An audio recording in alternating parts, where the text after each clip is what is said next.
My name is Smurf. Dum-dum-dum. What's up, folks? Smurf here with Money Match Gaming, and today we're gonna be playing some parallel trading card game. The new trading card game. Well, it's kind of new. It's been out for over a year, but it's been in closed beta and slowly, I guess, probably alpha before that. Slowly been letting more and more people into the game. Now, if you make content for the game, you can actually get a referral code so that you can get other people into the game. And so that's going to be our goal for today, other than playing the game, having some fun, and learning some things about crypto. Ooh, yeah. All right, so let me show you guys something really quick. Boom. All right, so this is my desktop screen. You can see I'm really degen. You know, we got people like Crypto Mischief over here, Crypto Coffee, Crypto Zombie. Everybody's got crypto in their names. And we're a Lions fan.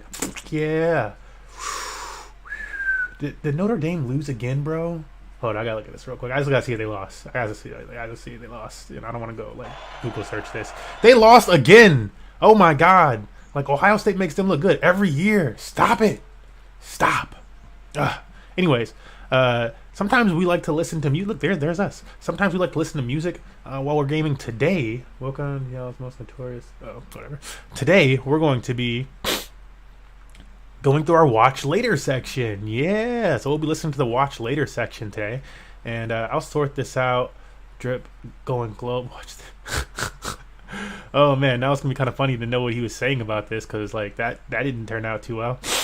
But we got some interesting stuff to listen to. Oh, that's an hour-long video. I'm gonna move that like way to the bottom, bro. I don't even care like that. So we're gonna move this way down here underneath like a lot of this other good stuff.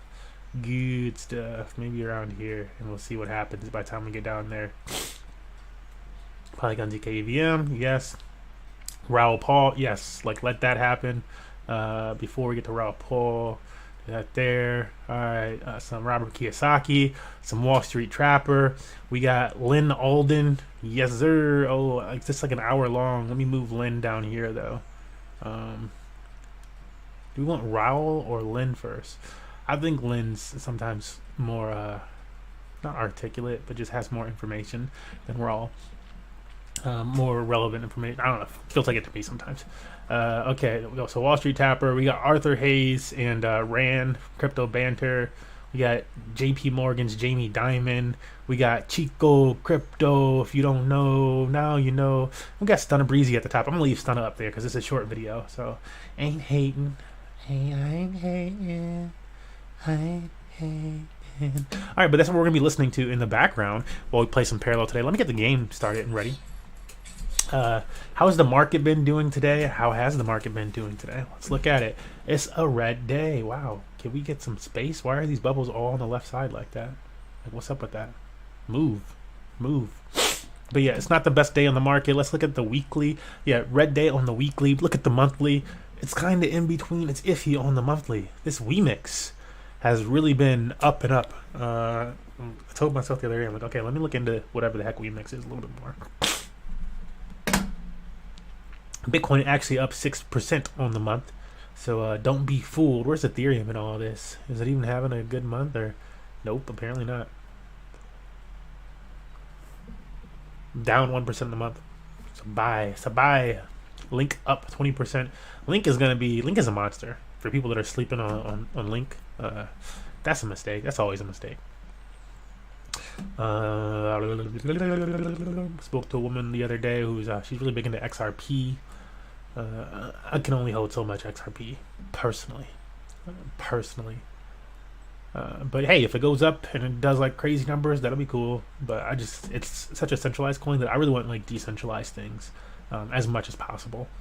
So I'm into the AVAXs, the Arbitrums, even though Arbitrum is, you know, they've proved themselves to not be as decentralized as we like. The Links, the Hexes, even, you know, we got the Richard Hart issue with Hex. I'm interested in the STX, though. It's kind of difficult to get some right now. They don't sell it on enough places, not on enough exchanges. So I don't deal with traditional exchanges. Man, I haven't done a trade on Coinbase or Binance or whatever in like years, fam. Years, like actual years. Because like, yeah, I'm not about that. I'm about whatever's actually decentralized. I feel like it often works out better. But yeah, that's what we're gonna listen to. Let's start listening to some stuff now. Well, because we have some time. We have some time to kill while Parallel loads up on my other screen here. What's going on? And this is for anybody who doesn't know, this is Stunna Breezy. He's a crypto influencer who mostly just talks about the Drip network for like the last like multiple years. Like it was a point in time where he would talk about a bunch of different projects, and then he like really was just like, I'm just talking about drip. And Drip has not been having a good time, right? And so now people are starting to talk about other projects again. Finally, I started talking about this thing, Global Aid, the other day, which today rugged. So I'm happy I didn't jump into this thing. In general, I was just telling this person the other day too, like I don't typically like this type of project is not my jam. Anything that looks like this, I know it's kind of like that just looks like this. I mean, there's nothing about it that like looks like actual DeFi to me. Is like what I mean. But let's listen, because he might have some other gems. Sorry about the audio quality. This is crappy audio quality. I didn't even know what it was. But the Telegram going crazy, YouTube going crazy, everybody making money. So I was like, I think that. Why not? You know me. I look at everything in terms of drip. I'm like, I can get that. So when I show it to you, I'm gonna show you what I think I would get drip. So watch this. It's called Global Aid. You probably already heard about it, man. You know what I'm saying? Now look, go dashboard. Check this. It's so fun, man. Like, I just got in it, right? And it's so fun. I ain't got no referral, no nothing. I just got in it. Like you said, about 4 packs. Like I know most people come in and get 1 pack for $50. That's fine. That's all you gotta do. But you know me, and I'm thinking about 4 more packs. You know, so I'm going to see what they do. You know what I mean? This is what he's talking about. That packs. I did wake up this morning and somebody's like, "How are those packs going for you guys?" Who bought those? And I was like, "Packs? What the hell is he talking about?" Oh, I got $50 $8,000. You know, so you buy many packs you want. If you're gonna pay, no crime in crypto. But so far, people are loving this pack, bro. They are loving it. So I ain't, you know, I ain't about all like taking all that. You buy your pack, you get paid, and then you could claim to get you money. That's how it is. And the thing about this type of stuff, sometimes this type of stuff works for a short amount of time, but there's just nothing about it that's like legit enough. Like most of these developers, like they could do something more legit. They could actually create bots in the background that are linked up to an NFT and transfer the money that the bot makes to that specific NFT and only generate a new bot once a new NFT is purchased. They could actually go through all that work and do that type, but they don't. They don't. Most of the time, they just like do some type of Ponzi pyramid type of scheme thing. You send your money in, somebody else already sent their money in. There's referral process, blah blah blah blah, and it's like that's not. I'd much rather just deal with providing liquidity, lending and borrowing. Like, why wouldn't you just do the normal crypto banking stuff? I already 10 people behind me, so I think so I get paid if like 25 people come behind you, but as soon as you click register and hit, connect to our LinkedIn description, and you'll start seeing this right here. Once you buy 1 pack, you'll start seeing 100 people behind you. Oh, okay. People just take it sleeping. The DJ's face like crazy. I don't know about all that. I don't know who people are. I didn't know. I'm ready. But you know, like people complain about 5 cents. You know what I'm saying? Fees, and you got up your fees and all that. But hey, man, here's the way I think it can help. If this ain't work out, it's a simple linear play. Like think about it. When I say about help, I feel like you do. Man, for it's easy. This is so simple. For it's easy to do, right? $50. Take your fee. Every fee goes to buy. Oh my god! Please tell me. Come on. Is there anything else? Okay, so look, so this is like, and I, you know, Stunna, you have helped me earn a lot in crypto, so I don't like to hate on Stunna or anything like that, but this don't look like it to me. And then we move through here. You know, don't try to hate on anybody's bags. So I don't like hating on people's bags or anything. But this thing already rugged. But we move through here. Then he's got this miner. I mean, they haven't rugged. The thing with this contract is it hasn't rugged, but and so that's at least good. So it's kind of like the other thing that he just showed, kinda. But the only difference here is that they're not going to rug this one. This one has just been up for a long time. So I think they just like forgot about it, or just they don't want to rug it. You got Pulse Drip over here. I might play around in Pulse Drip, a little bit of money. Just because it doesn't seem to be dying. Look at the total holders and see how that's going as far as like actually getting new money in the system and stuff, and then learn about what they're doing to make this difference. Because the thing with the Pulse or Drip type of ecosystems is after 3 months you can make your total back. Now if you're compounding throughout that 3 months, you're not gonna get your total back in 3 months. You're gonna have like 3 times more money or whatever in that amount of time, which might also be good, especially if the price goes up. But it's already $16. I could see it dropping down.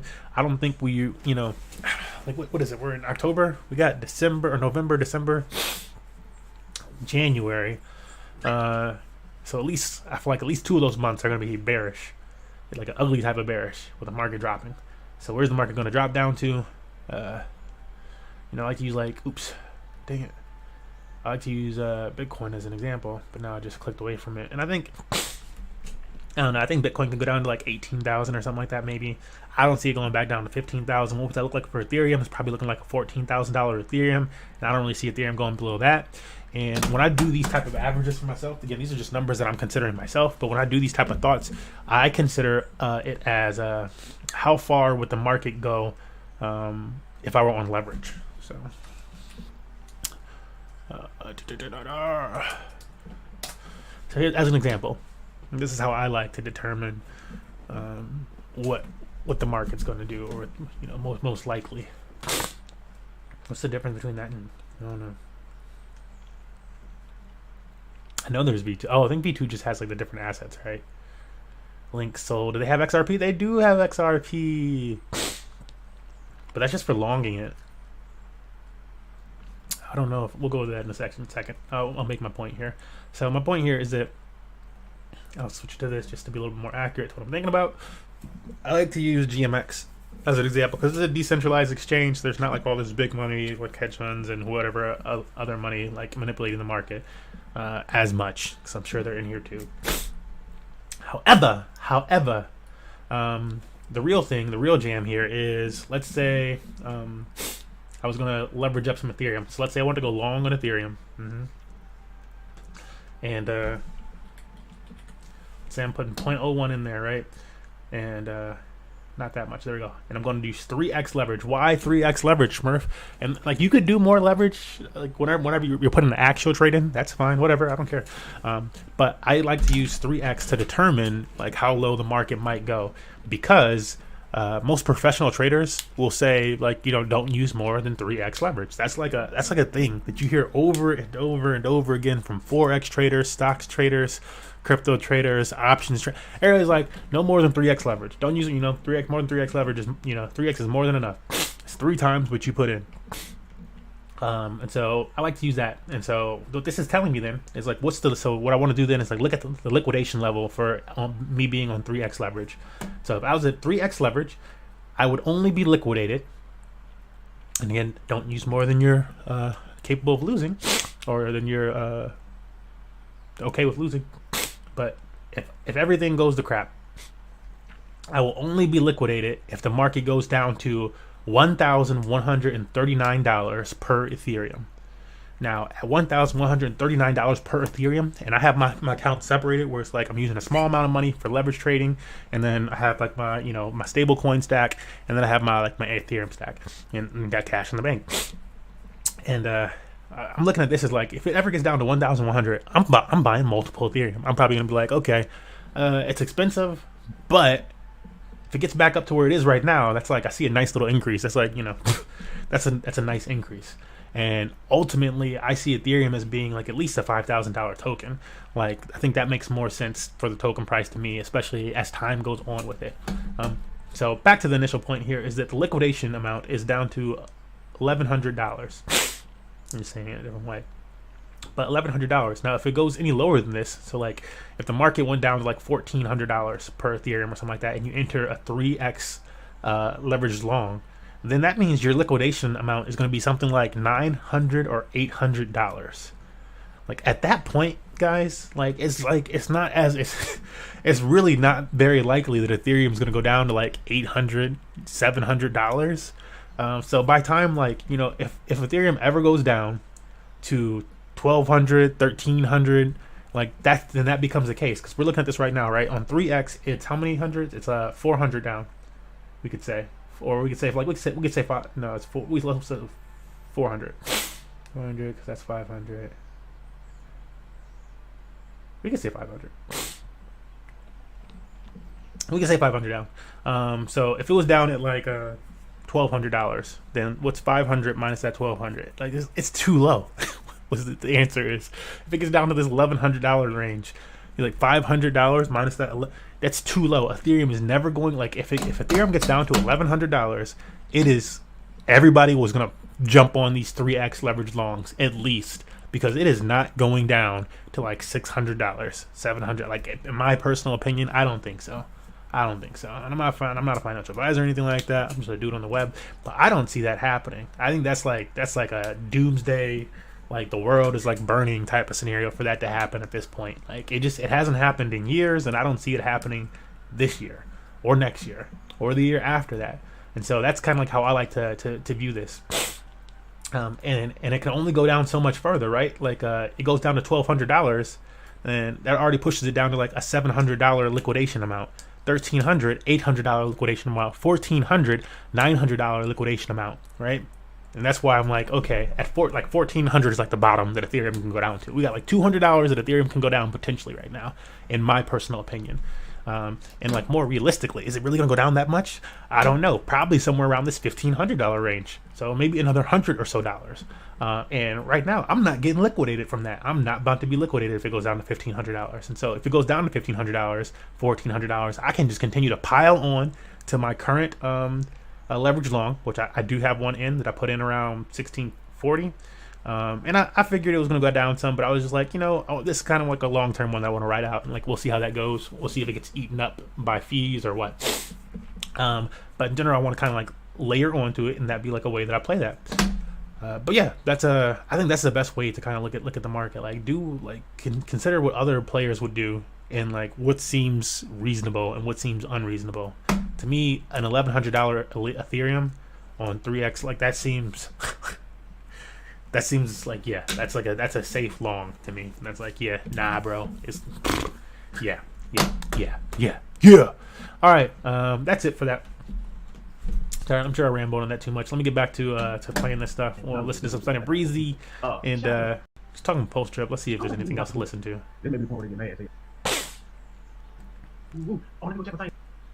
Don't care about the miners. There we go. He's over here. Hey, I'm still on base rate too, buddy. Cause it's a good play. It's a good play.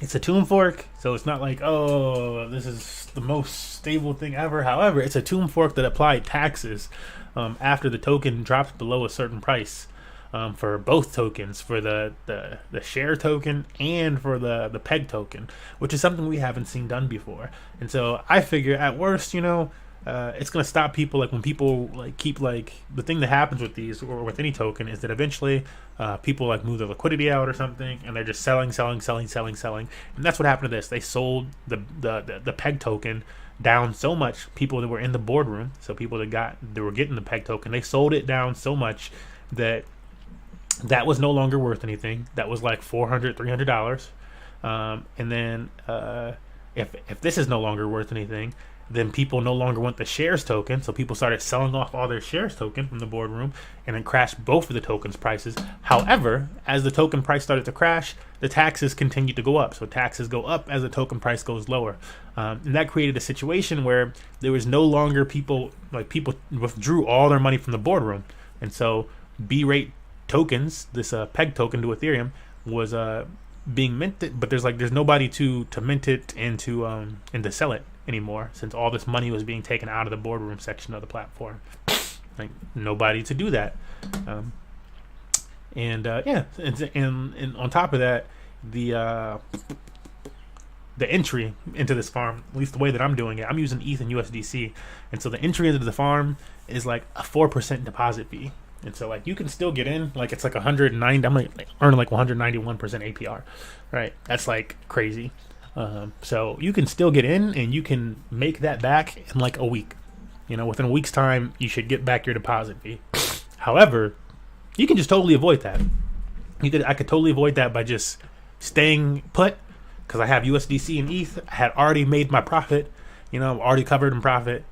So it was just a waiting game. And so I was like, let me wait another day or two and see if it recovers. And sure enough, it recovered. This Thunder's Breezy is showing his video showing this at 0.76, but it's currently above peg or at peg. So that's good for the B share tokens, because that means more people might start buying the share token and depositing that in the boardroom. Or yeah, that's what they'll do eventually. They'll buy the share token so they can deposit it in the boardroom. In the meantime, I'm just earning the share token, and a lot of the money is flown out of the platform. So whatever. I don't know. I think I don't know. Visual calories, I think it's mad with flat. I don't be knowing that. But it's I think it's too early for a tool for home base. I don't think they got enough people to handle it. Whole changes. I don't think they, I don't know. I think what it's going, but I don't know. But I mean, I earned like $7 or more overnight. Let's see. I'm excited. Let's be fun back in crypto, man. You know what I'm saying? Everybody have fun. Everybody make money. All right, we're done with the crash. Trash. If I was a fly on the wall on the 12th of March in 2020, the next issue, what was happening? The exchange doesn't work anymore. Everything goes to zero. What's going to remind I'm just gonna do anything. So these are rules, and that's just part of the game. Our guest today is Arthur Hayes. He's the co-founder and ex-CEO of BitMEX, now the CIO at Maelstrom Fund, and a popular macroeconomics writer. where do you think this would be today if there was no COVID? The end game is some sort of, I think hopefully not as bad as the Great Depression or World War I or World War II, but I think we're headed in a similar sort of direction where you're going to have to choose one or the other. Go buy a house and become a farmer? Yeah. You bootstrapping basically BitMEX? Yes, I know how to do this. I'll turn it down a little bit. Career, I can do it better. It took us 11 months to build the product. We launched in November 2014, and then for the next basically year, we basically did no volume, usually like zero. How did the BitMEX ID come along? The issue with IC, the exchange, was me and a lot of the other traders, we really wanted them to improve the product offering, offer more stuff, it can increase liquidity. Okay, We're cool. all making money, we just want to make more money. So we need So now let me plug this in over here. Let me get my other chat up so I can see the Twitch chat and stuff. Crypto derivatives would be massive. There would be a few companies making a lot of money. The only question is, can I survive long enough to get there? What was the golden moment? And I mean, you don't have to believe me that I made $7 today. I'll show it at some point. I don't really care. How are you doing, man? Excellent. It's good to have this conference in where I live, so it's nice. Are you in Korea last week? Yes, we're in Korea. How was it? Excellent. The energy in Korea has made so many retail punters of crypto. I love it. Have you been often there? The last time I was there was in 2019, I think. But I've been a few times before, so I love Seoul. It's a great place. I'm a fan of your articles. I love them. One of them, you talk about the fact that you love coffee. Yes. I love coffee too. Like, what can you tell me about coffee? Your love for coffee. Also, I wrote about this cafe that I went to in Paris like a few months ago, and it was amazing. So it's this one guy. You got to make a reservation. You show up. It's about six or eight other people in the bar. And he's got a board on there, and he's just talking about the different coffees he has. He has a special coffee of the day, and I'm not a big espresso drinker. I find that it's usually very burnt. And he's like, okay. Here we are. Got our parallel up, and our goal today is to grind through this. Man, I really wish my computer wasn't so like. Why is the color so dead? What's up with that? You brighten the screen up some? Like, man. What is this? Does this do it? Nope. I don't know what that. Dang. Okay. That's for the buttons there. My screen looks so dark. But whatever. Our goal here today is to climb through this stuff. I bought the BattlePass. I got 900 glints, so I actually got some glints now. And we're going to do these missions as easy as possible so that we can climb as fast as possible, and then we'll probably do some ranked games after that. I think the easiest way for us to climb is going to actually be... hold up. Shouldn't that be... Oh. And like, shouldn't this be... Oh, and I'm going to need to... is this going to play it if I do this button push? Make sure that I know how to play this from... Bridge. The most trustless name in news. It's time to get smart. It's time to get real. I have a feeling the cryptocurrencies with real world use are going to smash the markets. Whether that you... Bruh. So we just saw a few tech companies go public. Instacart. The most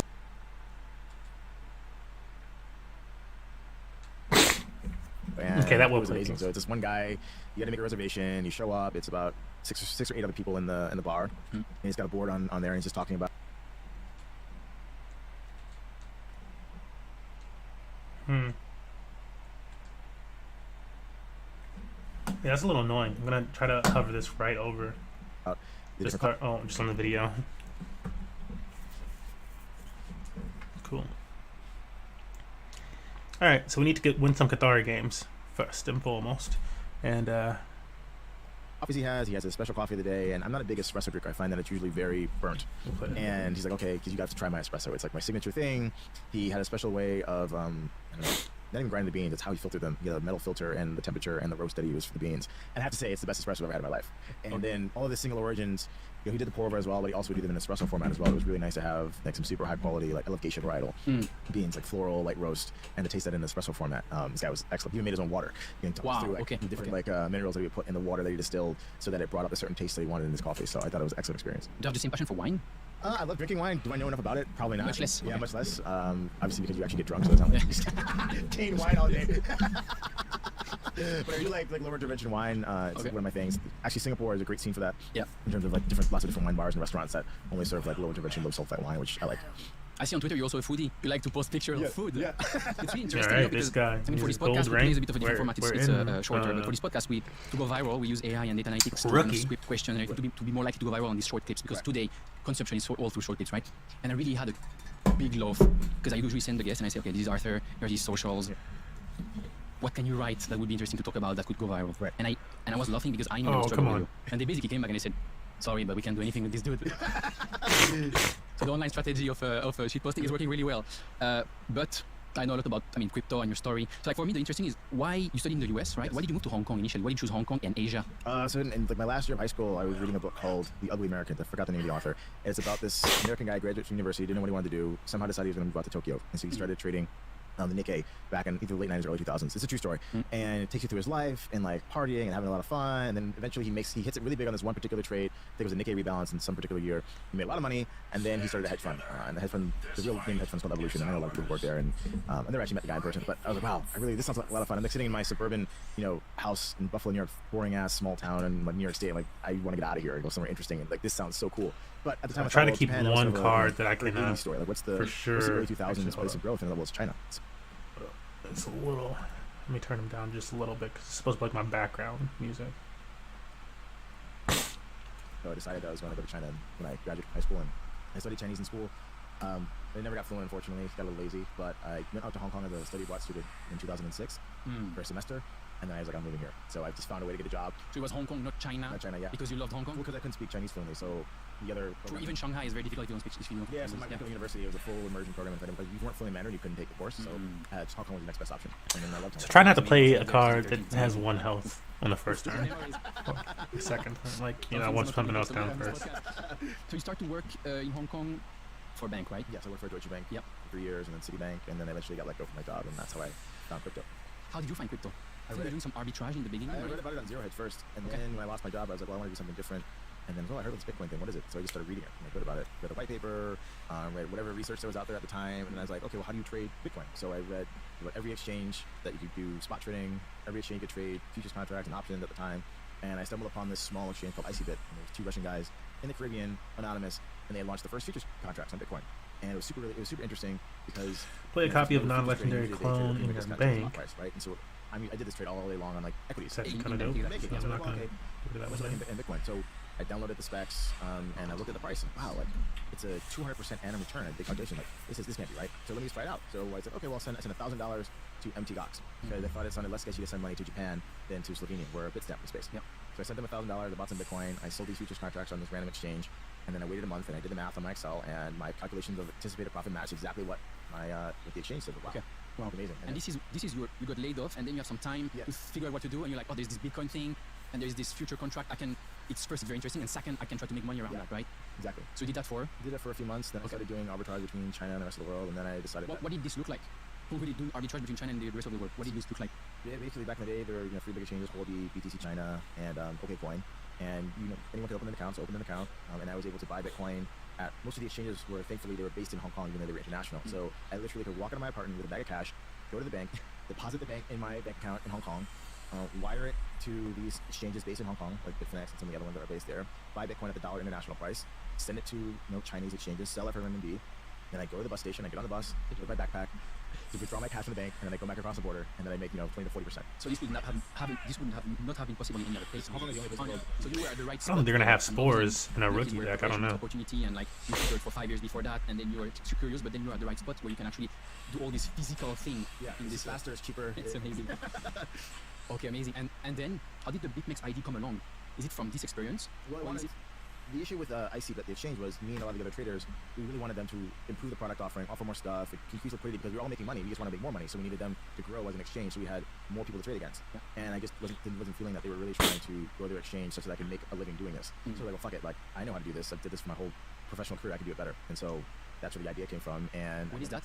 futures contracts on Bitcoin. But no, when is that? 2013? End of 2013. Okay. And so, through my network, I was able to find my other 2 co-founders who, one built trading systems, his name's Ben Deal, and the other was Sam Reed, and he built like web applications. And so they were both into crypto. I was like, hey guys, why don't we build into It's looking pretty bad for this guy at this point. Like he needed something down on the board a long time ago, I think. We started building BitMEX. And just after a few months, Mt. Gox happens. So you're super motivated. You're like, oh, it's amazing. We can build that. But then Mt. Gox happens, the hack of Mt. Gox, and it's the start of a bear market, right? So like you're starting a new business in the beginning of a bear market, which is pretty much the worst moment to do it? Well, I think it was good because I think we went into it thinking, okay, we're not going to raise any venture capital funding because we know the exchanges make money. Like, it's a business model that makes money. Now, maybe the UVC didn't understand what derivatives were, but I've seen ICB, I knew how much money they made. Like, it wasn't big money, but it was like, okay, we can have a comfortable life, like this Bitcoin thing. GG, We can make money bro. doing it. We don't need outside financing as long as we can figure out ways to make money to pay the rent and whatever, and our own side hustle. So it wasn't like all of a sudden we were banking on this check from some VC, and now because of Mt. Gox, they weren't investing. If anything, it basically gave us an ethos of like, transparency, honesty, got your keys, not your coin, like all that sort of stuff that I think is very inbred for people who've been around for long enough to understand these concepts, but they viscerally have experienced, major setbacks. Yeah, absolutely. Yeah. I mean, I thought that this was only, old stuff in crypto, but what happened last year, like, it was a great reminder that, hey, either we're still early in crypto, either this stuff is still happening for quite a while. So you're building a Pretty soon, like everybody's gonna have enough health that Spore won't even be able to stop this. Overnight success story, right? And it's a classic 10 years or classic 7 years overnight success story. So how long are you in basically stealth mode, and what's going on in your mind there? Are you thinking at some point, man, this is not gonna take off as much as I want, I should maybe do something else? Or you're thinking, it's cool, I'm making decent money and I do what I love, so I'm as patient as what's needed for the market to pick up again and for us to basically explode, So, I mean, we took us 11 months to build the product. We launched in November 2014, and then for the next basically year, we basically did no volume, essentially like zero. It's very little trades. And yeah, it was very disheartening, it's hard, but in the back of my mind, I was 100% confident that Bitcoin derivatives, crypto derivatives would be massive.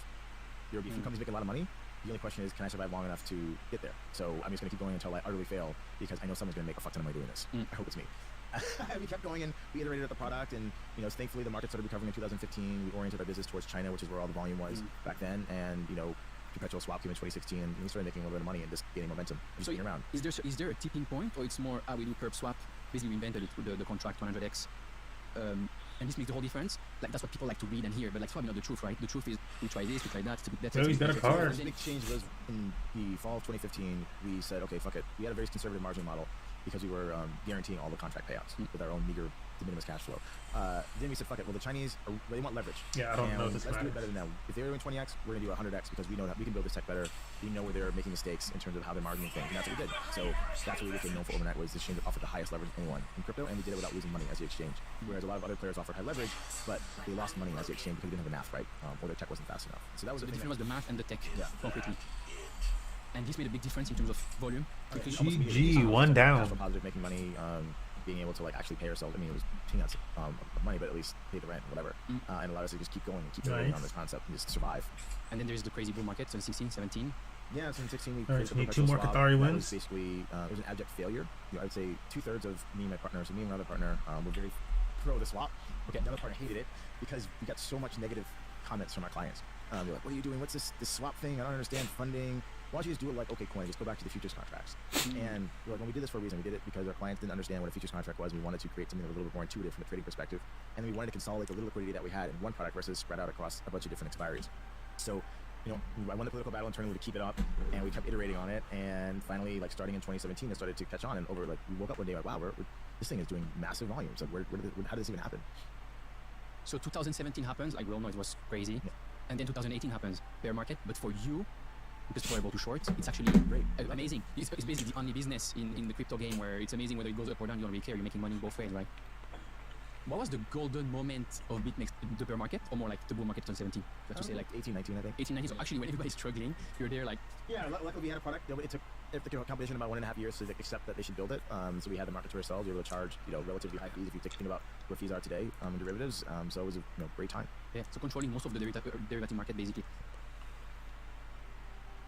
What was a typical week like for you in that moment? Because obviously you're so successful, like you still go to work every day, like super focused, like build the next thing, or you're just like, oh man, I can relax a bit more. It's the bear market, people are struggling, but we're doing great. Or like, what's your focus at that AI moment? shroud. It became a lot of HR stuff, right? So we Yeah. hired a lot of people. We went from 10 to, I don't know, 100 something, 2 years. So there's a lot of problems, growing pains trying to do that. Our tech didn't work at scale. So we were just putting out fires trying to, The classic handle story actually. People think everything works well, but like you have basically fire day. I need to. What's the most important one to take care of? Yeah. Okay, and then 2020 happens. COVID.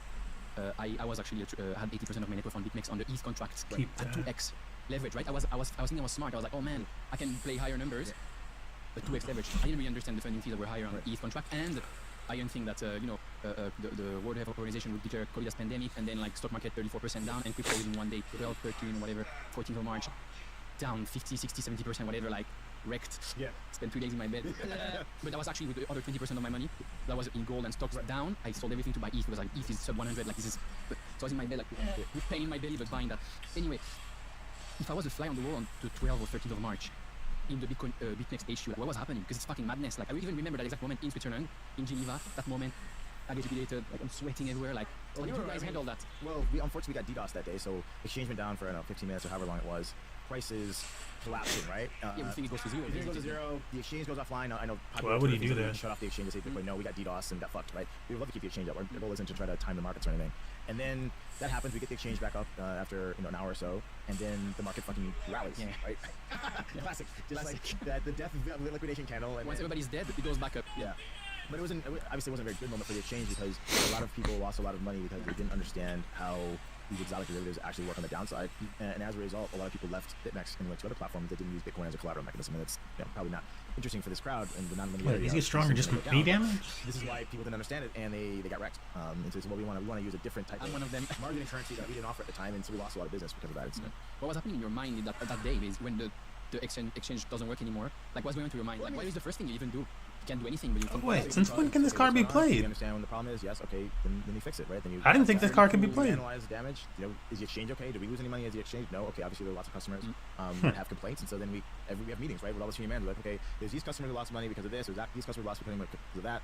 Can we do anything? Does it make any sense? Are we encouraging moral hazard on the exchange if we try to change policies, if we have one group over the other? So it's a lot of philosophical discussions, and then people arguing for their particular client base of why they should get some sort of special treatment or not. In the end, we didn't really do anything. We said these are the rules, and unfortunately, some people lost. They didn't like that, obviously, but that's just part of the game. Where do you think BitMEX would be today if there was no COVID? No COVID crash, no COVID. Have you ever thought about that? No, like, never thought about it. Like, oh man, like this was really bad because you said a lot of customers left. Never thought about that. No. You love to talk about macro, and I love your macro pieces. It's super cool, super interesting. What's your view right now? Basically, I know the view, but like for the audience, what's your view? The view is basically. Is it gonna let me play that card? What? Bitcoin's gonna Yeah, so buy the dip. But like, can you elaborate on that? Yeah, so I think that we're at this point in history where we've had this idea that the government can fix everything, right? So that's Keynes, right? If you have a problem, government spends money and plugs the hole, and then we're all better for it, right? And so we've all taken this theory, and this is everybody, not just the United States and England, Western Europe, China, Japan, everybody, right? We're gonna have this Keynesian economic theory, and that's gonna inform how we try to eliminate the business cycle, right? So we've basically amassed all of this debt starting after World War II, and essentially, Europe was destroyed, Asia was destroyed, and there's just the U.S. left, the productive economic unit. And then we did fueled a bunch of hydrocarbons, and then we spent all this wealth on whatever, right? Some countries bombed the fuck out of the world, other countries had free healthcare, like whatever. Depending on your political situation, you spent the money somehow. And then we stopped having kids, and technology of like hydrocarbons sort of plateaued in terms of like giving them initial boost in productivity. And so now we still have all this debt to pay back, and we're accustomed to growing at a very fast pace. I'm like, how do you have a kid in the United States unless like you want to be poor, or like I feel like you can't be college educated and like have a kid, like unless you work for the government. And every time there's a crisis, the economic theory says, well, the government should run a deficit, and the central bank should print money, and then save the ecosystem. You like either have to work for the government / have no debt. Fiat financial system, the government authorities have destroyed the free market. Not be college educated. There's like there's like a set of things that make it like, oh, okay, you can most likely survive this environment, but like I feel like most people are just bro. It's not about to happen. Productivity in terms of how we extract resources. We have political choices that say we don't want to use hydrocarbons anymore, so cost of energy is going up. We are less integrated as a world, and certain countries are saying, well, hold on. Yeah, it was great for the U.S. and Western Europe the past 8 years, but it wasn't so great for me. And so I want, instead of taking my natural resources and giving me back, like, fuck all, I want you to develop, value-added products in my country and export them, and that increases the price of stuff. So we have this inflation, and inflation is one thing that governments can't will out of existence.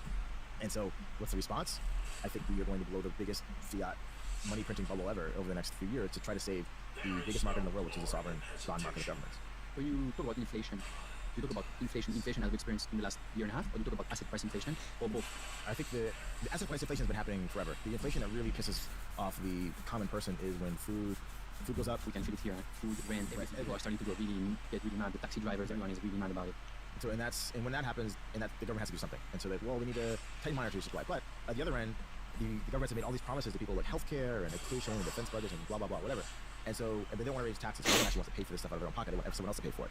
And so, well, what do? You, on one hand, you have to fight inflation by restraining credit growth and reducing economic activity, but then that means that the government can't fund itself and all this massive debt to make good on the promises that they made. And so we're at this sort of inflection point and see which one to choose. So if you were the Singaporean government, because we both live in Singapore, and you have the taxi drivers and all the people, all the normal people who are suffering because of the high rents and the high food and the inflation, what would you do? Well, Singapore's in a lucky position. They have one of the largest sovereign wealth funds in the world. So it's just a political choice of like, how much do they want to dip into their pockets and pay for stuff, right? There's been consumption vouchers, you know, they kind of massage the bus fares and all that sort of stuff. So if there's enough public outcry, the Singaporean government is lucky enough that it's a small country, export-led, they can afford to mask the effects. I think I hear that Singapore government has enough money so that if Singapore was erased like 9 times, they could rebuild everything again. Like, now if you're the US government, what would you do?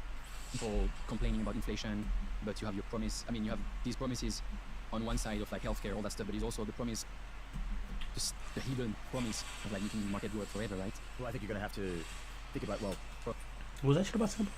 Now if you're the US government, you have the taxi drivers and all the people. brothers and blah, blah, blah, whatever. And so they don't want to raise taxes because no one actually wants to pay for this stuff out of their own pocket. They want someone else to pay for it. And so, well, what do? You, on one hand, you have to fight inflation by restraining credit growth and reducing economic activity, but then that means that the government can't fund itself and all this massive debt to make good on the promises that they made. And so we're at this sort of inflection point and see which one to choose. So if you were the Singaporean government, because we both live in Singapore, and you have the taxi drivers and all the people, all the normal people who are suffering because of the high rents and the high food and the inflation, what would you do? Well, Singapore's in a lucky position. They have one of the largest sovereign wealth funds in the world. So it's just a political choice of like, how much do they want to dip into their pockets and pay for stuff, right? There's been consumption vouchers, you know, they kind of massage the bus fares and all that sort of stuff. So if there's enough public outcry, the Singaporean government is lucky enough that it's a small country, export-led, they can afford to mask the effects. I think I hear that Singapore government has Wow, come on, enough bro. money so that Give me if that last Singapore was one. erased like 9 times, they could rebuild everything again. Like, now if you're the US government, what would you do? People complaining about inflation, but you have your promise. I mean, you have these promises on one side of like healthcare, all that stuff, but it's also the promise, just the hidden promise of like making the market work forever, right? Well, I think you're going to have to think about, well, I'm a politician and I got that, I and wanna I be got elected, Shroud, right? and then I'll From have my to play perspective, it's, Ogden I Court could with go the out there other and ones. tell people, you know what, I'm really sorry, but people that are now dead made the decision that they want to give a bunch of free stuff away, and they mortgaged their future, and now the bills come due, and you're going to have to pay it. And that means that there's not going to be Medicare and Medicaid for you, and the quality of things is going to go down. But if you persevere, maybe your children will have a better future, right? That could be one politician. They won't be wrong for very long. Or the other one says, hey, I've heard of this thing. I've heard of this thing called the printing press, and we're just going to do this inflation thing. I'm not going to tell you about it. We're going to run the inflation really, really hot, and everyone's going to have a job. We'll just get wage increases, and we'll punish the evil corporations that are price gouging and blah, blah, blah, right? So, again, if I'm a politician and I want to get reelected, I don't tell the sober truth, which is unfortunately we just can't afford to make good on these promises anymore. I say I have this thing called the printing press, and I'm going to use it, right? What's the end game? The end game is some sort of societal reset, I think. Hopefully not as bad as the Great Depression or World War I or World War II, but I think we're headed in a similar sort of direction where you're going to have to choose one or the other. And the sovereign debt market is just so big and so large and almost probably uncontrollable that some countries are just not going to make it. A friend of mine, he's a hedge fund manager. I had a coffee with him a few weeks ago. He had a really poignant statement. I'm going to write an essay about it maybe in a few months' time when I have some time. He said, global crisis, Japan lights the match, the fire burns brightest in China, and Europe is destroyed. And that's sort of where we are today. There is this magic thing we do here. Japan, which is at the furthest end of this ridiculousness in terms of money printing and a government bond dysfunction. They have to make a choice. That choice is going to influence what China does because the big competing export powers. And then America should be fine because America can feed itself and has enough energy, and they have population growth and secure borders. Europe, I think the Euro's fucked. And when some countries want to leave the Euro, and other countries say we need to stick tight as Europeans, there might be war. In that kind of event, like massive deleveraging event, where everybody becomes poor, basically, even if you own assets, like, where do you store your? Where do you become the least poor? Okay, come on. Like, forget all the material stuff. It's like, Bro, why? Why would it do that? It just like held me up at that screen. That is able to provide those two things. Otherwise, yes, then you have to start becoming a big speculator. Okay, is this particular currency that I hold going to be useful enough in the near future for me to feed myself? Yeah. So buy a house and become a farmer. Yeah. You talked about the stealth. I mean, Balaji and you stealth financial crisis. Where are we at with that? Because it's stealth financial crisis for a reason because they don't talk about it too much. But there was quite a lot of talk on Twitter a couple of months back, and now gone. Seems gone. Yeah. Maybe So it's not gone. the banks in 20 and 21, at least in the U.S., they took in a lot of deposits. This is around the world, right? COVID stimulus, everybody's got a lot of money. Government's busy handing it out left, front, center. So what do? You stick your money in the bank, right? And what do the regulators want you to do? They want the banks to buy the government debt because no one else will do it because it's a bad trade. If the economy's growing at 2 or 3% and they offer you 1%, why would I buy that? Why give me 3%? Don't make money off of me, government, right? So no one in their right mind wants to own government bonds. So financial regulation is all about taking captive pools of capital, whether that's your pension fund, insurance products, bank deposits, and through accounting rules, making it very profitable for them to just buy the government debt. So if you buy a treasury bond of the bank, you can lever it in an infinite amount, and it doesn't count against your capital requirements. We'll what see. banks do, I don't like they doing so this, much but we'll government see if debt he at the even has lowest the interest cards he rates in needs. history, because they had all these deposits because they were encouraged to by the rules and their financial regulators. And then unfortunately, what happened with inflation?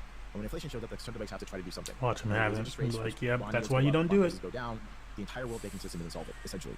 And Is it now, only the banking system? I don't think he would have banked Every single one of Is it first only if he had the banks, or is card. it other insurances, or Yeah, Malaki talks about pension funds and other things out there. the Like much bigger. entire fiat financial system, if you actually used proper accounting and valuation of what they own, they're all insolvent. So now the question is, who pays the bill? It's a political question, and every single country has a different political structure, and they determine who pays the cost of the bailout of the financial services sector.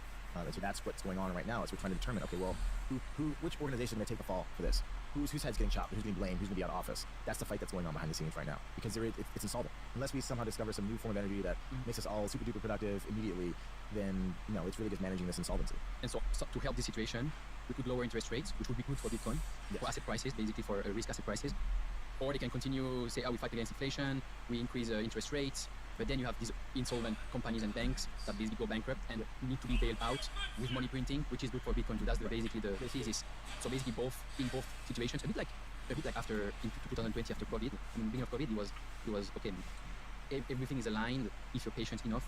Exactly. Especially given the halving and everything is aligned for crypto to Yeah, grow. we can't predict the timing, and no one can tell you that, but it's all about constructing a portfolio that has, asymmetric return to the upside. It doesn't cost you a lot to hold it, right? That's the point. So like your BitMEX story in 2016, 15-16 is, can I stay in the game long enough to reap the rewards of the next bull market? And now people should think like that. Can I be invested long enough and have a normal job or whatever that pays the bill to reap the benefits of the next bull market, which hopefully comes next year, in the next 2 years. That's hopefully sign. We'll see. Bull market is so much fun. I want more bull markets.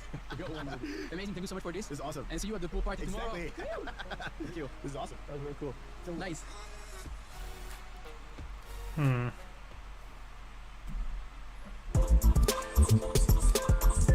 The most trustless name in news.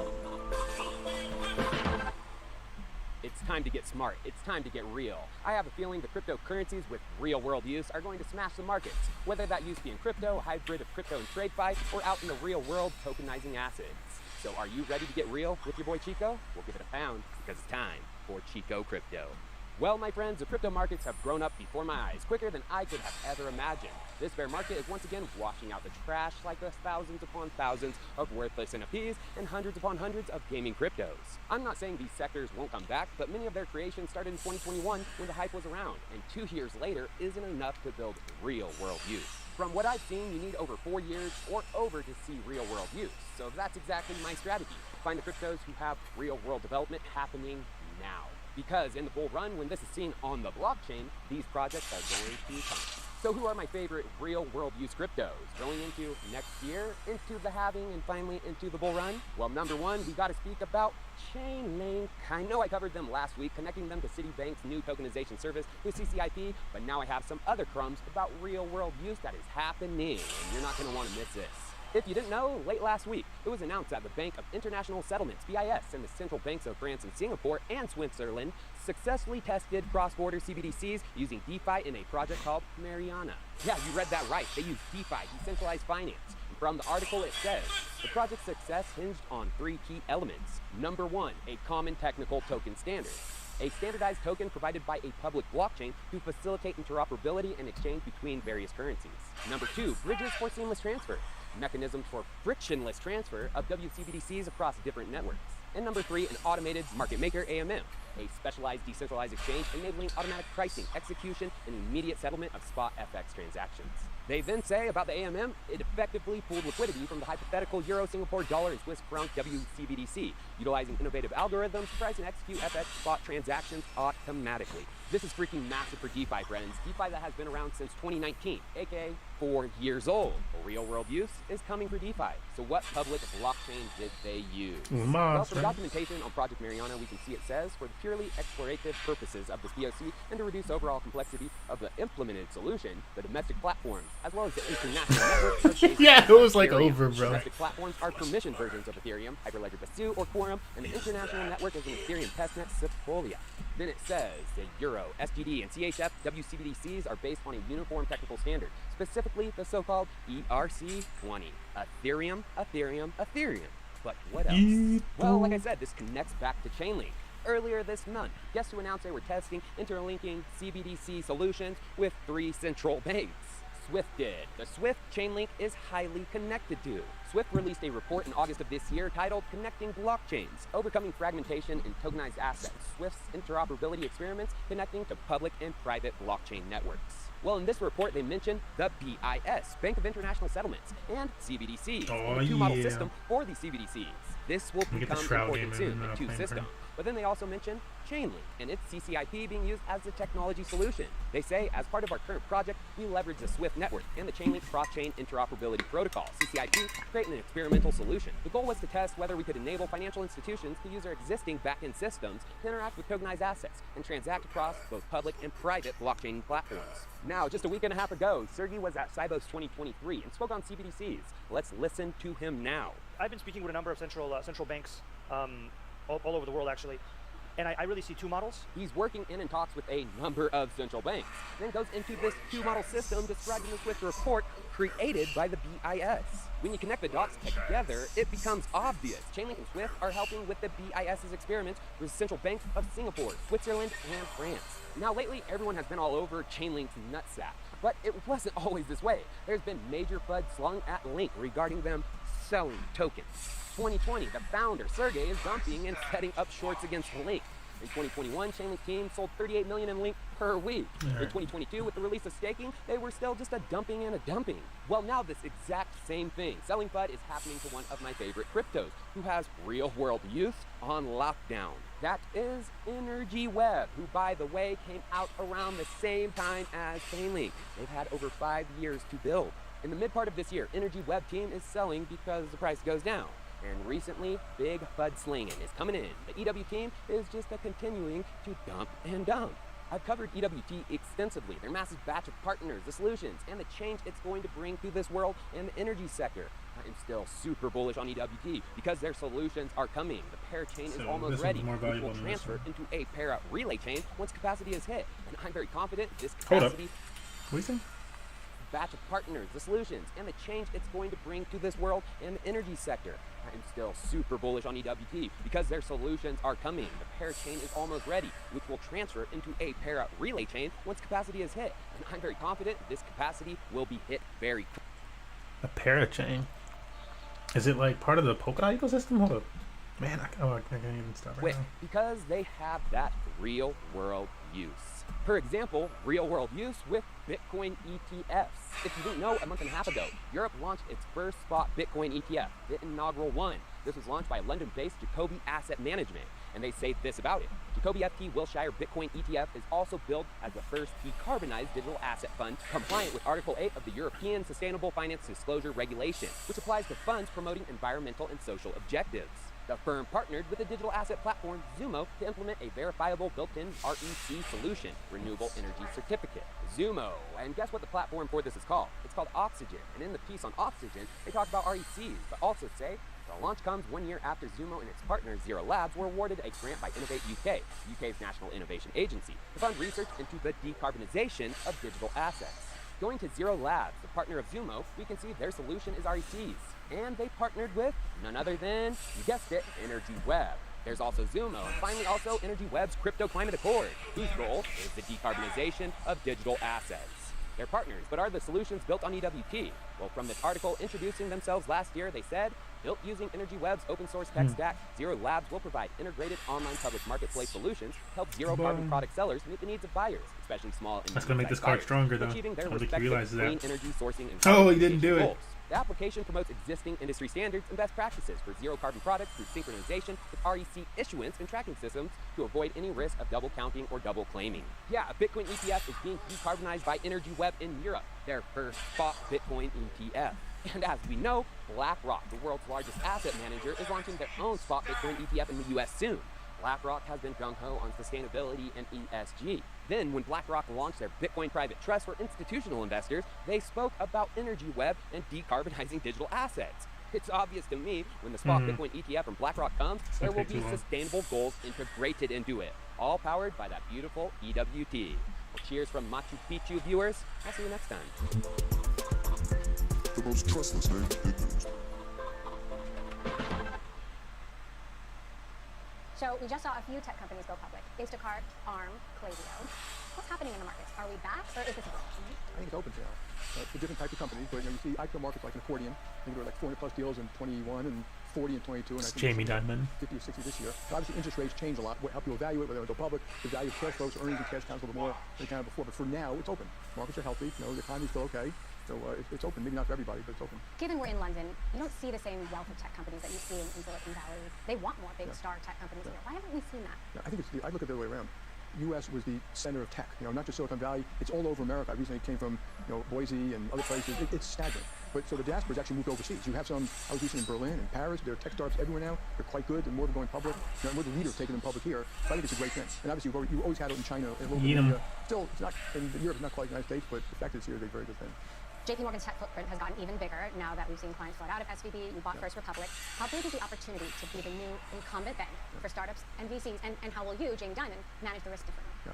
I think, first of all, we didn't want to benefit in the world by that kind of thing happening. So it wasn't I'm about to take 4 damage for this. Having said that, when that happened, we had people working around the clock, literally, to open those accounts. I recently came from a Sequoia thing. I know a lot of venture capitalists, Saturdays, Sundays, through the nights to onboard these accounts and help them through it. And, one of the great, and we always were there. We always did okay. I always wanted to do better. We're adding people. I think the biggest difference in Silicon Valley Bank, before I get to First Republic, is they did a great job at some of the stuff. So obviously, certain things they did on a macro level, which weren't right. They did a lot of things on the micro level that right. How they dealt with the client, how they service them, they service them locally. So we have unbelievable products and services to bring to them. Digital, consumer, subscription line, financing, globality, research, you name it. And we have to deliver to them in a way they actually like it and they want it, which is what Silicon Valley Bank did. So we're organizing around it. If you speak to a bunch of people here, you hear them talk about, we just got a whole bunch of new space in Palo Alto. We hired John Chino, who's one of the top people at Silicon Valley Bank, organizing around the innovation economy. We'll get it right. I just want to make sure they're happy with us a year from now, not just today. But what and about we're already a leader.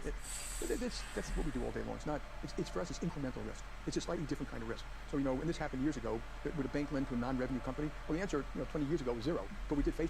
So we've learned how you can do that, when you do that. But again, the risk it's not the risk. It's the venture capital company. It's the venture capital partners. It's their investee companies. It's the investee companies' managements. It's that whole ecosystem, and so we're just organizing around it. You've got a top-notch group investigating AI.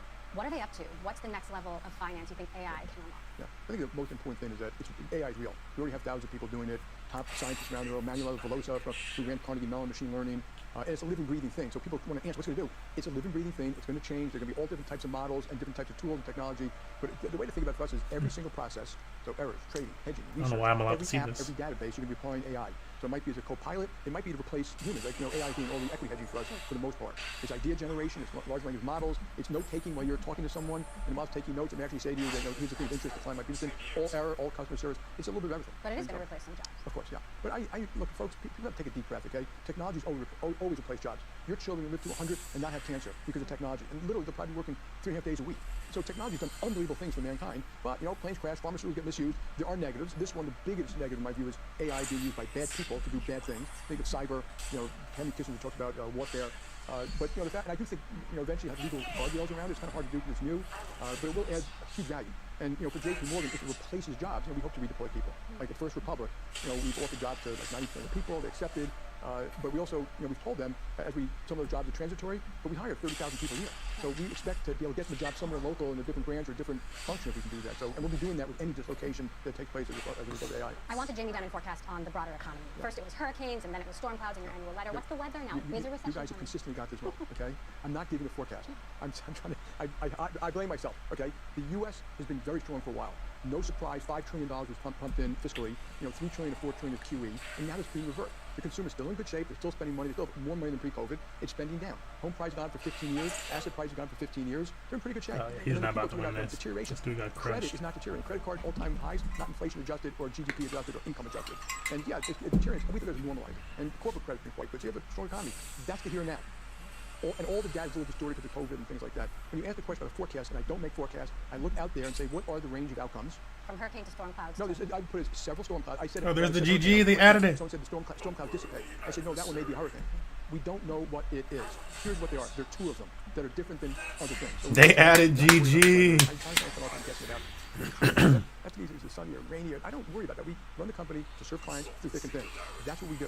To serve government, to satisfy regulators, and that's all weather. But there are two things which are extraordinary today, which may have different outcomes, and think of them as storm clouds. We don't know if they're going to hit. when they're going to hit, what they're going to do. Okay, so I'm not predicting that, but I'll tell you what I worry about. So Oh, one we is got our the fiscal Shroud money being ones. spent is so big, Now we need largest the in, upgraded peacetime units. ever. America and Salvage around the world 8 with already very high upgrades. deficits. And QT So we is never gotta bad. So I know some people think use QT Organ Core for will be this. eventful. I'm not so sure. At a minimum, I expect volatile markets, and then you've got, and then all the long-term fiscal things are kind of inflationary. You know, oil prices, certain commodity prices, the green economy, you know, the restructuring of trade, you name it. I see it's getting inflation, not subtracting inflation. So I don't think inflationary will be that, you know, keep on coming down. It may not. And therefore, rates may go higher. But the biggest storm cloud is geopolitical. It's Ukraine, it's humanitarian crisis. You know, it's a war not far from here. It's a long 600 miles, 500,000 people going to be killed. It's nuclear blackmail. It's going to affect all global relationships in America and China, trade alliances. You don't know how it's going to start either. So I just put those two things as I keep a close eye on. And then how it affects the economy is different. And when I've been talking about that is, I just talk about be prepared for higher rates and slower growth. 7%. Are we really going there? And Well, how I don't does know. that When I said impact 5%, they growth? said, are we going there? Yeah, possible. You know, so when I talk to my board, I say, yeah, can it go to 7%? The answer is yes. Are there factors that would drive it, you know, higher than, you know, where it is today? You know, 4.5, 4.6, or 4.7, so the 10-year bond now. Yes. Is supply and demand can push out? Yes. I'm just saying, be prepared for it. So- And then the worst case is stagflation. You know, higher rates means you have a booming economy and there's a lot of competition for capital. It's not the same thing as stagflation. What are the ripple effects of the stress of that? 7% rates on business, on your growth. Well, I'm not worried about JP Morgan. JP Morgan, you know, we are prepared. We can handle 7%. We can handle 2% again. 8%? Yeah, we can handle that too. So that's risk management is not the same thing as guessing the future. When risk managers look at the range of potential outcomes and being able to say to yourself, we can handle risk, we can handle risk unexpected, and we can handle it in between. You know, if you bet your company on, you know, one outcome. So I think all companies do that. You know, every company's got different exposures. You know, input prices, output prices. You know, some interest rates don't matter, and some is the price of mozzarella. So you know, your business is different. So, but I think we don't know the effect of this thing at the time. So we may have a soft landing, we may have a mild recession, we may have a harder recession. You know, obviously, there are a potential bad outcome. So, you know, the worst one would be economically is stagflation, where you have low growth, high interest rates, and obviously, if that happens, you're going to see, you know, a lot of people struggling. Where's China on the list of risks? When I say geopolitical, that's the big one. It's the thread from Ukraine, oil and gas, food, migration, all our relationships. The most important one being China. That is the most important for the future of the world. And obviously, Now, hopefully he does not we've got have the this one very card. obviously He can just take really me out positive right now. outcomes with China until He got Ukraine two of war them in is his deck hopefully, that allow it. so that we can- And he does. Oh my god. You said you're worried about another Trump presidency. How worried? I don't know if I said that. I'm hoping the American public, we need good American leadership. And I think that we need to explain to people why they're so important for the world. You know, and so there's a little bit of this, you know, America first, and you know, no American president is going to say America second. But we need to explain why Ukraine is important to us, and why American security relies on global security, and why our allies rely on that. And if they can't rely on America, they will have to rely on someone else. And so I just think it's very important. You know, Bob Gates writes in his book, The Exercise of Power, about the symphony of power. And all the soft things, not the military, which we've overused, but diplomacy, development finance, education, communication, and obviously economic, trade, investment, all those things. And I think we need a better job on that. We just avoided another U.S. government shutdown. Now there's talks of a McCarthy ouster. Do you have a message for anyone? Look, we need good policymakers. You know, shutdown is a bad idea. I'm grateful they came up with a solution. You know, democracies, by their nature, mean compromise. That's what democracy is like. And there are a lot, when I go to Washington, you know, you see on the press all the time, the bad Obviously, I'm going to take that card out, bro. great senators who want to get things done in the interest of the United States. And I'm glad they did this particular one. Of course, you know, 45 days from now. And, you know, Kevin McCarthy is the Speaker of the House. I wish him the best. I've known him for many years. He's got a tough he's got a tough hand, but he's doing okay so far. Regulators have proposed new capital rules that banks have said will make it tougher for Americans to get a mortgage. But I'm curious, when you look across the firm, what businesses are going to have the biggest impact? Break it down. First of all, it's 100 pages, 1,000 pages long. So you have to go by product, by service, by country, by cross-border, by type, and then there's operational risk thing. So, you know, I don't think it's all the right stuff. I don't think it's very comprehensive or well thought through. But let them do what they want at this point. And North International, so you may not know if you're an American, we have to have 30% more capital than European banks, the way it's currently constructed. What happens to the international requirements? Like when we talk like international level playing fields, all stuff like that, when you get into the specifics, it really matters how the ultimate rules about mortgages and small business loans, et cetera. In general, you know, it makes, like, you know what I don't like about it, for example, it punishes diversification.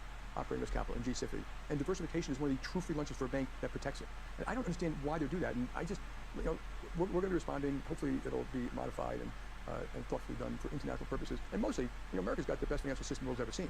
And, you know, that includes hedge funds and private equity and private capital, all things like that. But this is, you know... Oh, I'm going to be able to get rid of it anyways next And this time turn. we're being quite public about it. Because this is a the banking system. And if that's what the regulators want, so be it. Is that good for America? I don't know. We've gone from 7,300 public companies in 1996 to 4,500 today. Is that what we wanted? It should have been 14,000. Did you want a lot of credit to move private? You know, maybe they did, and you know, then they accomplished their goals. The biggest tech companies prop up a huge chunk of the S&P. Is big tech too big to fail? I think that's a too broad a question. You know, I think in any industry, well, when you say too big to fail, which I've lost touch with what that really means anymore. If you remember, car companies are bailed out, these things are bailed out, and you know, I don't understand. They should ask what they want. If the regulators don't want a bank to ever fail again, then we should do A, B, C, D, and E. if that's the goal. I didn't think that was the goal. I think Dodd-Frank actually accomplished most of the goals, which is dramatically reduce the risk, create liquidity, capital, stuff like that. So, and big tech, you got to be very specific. Sometimes companies misuse their position, and sometimes they don't. Sometimes regulators have to, sometimes they don't. But they're powerful. And we have to deal with that. I've been writing about, big tech going to our business. We got fintech, we also have big tech, and they will embed payment systems in there. Some of the white label banks, kind of what Apple did. They have the right to do that. I'm not against that. I would be against Rookie, that doesn't have salvage in it. Well, Apple is going deeper into financial services. Do you worry about the Bank of Apple? I wrote about it. I wrote about it like 5 years ago. Well, how worried are you now? Like what is a bank? Well, we're going to compete. So they have a tough competitor, but they hold money, move money. They put money, basically, markets, which are white labeled, checking account, credit card, all these things. Yeah, they're a form of a competitor. We also partner with them, but I'm very used to partnering and competing with lots of people. Existential threat? I don't think it's an existential threat, but I think if we were complacent about it, yes. Jamie Dimon, we're here to talk about tech. I'll see you on stage. Jamie Dimon, Chair and CEO of JP Morgan. Thank you.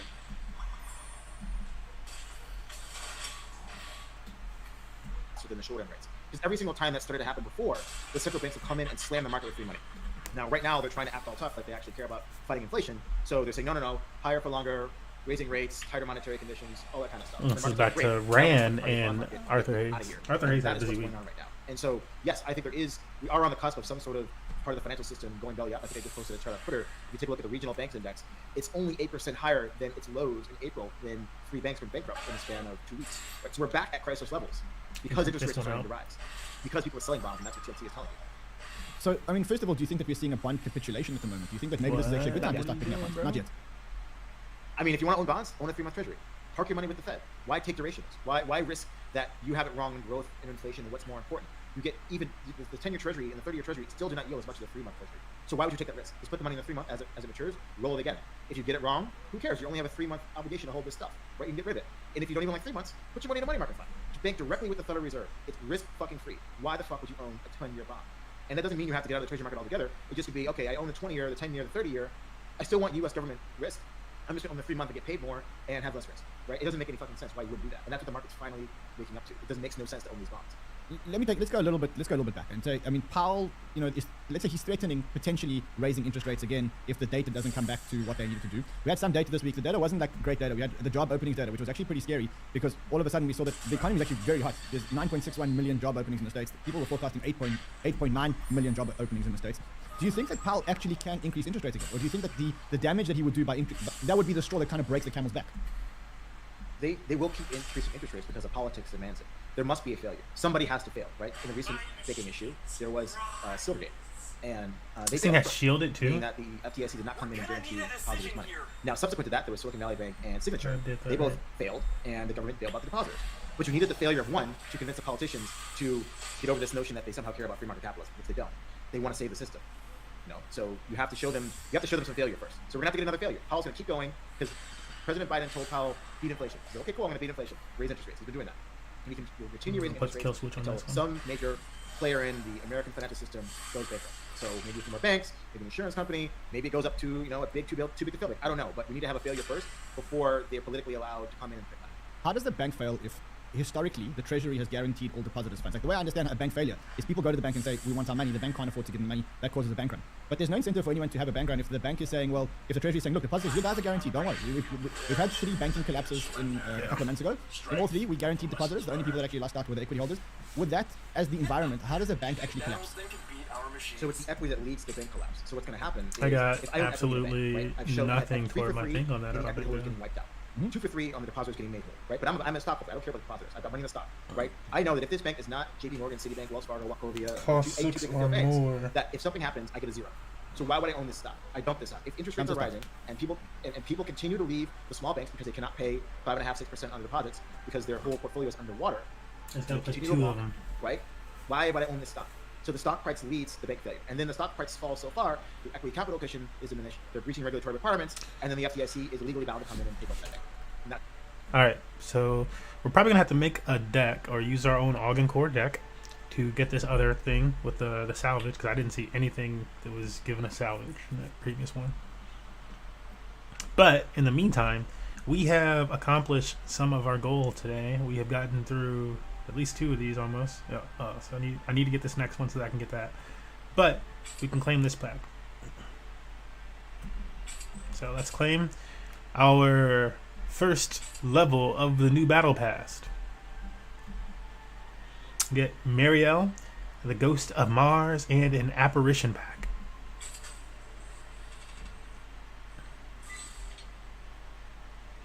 Target upgraded friendly unit attacks an enemy unit, or we know that one.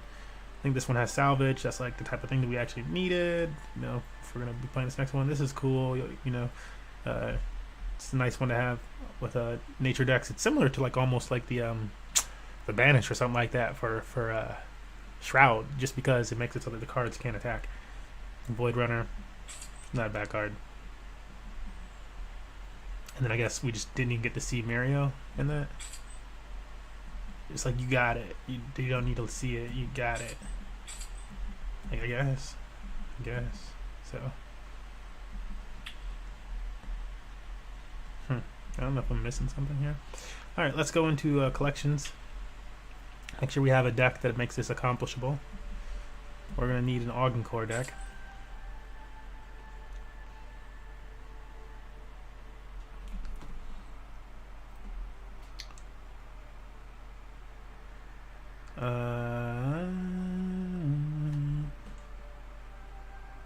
Target friendly unit gains salvage 2, so we need this. What the heck? Am I not in the deck building? Decks.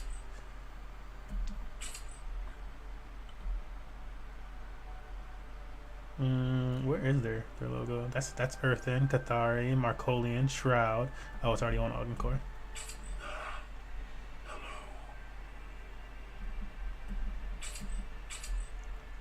Let's be real, it's all about Juggernaut Workshop.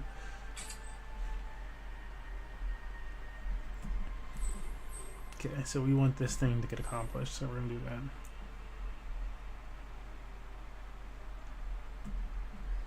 And then this dude is good.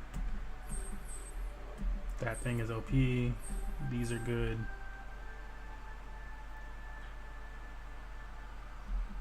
This is dope. We need this for the salvage.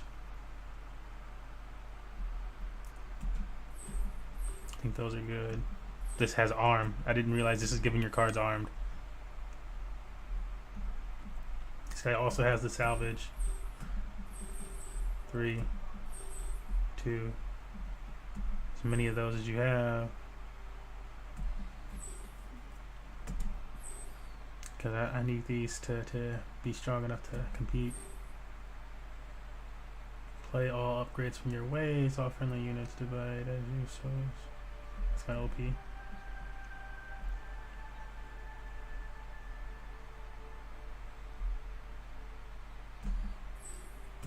I feel like I want 2 of those. Man, I don't have a lot of Augencore cards, huh? I'm like already out of it.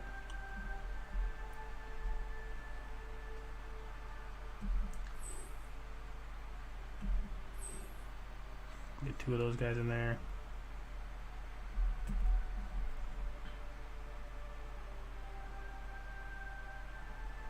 It's not really helping me too much. It's got 0 cost to it, so that's nice, but you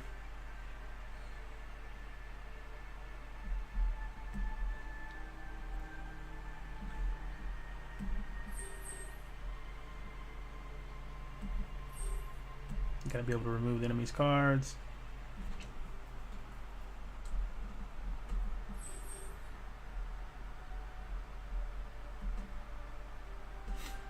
Yeah, I think that's it. I'm now gonna name the deck. Greetings from the Augencore. Oh, bro, come on. No, man. Oh, this one has salvage too. I didn't even realize that. If this unit is upgraded, it gains defender.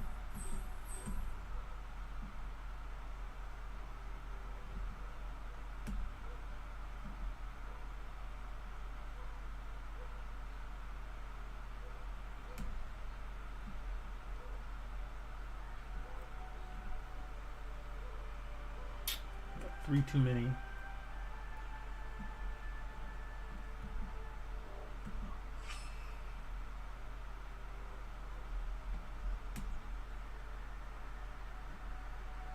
Man, I know it's probably these. I'm like, man, those are useful.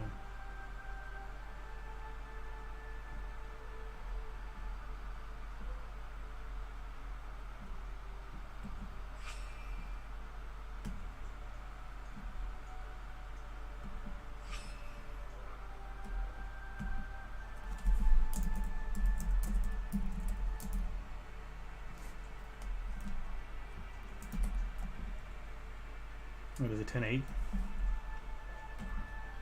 Do that till the deck's like toward the top or whatever, you know. Number them, and I know when I made the deck last. It's not just like random, like, because I need to delete a bunch of these decks probably.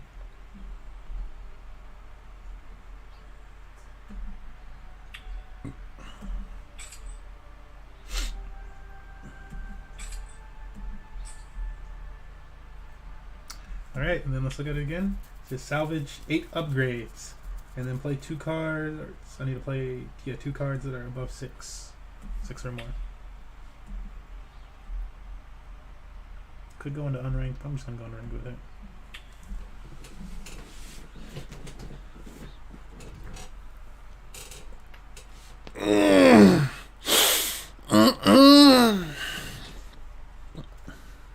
That's how it happens. And the then stock price goes first. And they take over the bank and they hand over the bank to JP Morgan, and JP Morgan becomes bigger and fatter and gets all these banks for basically almost for free. And we just listen to JP Morgan. And the best part is, he gets a loan from the fucking government to do it.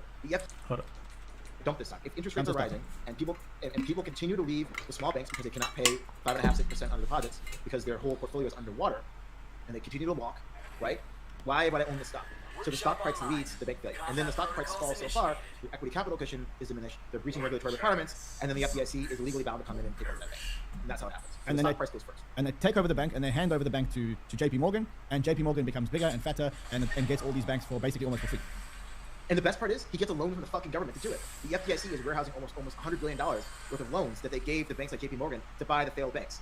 So it's not on the Fed's balance sheet, it's on the FDIC's balance sheet. It's a little game of like, let's hide the bailout. That's what they're playing right now. So I'm just quickly looking up the definition of capitalism, because I don't know, the last time I checked the definition of capitalism, it was that free markets can do whatever they need to do. But it seems like what we're getting now is anything but capitalism. It's capitalism when everything's going well, but when things aren't going well, then it's not capitalism anymore. I mean, am I right in my assessment here? Absolutely, and this is not just the US thing, it's basically every country in the world, regardless of what ism you pretend to practice as a government. So do you really see a banking collapse like in the next, I don't know, 12 months, 18 months? Do you really see like maybe some banks hitting serious banks? When I say serious banks, I don't mean 3 little crypto banks, 3 little banks that were also traditionally the crypto banks, coincidentally. Do you see a banking collapse in the next, like, I don't know, 18 months? Is that like something that Do I could think be that on the like a radar? Bank of America? I don't think a Bank of America is going to go belly up. I think what's going to happen is you're going to have some. Remember, in the U.S., I don't know all the political systems in the world, but the U.S. has this political system where every state has 2 senators, right? Yes. There's only 100 senators in the Senate in the U.S., right? Regardless of how big your population is. So there's going to be some small little fucking bank in like Iowa or Kansas, some bumblefuck place like that, and they're going to go belly up. And because they gave a bunch of money to the boy or the girl in the Senate, like what the fuck? How are these guys going to bail? I'm not going to bail. Why isn't the FDIC stepping in and guaranteeing all deposits of everyday average Americans, right? You cannot not do that politically. So that's how it'll be solved. It's not going to be, the next one's not going to be some big bank that anyone outside of like bumblefuck America has heard of. It's going to be some small little fucking bank. Who knows what the fuck they were doing? They did some dodgy shit, and they're going to go complain to their senator, like, why aren't we getting a bailout? And that's how it's going to happen, in my opinion. It's not going to be the JPs or the Morgan Stanleys or the Bank of Americas. It won't get to that level. Do you think he's right when he says rates could go up to 7%? Like, do you think that Sure, of course. Okay, and so rates go up 7%. What happens? The banks start to collapse. How does the US then refinance all its debt? Because if I look at the debt clock, this is the scariest thing that I've ever seen in my life. And the reason why I say this is the scariest thing that I've ever seen in my life, because this is the world's reserve currency. This is the backer of the world's reserve currency. Like, this is supposed to be the best we have. The best we have is about $33 trillion worth of debt, according to the calculator here. It went up by $275 billion on one day this week. This is the forecast interest rate payment. It's at $1 trillion. I mean, we can round it off to $1 trillion.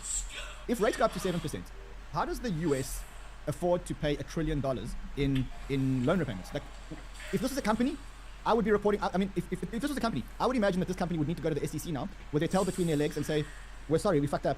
Please help us get out of this. Please stop trading of our share." I mean, that's what would happen if this was a company, right? Well, the government has the ability legally to borrow as much money as they need, right? So it's very simple. They borrow money and they pay back. They will make the dollar payments. The nominal payments in dollars will always be there because the government has the ability to print money and borrow money and do these things, right? And if no one wants to buy the debt, then the Federal Reserve will buy it. So that's what we're all anticipating. What is it going to take for the Federal Reserve to finally, well, not realize, but to be forced to become part of the Treasury, like they were from 1945 until 1952, like during World War II. It's already, we've done this before. They say, okay, the long-term 10-year Treasury rate is, I don't know, 2%, 3%, whatever. Look at the fucking number. It'll be lower than where it is today. And we will buy all bonds at that level. Or, I wrote about a paper by Dr. some Columbia professor, and essentially he said it's called fiscal dominance. The Fed instructs that all commercial banks now have to hold a percentage of their deposits with them. These deposits now can only invest in government bonds, and the Fed no longer pays interest on excess reserve. Right? That's another way. There's so many ways to force people to own these bonds, and if you're inside the system, once this happens, you have no other way out. So the thinking now is, okay, I can see this coming. I know this mathematically is probably likely to happen. Therefore, I should do something about it and move some money that I'm comfortable with out of fiat and into crypto, which cannot be debased in this fashion. That's the thinking. That's a great bullish argument from someone who's and we will buy all bonds up until that level. Or, I wrote about a paper by Dr. Calamaris, I can't pronounce his name, some Columbia professor, and essentially he said it's called fiscal dominance. The Fed instructs that all commercial banks now have to hold a percentage of their deposits with them. These deposits now can only invest in government bonds, and the Fed no longer pays interest on excess reserves. Right? That's another way to do it. There's so many ways to force people to own these bonds, and if you're inside the system, once this happens, you have no other way out.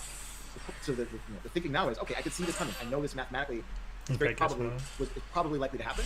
Therefore, I should do something about it and move some money that I'm comfortable with out of fiat and into crypto, which cannot be debased in this fashion. That's the thinking. That's a great bullish argument from someone who's into crypto, and I guess that we see it because we've bought into the narrative that Bitcoin is the world's only real finite asset. But if I look at the gold market is actually painting a different story. The gold market has actually been, I'm going to call up the gold chart. I would imagine that if the new gold, if gold 2.0, if our thesis is that gold 2.0 would run, I'd imagine you'd get the old-fashioned guys still buying gold 1.0. And I was watching exactly this thesis, and I'm looking at the gold price. This gold price looks like it's doing exactly the opposite. It's like, we don't want to be in gold. We want to be in dollars. Well, I mean, I think we have to think about the phase of when the declines are happening, right? So we in the crypto, we experienced our washout moment, starting with Luna, and then I think capstoned with FTX, right? Crypto leads because crypto's the only free market left in the world. There was no bailout of FTX. There was no bailout of Ferreros and Celsius and Voyager and all these motherfuckers went bankrupt, right? No bailouts because just can't do it. Yes. You can't print Bitcoin out of thin air. So we went down. We had the capitulation moment, and now we're looking forward. Okay, we've washed out all the tourists in crypto. This thing's gonna rip because there's only so many finite good cryptocurrencies, and so much more fiat is to be created. And if you look what happened to Bitcoin on, I think it was March 10th or 13th, when the bank term funding program was rolled over the weekend, market ripped, right? Because we saw through. Oh, we know what this is. This is unlimited money printing. We know what happens when unlimited money printing happens. Number fucking go up, right? So Bitcoin is the only free market left. Gold's a free market to some extent, but again, it's very hard to trade it. It's owned by so many financial institutions who have to de-risk themselves as volatility in treasuries goes up, right? So gold will get dumped like everything else because if I'm a hedge fund or pension fund or whatever, and the vol goes up in my bond portfolio, I have to reduce my holdings of other risky stuff because that's how the 60-40 portfolio works. So you could see some pretty nasty moves in gold to get a proper melt up in treasury yields, and some of these people are forced to deleverage their positions. So with all this in mind, what do you think the traditional hedge fund manager, how do you think that they're positioning their portfolio? And the next question I'm going to ask you is how you're positioning your portfolio. So I'm going to make an assumption that you're not positioning your portfolio the way that a traditional hedge fund manager is positioning their portfolio, right? I'd imagine that you're a little bit more degen, that you're a little bit more into crypto than they would be. How do you think first of all, I mean, let's assume that traditional hedge fund managers see what we see, because everyone sees it. Okay, so with that in mind, how do you think that they're positioning their portfolio right now, preparing for the storm? It's going to flat, selling everything they can. If it's liquid, dump it. That's what they're doing. Because they have, value at risk models. They're, the person over the portfolio manager who's managing the entire, the book of what's in that particular hedge fund is looking at, okay, there's volatility in treasury markets. I should be reducing risk in every single bucket, right? So anything that they can sell, they're selling. And they're probably in a no trade zone right now. It's just, you just don't trade. You sit on your hands and you wait. And you actually know how to do risk management. Come on. And you're sitting in cash. When you say sit on your hands, you're sitting in cash. You're buying dollars. Yep, exactly. Or if you can't, sometimes there might be stuff that you can't even sell, right? So you're going to find a proxy hedge. Maybe you're buying S&P vol, or you're buying, downside puts, whatever. But yeah, you are going flat. Okay, so does that mean that if this continues until something happens, we expect the Dixie to go up because people go more into dollars, we expect the stock market to go down, we expect the bonds to go down, the yields to go up, and the bond prices to go down until this explosion happens? I'd say, yeah, probably. I think that sounds about right. We're going flat. Okay, so does that mean that if this continues until something happens, we expect the Dixie to go up because people go more into dollars, we expect the stock market to go down, we expect the bonds to go down, the yields to go up, and the bond prices to go down until this explosion happens? I'd say, yeah, probably. I think that sounds about right. So, I mean, do you think there's a risk that the Dixie goes above where it peaked, like 115? Do you think there's a chance that the Dixie goes all the way back up there? Sure. I mean, there's a chance that China devalues the yuan on Monday, right? China's been on holiday for the whole week. It's National Week in China right now. The yen is looking like it's going to break 150. I don't know why, but I think that the PBOC wants yuan CNY versus yen, yuan versus yen to be 20 or below. I don't know why that's a level, but they come in the past and they've intervened when it's got higher than that level. Right now, it's been above 20 for a while. The PBOC's been fixing the yuan way stronger than what the market would otherwise say. So I think there's significant likelihood that next week China devalues pretty massively the currency to get competitive again with this weak yen, which obviously sends the dollar higher. If the Ministry of Finance doesn't come in and intervene on the yen, and we break 150, and the BOJ is looking, kind of toothless on this, like we're going to somehow not print money and buy bonds, then you can see the yen run real quick, right? Again, dollar weakens on all this. Sorry, the dollar strengthens on all this thing that China and Japan are weakening quickly due to what's going on in their financial market. So yeah, I think Dixie could rip right now. What's the Japanese? I mean, how concerned are you about the Japanese story? And then we'll talk about the Chinese story in a second. But how concerned are you about what's going on in Japan? And the reason why I say, you got the Bank of Japan is just buying and buying and buying and buying and buying bonds. They're on this absolute mission. Everyone thought that they may stop and try and worry about inflation, but that's not the case. They're just continuing to buy and they just continue to devalue their currency more and more and more and more and more. Here's the chart over here. Like, is this a trade that you think the Japanese will continue? Because the Japanese don't know inflation. They've never lived with inflation. What do you think happens here? So I think the thing that happens here is the BOJ has chosen the bond market. They can save one or the other. They can save the bond market or save their currency. Now, I think every government is going to be just like Japan. They're going to choose to save the bond market, save the government, allow the government to afford to roll over its debt. What does that mean? The yen could go to 200, right? 250, whatever. It'll go where it needs to go. What is Japan actually managing? They're managing the speed at which the currency devalues. How do they manage that? They sell down assets that they hold internationally. Japan has a net investment position of about $3 trillion worth of stuff. $1 trillion of that is U.S. Treasuries. So what is the knock-on effect of the BOJ basically printing money to save the bond market? Well, Japan as a country is going to have to start selling down these dollar assets to make sure their currency doesn't weaken too quickly, which means that it's going to put more stress on the U.S. Treasury market, which will have yields go up further. And if you are in need of financing or had financing in the past from Japanese corporates, Japanese sovereign wealth funds, it's just not going to be there because they need to liquidate dollar assets to repatriate home to keep the yen, from going from 150 to 200 very quickly. So, you think the Japanese money flow trade continues? What about China? How messed up is China? How badly is China broken? I mean, I think China is going to become just like Japan. Multiple decades of zero to no growth. They have the biggest property bubble ever in human history. I got shown a chart a few weeks ago, and it had the affordability of apartment in Beijing versus in Tokyo during its bubble period. China is like off the charts. It's just so ridiculous, right? Does it mean that there's going to be some sort of like financial or political collapse in China? No, but it does mean that there's not going to be any real Chinese growth because they have to absorb all these losses. The losses will get paid. It's just how long does it take to pay them off? Game 15 about how 15, Xi 18, Jinping and his lieutenants want to 2021, spread the 22. pain. I don't know, but all I know is at a macro level, China's not going to grow because its property market is only going one way, and that's deflating back to something that's reasonable in terms of affordability. So if I'm reading between the lines here, China is going to stimulate, Japan is going to continue to stimulate as they've been doing. The US is playing a game of chicken now. They can only play the game of chicken until something breaks. When something breaks, the only tool that they have left, both of them are stimulus tools. One of them is reduce interest rates really, really quickly. Back down I need to close play zero. these sixes. The other tool is just put more money into the economy. Is that we're basically saying that the only way this ends is with helicopter money. Well, that's the beginning of it. That starts the fun period. Then we get the hangover later. But yes, the only option that these governments know how to pursue is printing money, because the other option, which is actually enforce some pain on the populace, is not going to go over well. So whether you're an elected leader or you're a dictator, that was not the promise of the people. It was, we the government can solve everything, so please let us do our jobs. Well, do the fucking jobs, right? And so the job is print fucking money. That's what they're going to do. Okay, so with this in mind, next 18 months or so, we get some kind of, and I'm using the time frames loosely, but we get a massive print of money. Let's not talk magnitudes, but it sounds like it's going to have to be a big bailout of the system, because the bigger the system... I calculated magnitudes. I did this research this week. Okay. So the magnitudes, I think that we're on par for 1 to 2 times how much money we printed during COVID. What? Right? So yes. 1 to 2 times what we printed during COVID, which was, I mean, that was unprecedented. That was unprecedented money printing.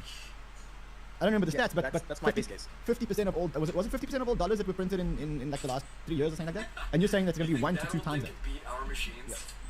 In total, global, between the Fed, the ECB, the BOJ, and the PDOC. Oh, wow. Okay, and then so we have the biggest party of our lives. It makes COVID party look like it was nothing. Yeah, because we're outside of our homes. We can actually go out and do shit, right? It's be fun. So we can actually spend, we can actually go and buy Louis Vuittons, we can do whatever we want to do, and we can drive share prices up and market rally and whatever else. Okay, now what happens? They gave me nothing on the salvage. In all the bullishness where I was searching for you, I then saw people will lose everything. And I was like, hold on a second. I'm going to re-roll this one. Because artists all in, people will lose everything. So I guess that means party, hangover. Yeah, exactly. Right? We have everybody's printing all this money. We're debasing the currency. We're perverting the time value of money, the most important relationship in a civilized society. And that's going to lead to social unrest. Because people are like, well, I didn't get to drive a Lambo during the latest bull run. My ass was fucking working 3 jobs, couldn't make ends meet. Fuck you, right? And that's going to bubble to the surface. And it's going to be a very caustic cocktail, because everybody in the world, the people who don't have as much, are sitting there like, what the fuck? Like, I don't have financial assets. I'm not fucking partying at the club. I'm trying to work all this overtime just to feed my kids. And so seeing this party that's going to happen over the next few years is going to engender the seeds of revolution afterwards. I don't know how that's going to play out, but you can't print this much money and have a very few people do so well while the rest of the population sits in misery working their ass off, afraid that the AI robot's going to take their job, right? So you have all this going on at the same time. So I just need to reveal some cards here. double whammy. So you've got people losing their jobs, and then you've got AI coming in and taking those jobs, which means more people end up losing jobs. So it becomes like a crazy scenario where I guess I agree with you. Social unrest is actually one of the things.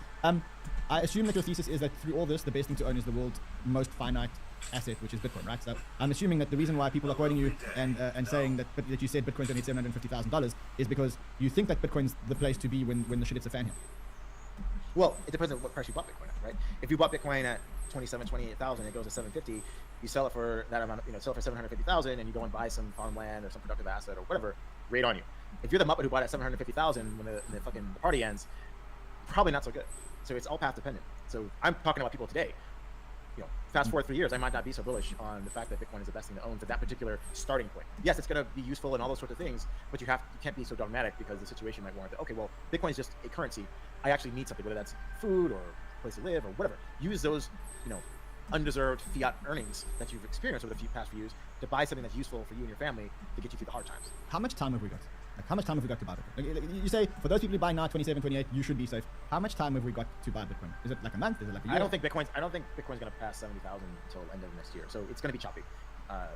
It's not going to be a straight line up, but the euphoria when this narrative actually catches on, if it actually catches on, is going to be swift and sharp, and you're going to feel like a muppet if you've got to buy at charts going like this versus when the chart was going like that. Okay, so let's go through a chart here. This is a fractal chart of the halving fractals. It kind of says that on the 15th of April next year, we should break this trend line-ish, more or less. And again, this is just using halving fractals. Then it's usually like a slow and steady chop, and then kind of like a huge acceleration somewhere around here. And they're saying that we'd probably peak 518 to 546 days after the halving, which is a year and a half after the halving, which is probably just towards the end of 2025.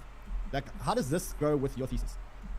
It's very complementary, right? Because I'm looking at a debt cycle where I'm saying the U.S., which leads the world in terms of fiat money printing, largest economy, reserve currency, all that kind of stuff, they will roll over like an average amount of their debt. The average maturity is 3 years-ish on U.S. Treasury debt. So there's about $1 billion of debt that matures by the end of 2026. So there's a stock of stuff that needs to be printed to buy that debt, right? So I think that a end of 2025, into the 2026 timeframe sounds about right for the top of the cycle, because it's when all the debt's being monetized, create the party, and then okay, well, what if I roll over like an average amount of their debt? The average maturity is 3 years-ish on U.S. Treasury debt. So there's about $7 trillion of debt that matures by the end of 2026. So there's a stock of stuff that needs to be printed to buy that debt, right? So I think that a end of 2025, into the 2026 timeframe sounds about right for the top of the cycle, because it's when all the debt's being monetized, create the party, and then okay, well, what the fuck do we do now, right?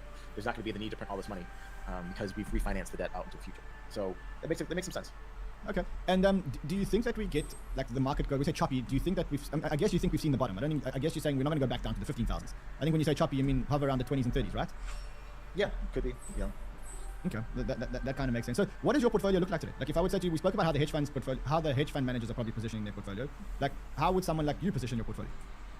So, I have a bunch of cash. I'm, very thankful that I have enough capital where I can earn interest on it and pay my bills.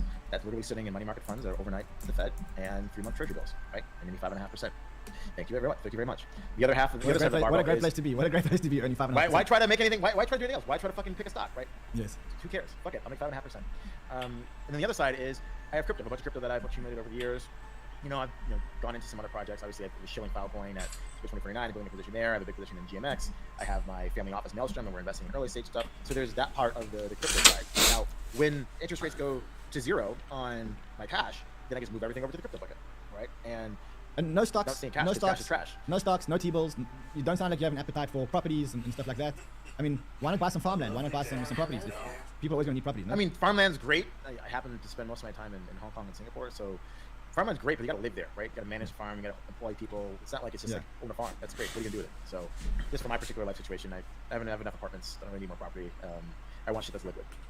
Farmland's great, but you got to live there, right? You got to manage a farm, you got to employ people. It's not like it's just like own a farm. That's great. What are you going to do with it? So just for my particular life situation, I haven't have enough apartments. I don't really need more property. I want shit that's liquid. You never know what's gonna happen. You don't know if you're in the right place. You need to up and leave real quick, right? You don't want to be tied down. Yeah, I bought some like $100 million, whatever the fuck, right? I'm gonna sit here while my shit gets got because the social situation broke down, right? So I want to be very nimble, very liquid. Got it. So I want to pivot the discussion a little bit. So I mean, we've heard the man, we've heard the macroeconomic theories, we've heard the investor. I want to talk about Arthur the person. Like, you're back in Singapore now. You look fit as hell. Like, you look like you're strong and you've been training a lot. What keeps you busy? Like, the last time we spoke, you just got off the ski slopes.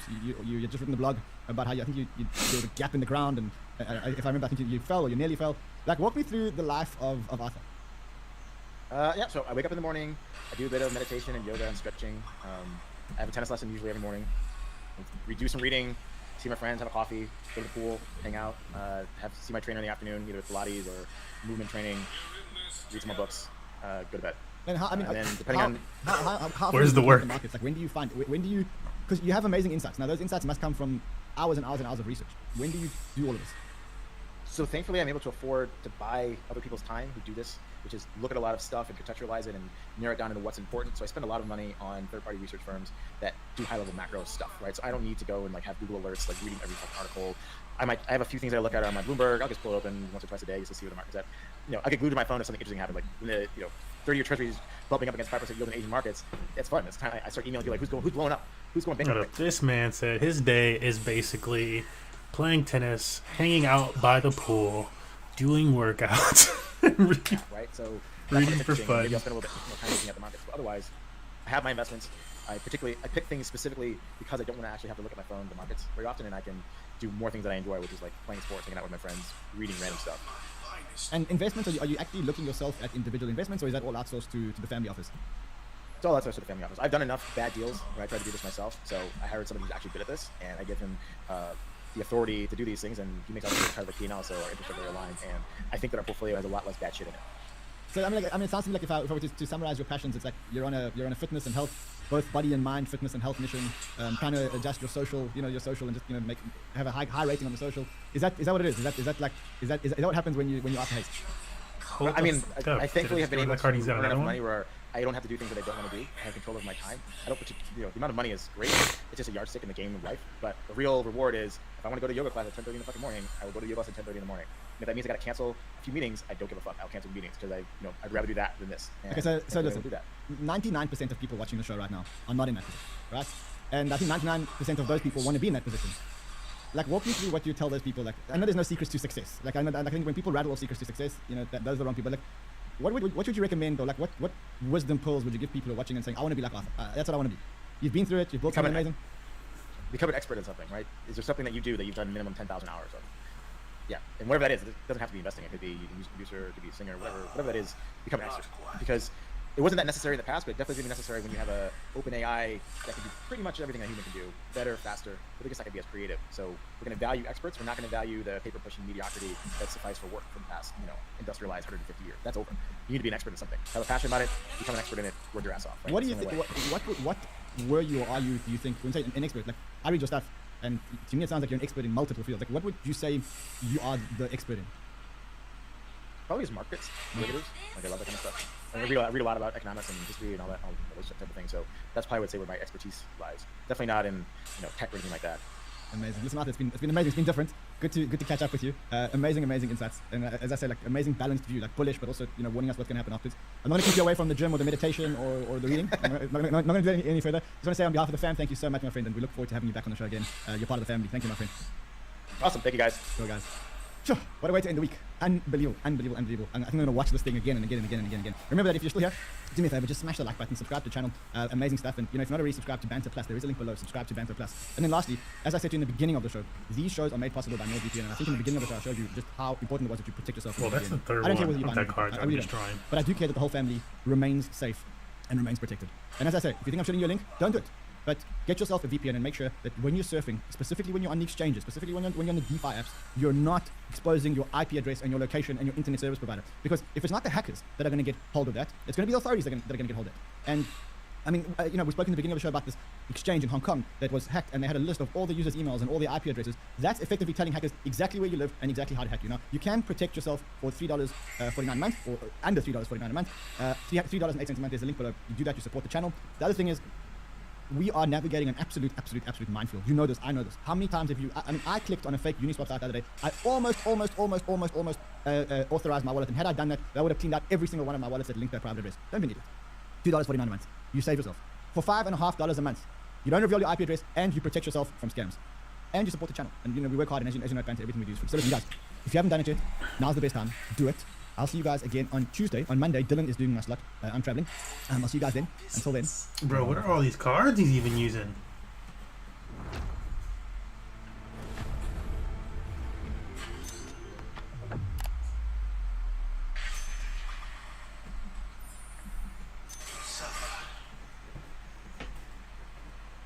Wait, does he not? Warren Buffett is taking $50 billion, putting it in 30-day and 60-day notes and getting 5% on it. That's how he just increased his cash flow to $180 billion. He now got more money on hand than any other company. Oh, they nerfed him.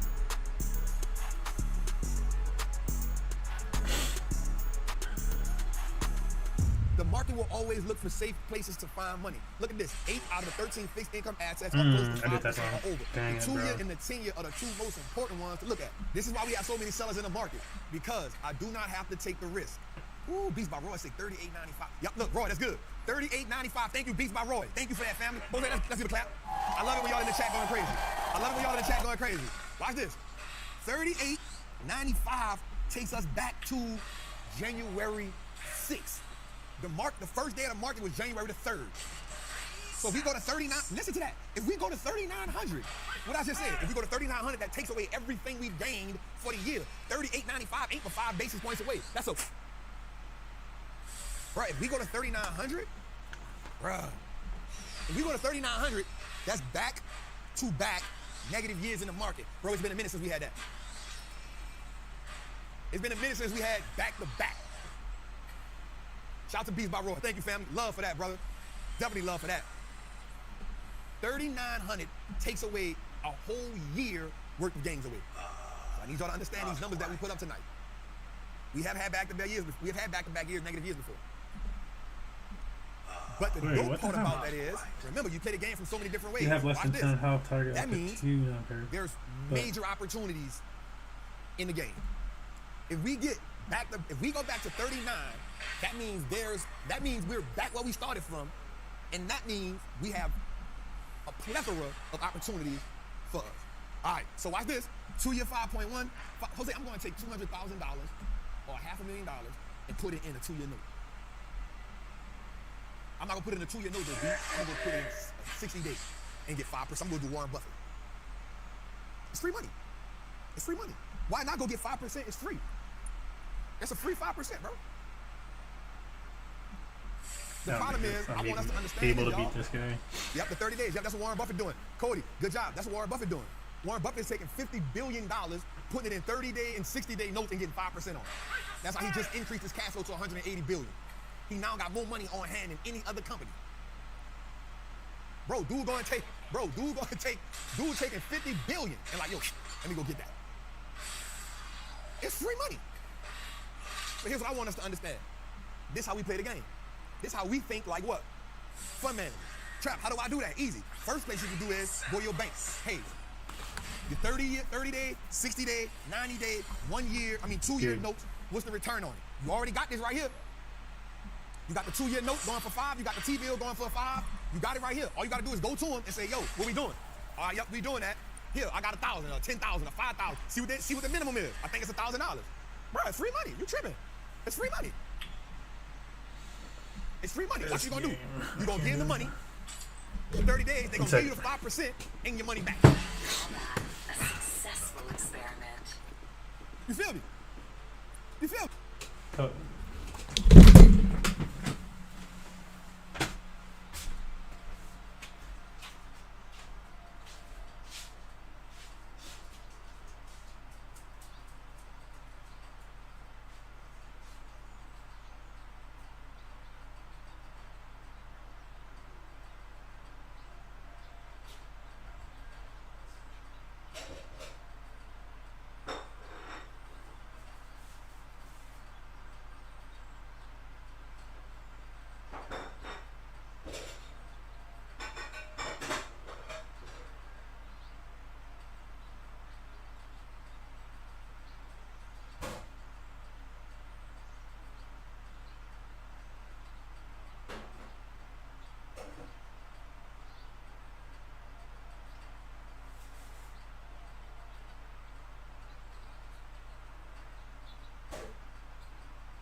All right, man, oh man, it's tough out here. Let me try to get a better deck together.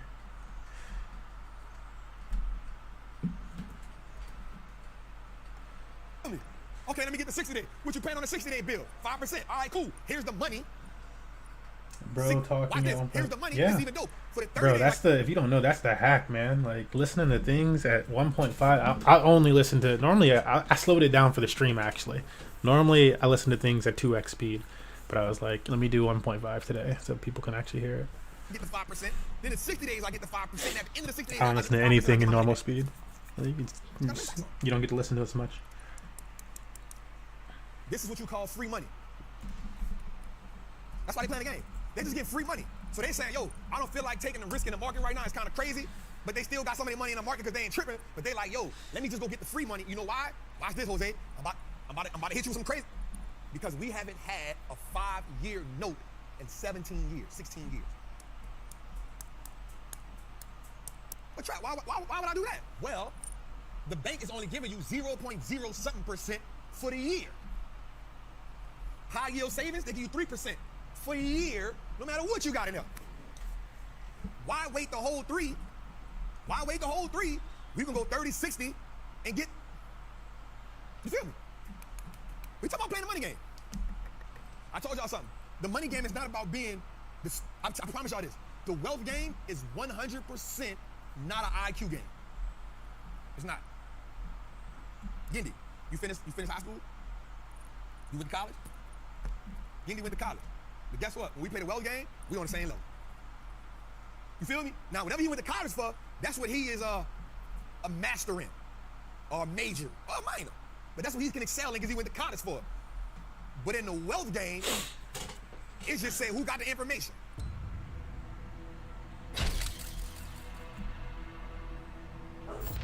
You shooting a clothing line for a Travel Apparel Inc. Certified brand for all certified Wall Street travel.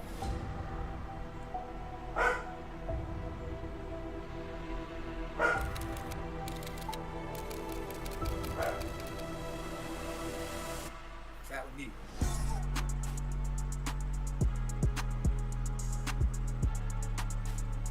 Behind the scenes, shooting the merch, Wall Street travel. Alright, I'm trying to make this new deck. Revolutionary act. It takes commitment, sacrifice, consistency, and dedication. Trap Apparel Inc. is a brand that represents just that. True Measure Wealth is not just about the money, the opportunity and freedom that you provide for those that come behind you. Trap Apparel represents that. It represents those who are willing to do the unnecessary. It's about those who are willing to commit. It's about those who are fearless when it comes to the market. It's about getting it out the market and not getting it out the mud. For the wealth game, it's all about when I got the information, how do I apply it to benefit me? And I think for us, the problem is not that we scared to execute. I think it's mostly about us having the information and execute on the information that we have. So for the majority of the world, we've been in a 0% inflationary environment, and we've been in a 2% yield, 3%. We've been in that environment. Now we have 5%. Now we got the inverted yield because we've had the inverted yield for a year and a half, where the 2 years giving a better return than the 10 year. Yo, if you want to be real crazy, why do I even got to go out the 10 years when I can get 5 for 2? It's playing the wealth game. I ain't gonna beat that up too much. I feel like I beat that up. I feel like I've been there for a minute. I feel like I was like Canelo on Charlo. All right, so here we go. Yo, listen, this is crazy. I want you to understand how much this recession portfolio been getting knocked silly. At the peak, the recession portfolio was up 110,000. Oh, that's my organ one. Dang it. That thing up 86,000, fam. That show y'all, like, it's been getting knocked silly. I'm just trying to survive. I don't want to make no changes. Right? I won't ride this one out before I change going into the new year. So we up 19%. Right now the S&P is up 9-10%. We still up 9-10%. That's my advantage. But I ain't gonna lie. 3,900. Man, 3,900 might put me up 3% on the year. I'm gonna let crop go at the end of the year, that way I can do tax loss harvesting on it. I'm gonna let it go at the end of the year so I can get my tax loss harvesting on it. But this one did shock me. Lockheed Martin, it turned negative on me, and I don't like that. The trucking, and then we know we got TPH are still up, and VTRX at the bottom is still up. I don't know why they hit the whole thing. Yeah, Crocs did me dirty, man. I ain't gonna lie. The crazy part about it, bro, like it ran all the way up for me, like it was up like $8 grand, and then it just You know what happened? I'm thinking This about it. You know collateral what damage. happened? I don't even know When the what retail sector started taking a hit, it started taking a hit. Damn. I ain't even pay attention to that. I ain't even pay attention to it. Last back-to-back negative years was 2001, 2002, 2003. Hey, they in it tonight. I like it. Hey, I like when y'all in it like that. I like when they in it like that. I like when they be in it. Do it. That's how long it's been. That's how long it's been. 2001, 2002, 2003. But as you see, ATRK, CEL8, that's the baby still running. Costco's going good. Eli Lilly, kind of going down. Lockheed Martin took a hit. NVIDIA, I'm gonna tell y'all something right now. I'm gonna tell y'all 2 plays that's on my list. I'm gonna be real with y'all. I missed it the first time, and I told my people in Patreon, this is my fault. AVGO, when it hit 297, I was supposed to get in there. I was supposed to do that 315 option play on that. I mean, I'm sorry, 897, 797. When it hit 797, AVGO is the one that hit me for 67 bands. AVGO hit me for 67 bands. When that sucker hit and I got out, it hit my mark. It hit my mark. I was like, all right, bet you, I'm taking the L on it. My people in the picture were like, hell no, I ain't taking this L trap. I'm riding. I was like, yo, it hit my mark. Here's my thing. My rules is my rules. My rule, and I'm okay with that. It shot back up to like 341. I was like, yeah, I want to see my people. You know what I'm saying? I was like, yeah, my people still. I wasn't tripping. My rules is my rules. I'm cool with my rules. You feel me? Like when it hit back to it hit to 841. I was like, yep, my people. You know what I'm saying? Like, yeah, I be rooting for my people. Even if I gotta take an L, I still like. I want my people to win. You know what I'm saying? I was like, hey y'all, this is my rules. It hit my 50, and the reason why I don't panic. 3 more cards I can add here. I've been there. We hit the Google Play. We was down 30%. We got all the way back up to 70%. We got to 60, 70%. Like, all right, y'all, it's time to go because we saw what the market was going to do. I wasn't tripping, right? And I was like, hey y'all, listen, it hit my rule. It hit 50. I'm not about to roll it down because of what's going on and because of it done went from 923 to 50. Yo, I'm out. Yeah, but it don't mean I'm not willing to get back in. And that was my moment. Man, that thing hit 797. I was on the plane. I said, ooh, I got it. Go back over here. What else am I missing? This thing moves. Got this. How I told my people it moves. Got this. It move in bunches. Got bro, this. It'll move 2%. This thing moving $10, $12 bunches, bro. It's my rules. I only play options on stocks that can move $2, $3 a day. That's good and bad. Because when they move, they gonna move $2, $3. I don't have cunning diplomat, so I can't. Oh no, I do actually. Let me put at least one of those in there. Then I guess it moved, bro. It was moving, bro. It moves it, bro. This thing moving $15 a pop. You feel me? And it hit my 50% mark, and I was like, damn, I gotta take this L. All right, bet. But already I'm like, all right, if it hit this, I took it was like 808. I was like, all right, 808, that's my mark. All right, bet. But I had a mark for it. I said, if this sucker hit under 79, like under like 800 or something, like I'm gonna strike it. Bro, that thing hit 797. I said, that's it. I ain't gonna lie. I'm gonna keep it real, and I keep it real with my family. I was like, all right, it hit the 797, because I just took the 70 band L, I was like, damn. I ain't gonna lie. I was like, damn. Like, because it moved the way it moved, I'm like, it can hit 780. I ain't gonna lie. Like, I was like, it can hit 780. Like, that. And I was like, it hit the 797, but that thing shot back to 841. I said, oh my God. Oh my God. Oh my God. I gotta grab this. Look, I got meta. So I got 2 more plays, and I put it in a group. I was like, listen, y'all. Because I'm not one to take a hit and get discouraged. I'm like, I'm back in the lab. I'm back in the lab. I'm following my rules. So I'm in the lab, and watch this. If you took the options course, 2 of the plays I put in did my little hook. I was like, bet. The part was though, the 2 plays I'm in, Meta, it got down to 290. Meta went to 290, Amazon went to 120, Google went to 120. I said, ooh, it's striking distance. But because we were still in September, I was a little, I'm not gonna lie, because we were still in September, I was like, all right, it still got room. We in September. It hit, and it came back down. I said, I'm here. We last day of September. I'm like, it's the last day of September. October can be a shaky month because of the stuff we talk about. Here's my area. You know what I'm saying? It hit. First day of October, we get the spike. Today I was like, oh God. So let's go a little further there. Anyway, we here. We up 19%. Let's go. Look, this thing. Oh God. Let's go a little further there. One more. Boom. I can't show y'all these 2 plays because I can't show y'all to 3 weeks. Patreon, you know it. But as you can see, I was up. It dropped $2 on me today. One of them dropped $2. One of them dropped $5 every year. This one here, I'm gonna tell you why this play pissing me off. This play is pissing me off so bad. Here's why this play is pissing me off so bad. Everything that I want to happen news-wise is happening. So all play.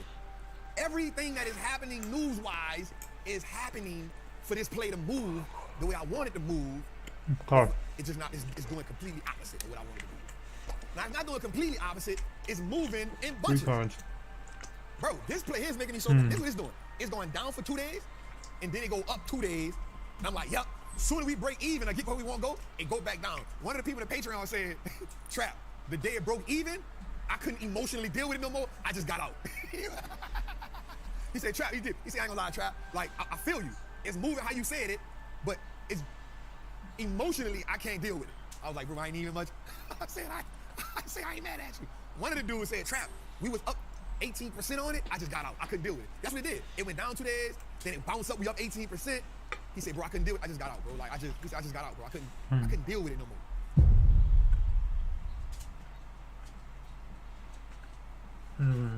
This video is a warning to all home buyers and potential home buyers because I'm starting to see some realtors and lenders do some not so good things, and I want you to be aware of it.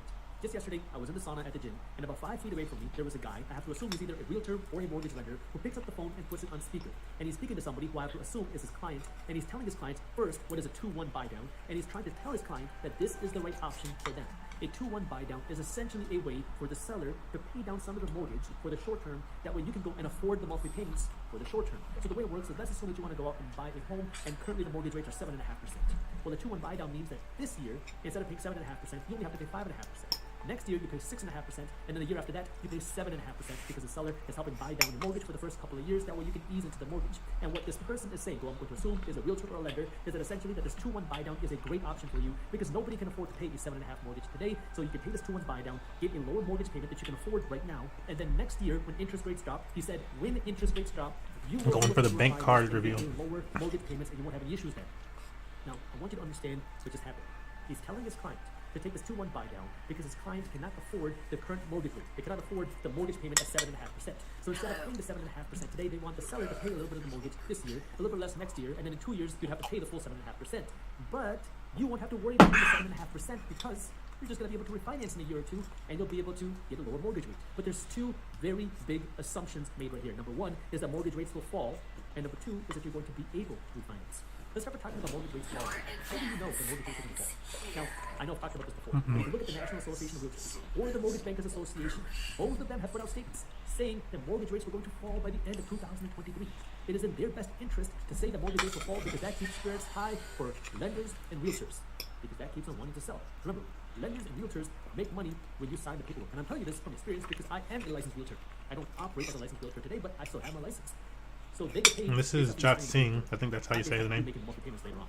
I'm not saying Minority mindset. Understand the way it works. So there's no guarantee that mortgage rates will fall. Also considering the fact that the Federal Reserve Bank came out this week, and they said we don't expect to cut interest rates anytime soon. In fact, they're expecting to raise interest rates again before the year ends. So now when you're saying that mortgage rates are going to fall next year, based off of what? But let's assume now that we can go with this example. Mortgage rates fall next year. There's a second major assumption just made, that you have to be able to refinance. That assumes that you can refinance. And that assumes you're also going to have enough equity in the home to refinance, and the paying the refinancing fees will be worth it. Now, you gotta remember, what's going on today? Housing is less affordable. When housing is less affordable, what happens? People put less money down as a down payment. So now if you go out and buy a home with a 3% down payment on a conventional home, or 3.5% down payment on an FHA home, or you find one of those great exemptions so you can pay a 1% down payment, or maybe even a 0% down payment, that means you don't have much skin in the game. So now, let's take the same scenario out. Let's assume now that home prices continue to struggle.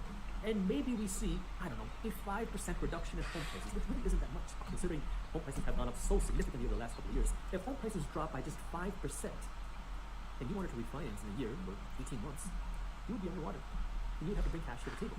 So now, if you're underwater and you have to bring cash to the table, that means you might not be able to refinance if you don't have the cash. And if you had the cash, maybe you would have been able to make the mortgage payments as it is, because that also means that in 1 year, your mortgage payments are going to rise. In 2 years, your mortgage payments are going to rise even more.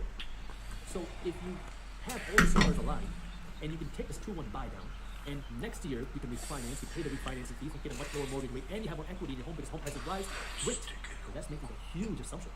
It's making an assumption that number 1, mortgage rates will fall, and number 2, that home prices will continue to stay high and maybe even go higher.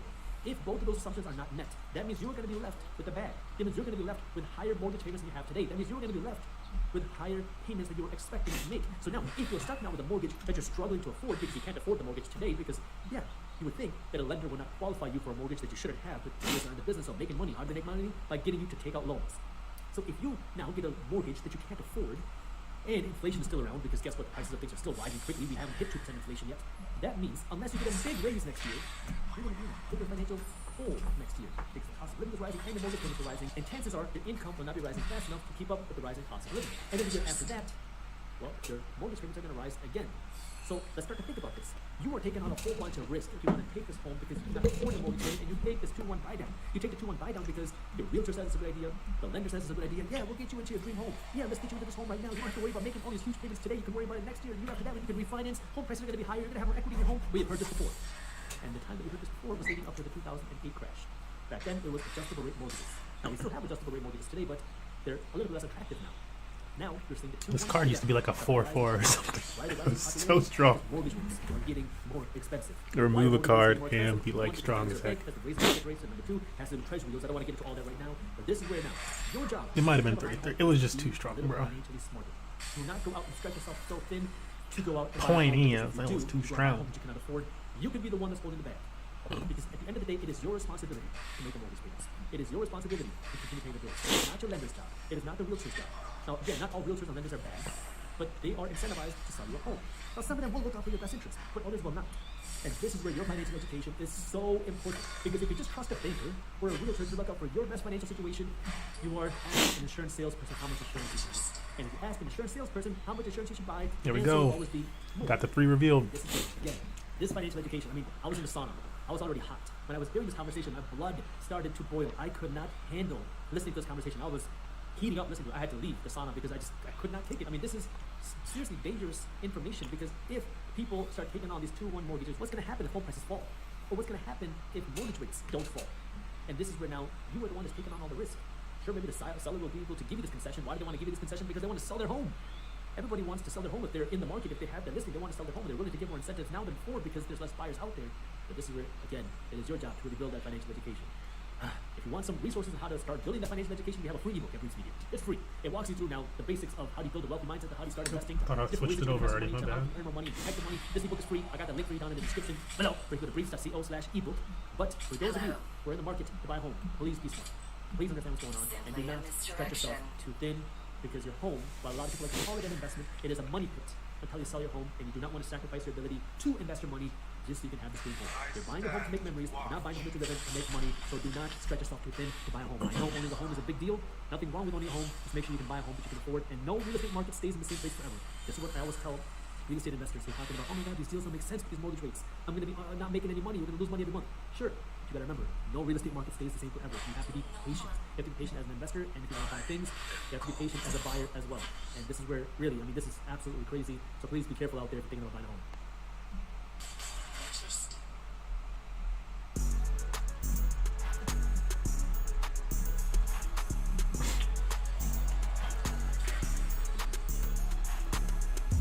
So I want to break down where we are now in the USA. And I told you this one is more about helping us understand the financial landscape that we're in. Because in playing this game, it's more than about just buying stocks. It's more than about just making profit. If you don't understand the financial landscape we're in, it's impossible for you to win at the game.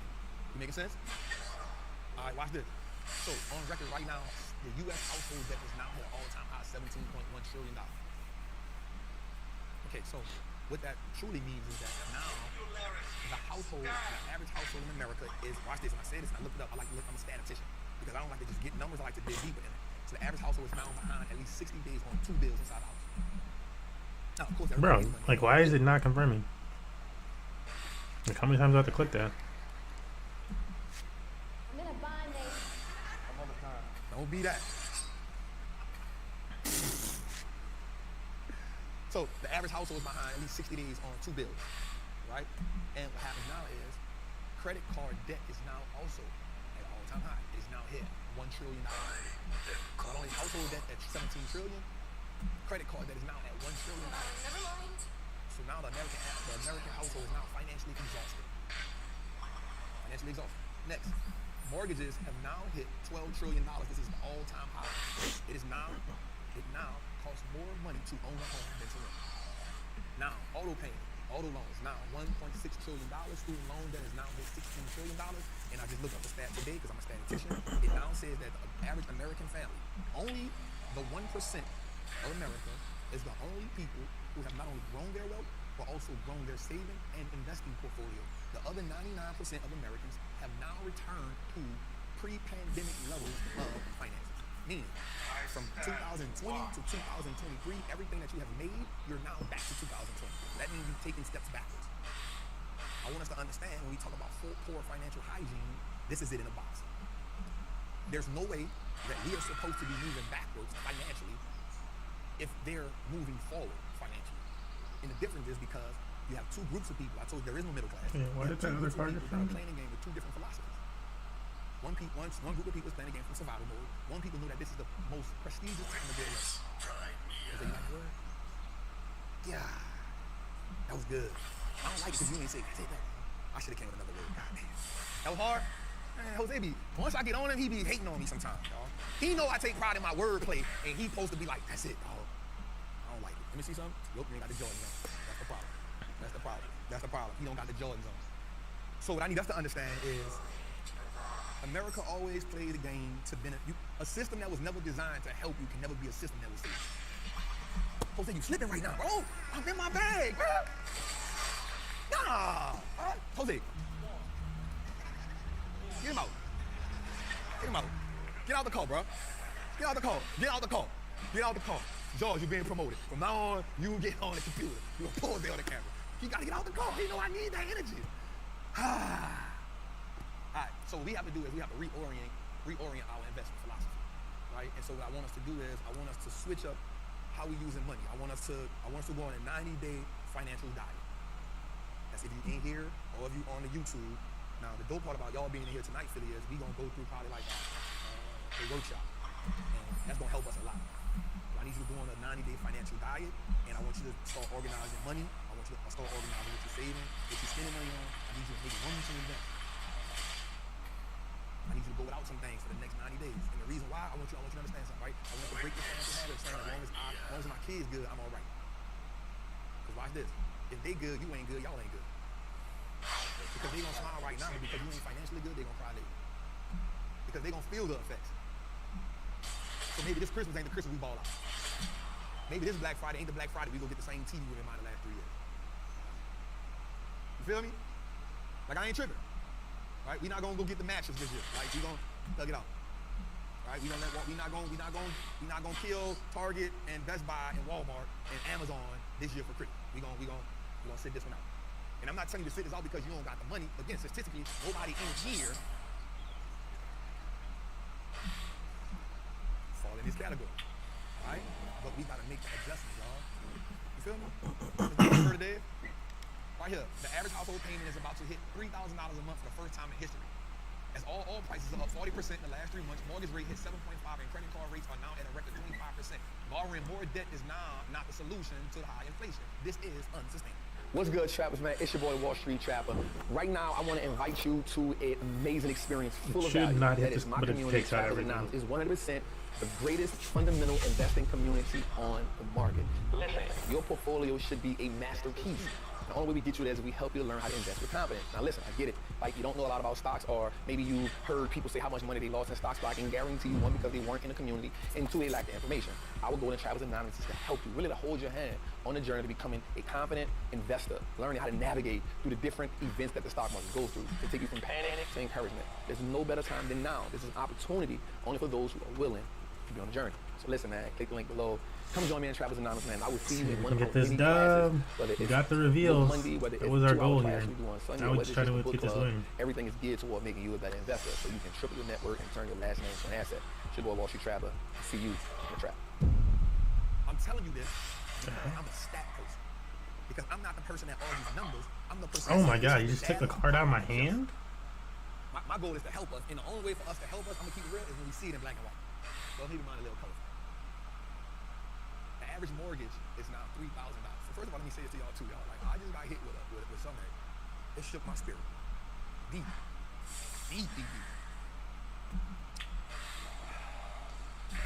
How many of y'all want $1 million? Now y'all gonna lie. Now y'all like, no, he set me up. I appreciate you, King. King, like, I want that. Y'all been slamming too. No, you tripping. Listen, let me tell y'all something. I called my realtor as soon as I got this property tax. That thing was $27,000. Bro, every time. Why you ain't even much telling me that? I'm like, this can't be right. I thought property tax was like $5,000. When people be like, I bought the property taxes on the house because they had a lien on it, they be like, they paid $10,000. I was like, what happened? I was expecting, like, I'm about to pay a property. She was like, Trap, you gotta think about it. Your house is 10,000 square feet, you live in a gated community. You got some investors, a big one, but $27,000. She was like, welcome to being a multi-million-dollar household. I was like, send me back to the hood. I need to see people sitting on the step. I don't see nobody sitting on the step around here. Ain't nobody playing football in the middle of the street. They don't got a basketball goal up. The little girls ain't playing double dutch. These big ass houses ain't nobody outside. I won't move. It's quiet. I was bucking the system the other day. I went got a crate and just sat on my porch in the hood. I was just sitting there. I swear to God, I ain't got a crate, y'all. I just got a crate. I'm like, I don't see no Miss Darlene. I don't see nobody, man. I'm just sitting on the crate. These are rich ass kids just sit inside all day. I was like, no, where the candidate at? Where the frozen company at? You feel me? Like, I remember coming up, bro, like, when somebody moved in the neighborhood. So where the candy lady at? You got kids? He come outside? Man. Oh, my name Leon. I live in the house over there. Tyrone, you want to go outside? Go outside. And being here before the street light, come on. Them little rich kids don't do nothing. They just go inside and get on the game. I'm like, bro, what the hell? Anyway, I'm gonna get off that. But just want you to know, when you decide, just know that the property taxes come every year. And then she hit me with something I didn't know. She said, because your house is consistently increasing in value, the tax go up. I said,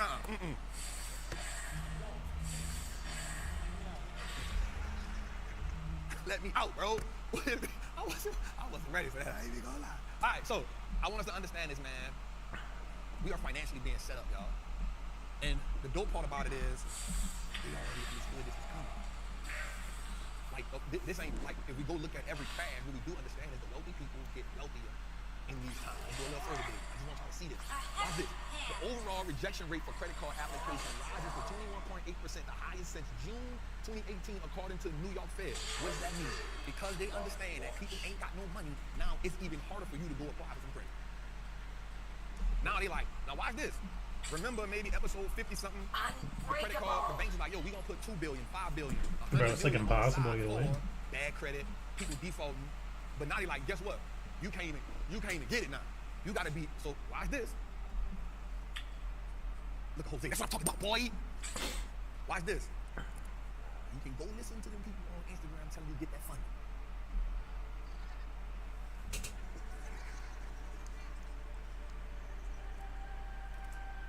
Telling you, you go get that funding if you want. All my street dudes know, man, biggest small, y'all from the East Coast, biggest said consignment is for lying. You feel me?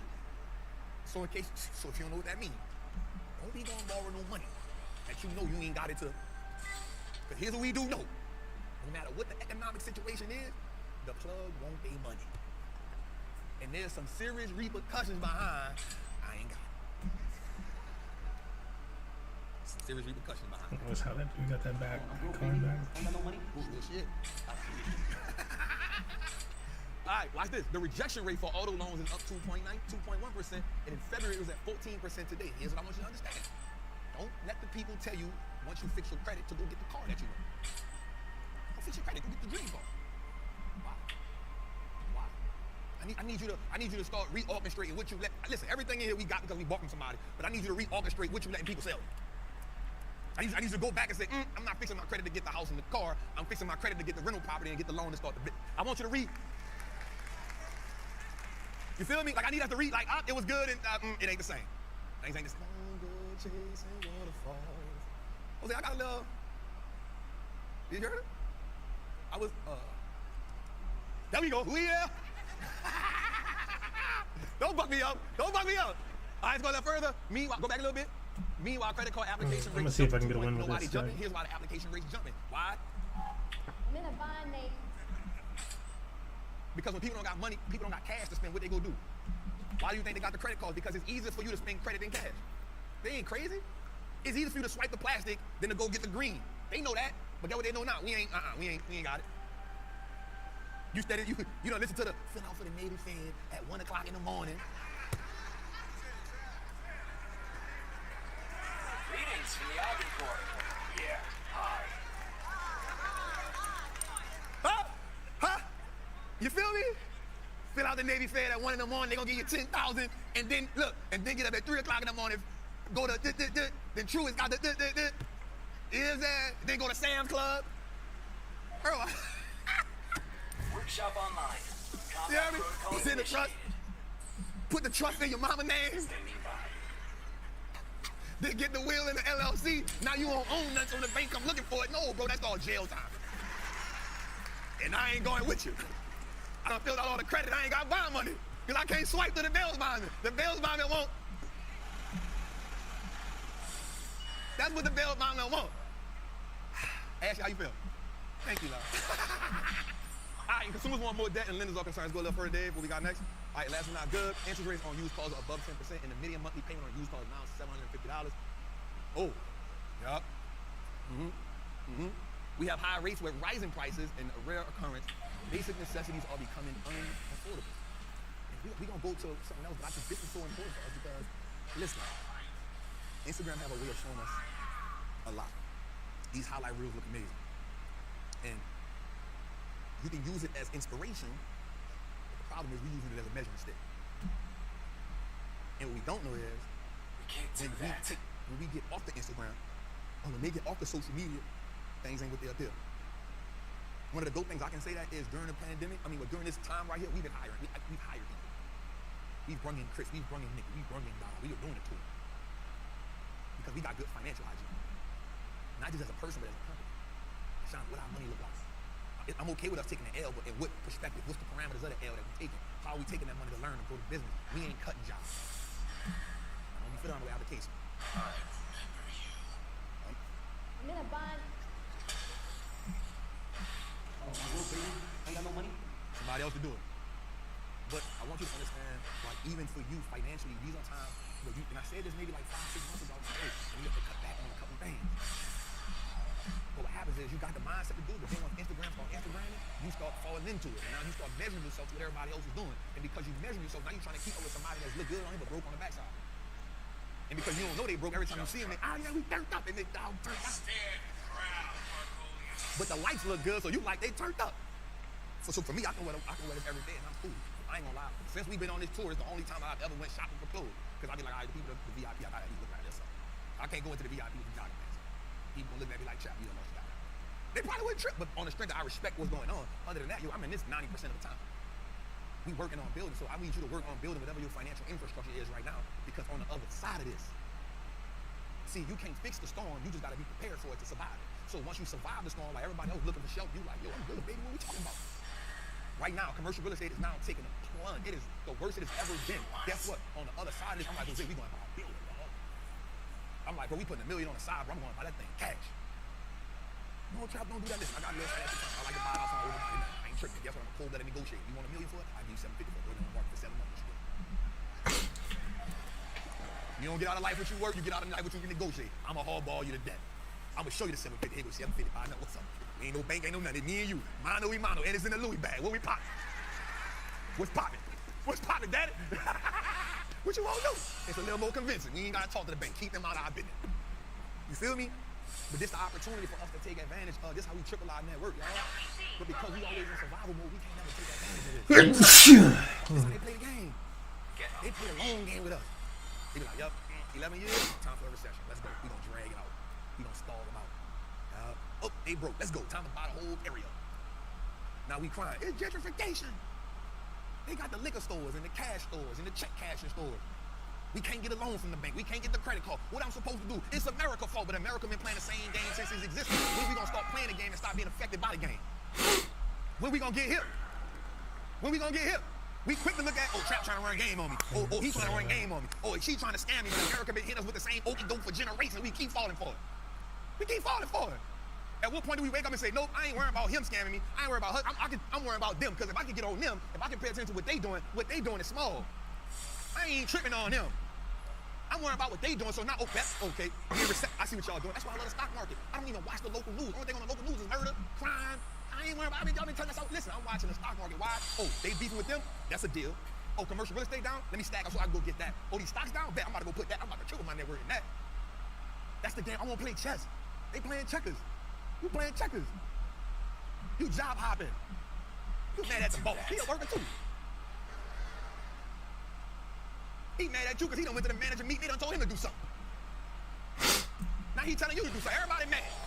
But the man at the top like, yo, I'm straight. I want us to understand how these people playing this game. And once we can understand how they playing the game, we can pivot. I want you to think like a fund manager. I want you to think like oh my god, he's gonna get rid of this. The consumer think about what item is on sale. The investor say what asset is on sale.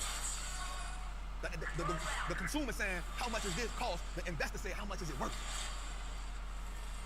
And once we can pivot to that, I promise you now we start having better financial hygiene. Let's move on, dude.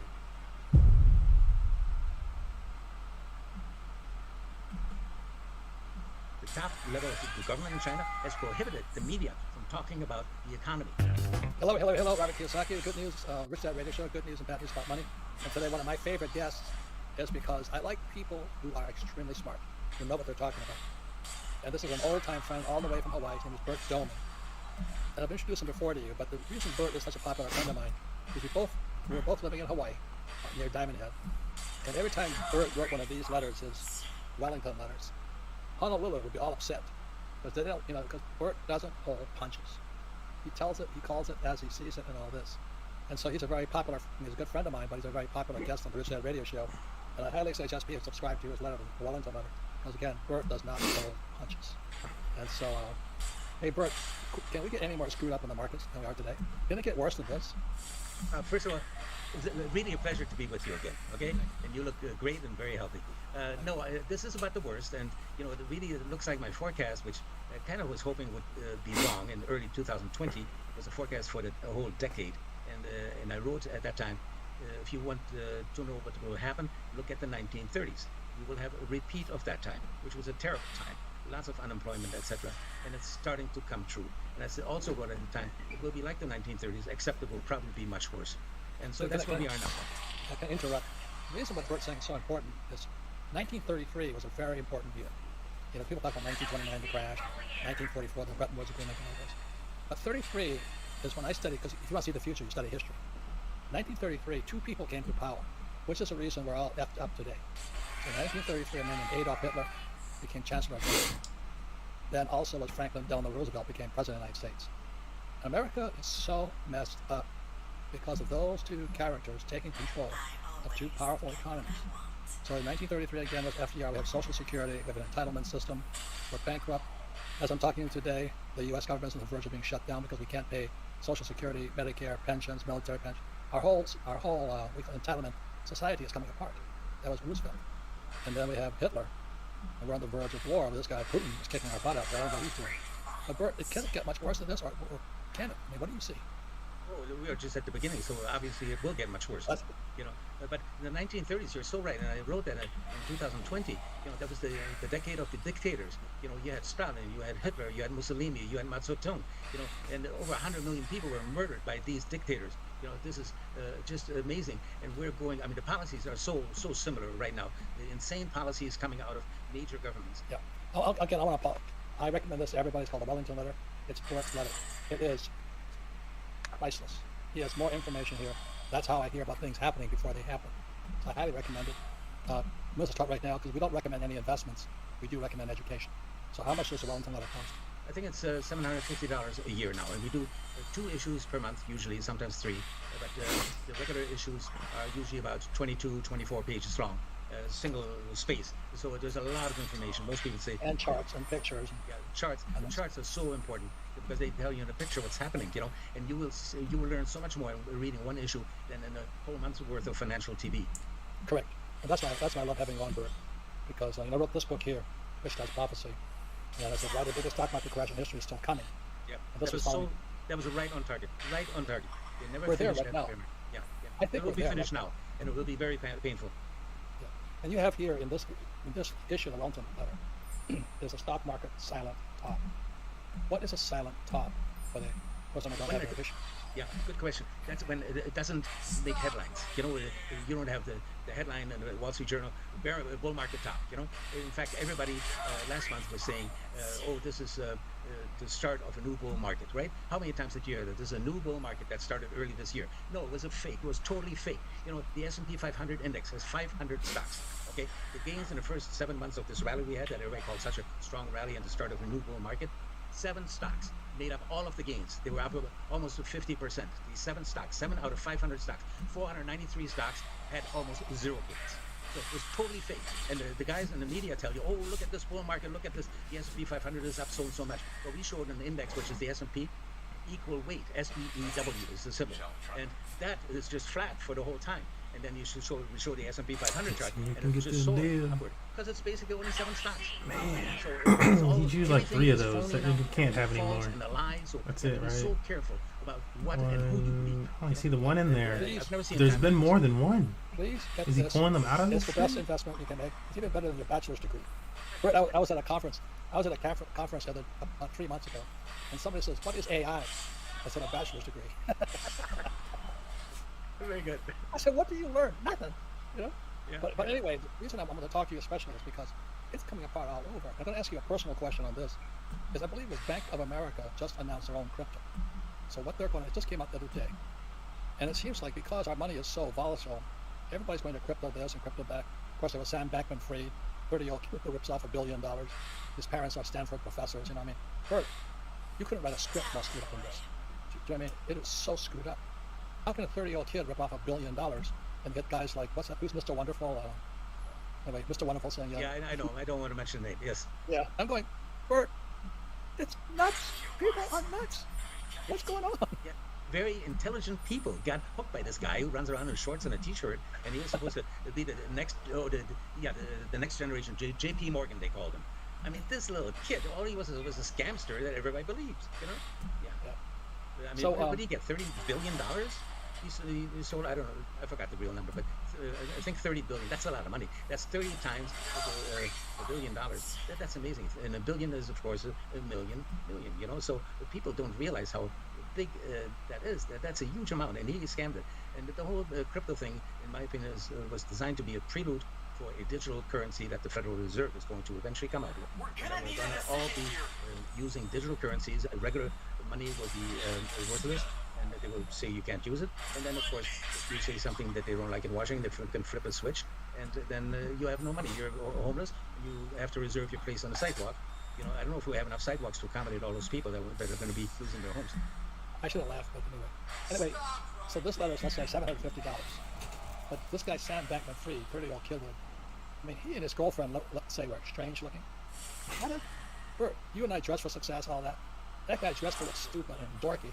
How did he trick, when you just charged $750 for this, how did he trick highly educated people out of so much money? Okay, I mean, we can't have Bert, isn't that a that's symptom actually, of our times more than anything else? thank you.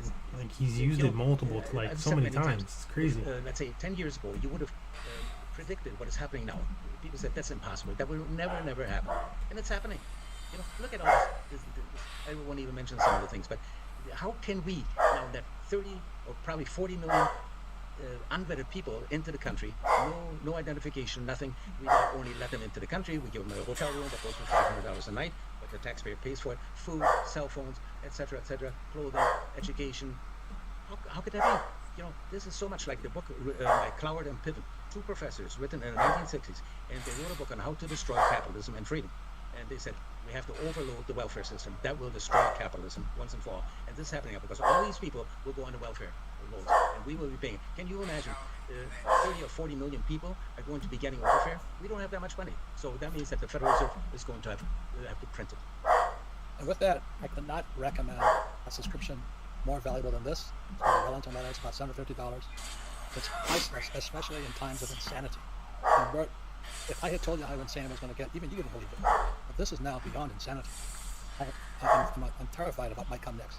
So when we come back, we'll be talking about how you protect yourself, how you profit, and how you get ahead during times of extreme insanity. We'll be right back. Hi everyone, I'm Kim Kiyosaki, co-host of the Rich Dad Radio Show. And I want to thank today's sponsor, our friends at Gold Alliance. You know, we should all be concerned about high inflation, a looming recession, the very troubled banking system, and out-of-control spending in Washington. And the fact is, during every major crisis in U.S. history, many of those who failed to prepare watched their savings, investments, and retirement funds plummet, while others with the foresight to own gold help preserve their wealth and purchasing power. Now, we're facing several major crises at once, and we may soon face even more economic turmoil. So please don't wait. Consider gold and put yourself on the road to financial peace of mind. The new free 2023 Gold Guide from our friends at Gold Alliance can show you how. Just visit www.freegoldguide.com/Robert or call 1-800-473-4585. Republican governor and conservative commentator Mike Huckabee says Gold Alliance is the only gold provider he recommends to his friends and family. What the fuck? Please visit freegoldguide.com/Robert or call now at 1-800-473-4585. Thank you. Feeling powerless over current events and your financial future? Financial freedom is your freedom. Robert Kiyosaki is the best-selling author of Rich Dad, Poor Dad. Over 40 million people have taken Robert's advice. Now it's your turn. Attend Robert's free virtual wealth building event. Claim your free access now at richdadfree.com. Don't wait. Access is limited. Go to richdadfree.com. That's richdadfree.com. Like, there's no way that shouldn't have been a win. Radio show. Good news and bad news about money. Once again, I guess it's one of my favorite people, Burt Tillman. This guy just gets to do how much damage? Like 10 damage to the face. 10 phase damage. You know, because we have history. On the turn, he's going to lose the game. From the past and stuff like that, so it's not that bad. But we're going to be talking. So it's the Rich Dad Radio Show. You can go to richdad.com. You can find out. You can watch this program again. Have your friends, family members watch it and discuss it. Because the more you watch this program, the more you're going to learn. One more time, I cannot recommend a better investment than the Wellington letter. We make no recommendations on any products or investments, but I do make a recommendation on education, and this is one of the best there is, the Wellington report. So Bert, a quick question I want to ask you is on bonds, because I don't even know, but I'm not a stock or bond guy or ETF guy. I'm a pure asset. I create my own assets. So for years I'd hear financial planners tell me, well, you know, it's 60-40, 60% equities, 40% bonds, and that's the financial planning kind of standard. And every time I hear that, I go, so you're much more knowledgeable about 60-40, 60% equities, 40% bonds. You're predicting the stock market to go down, which is equities. What's going to happen to the bond market of 40%?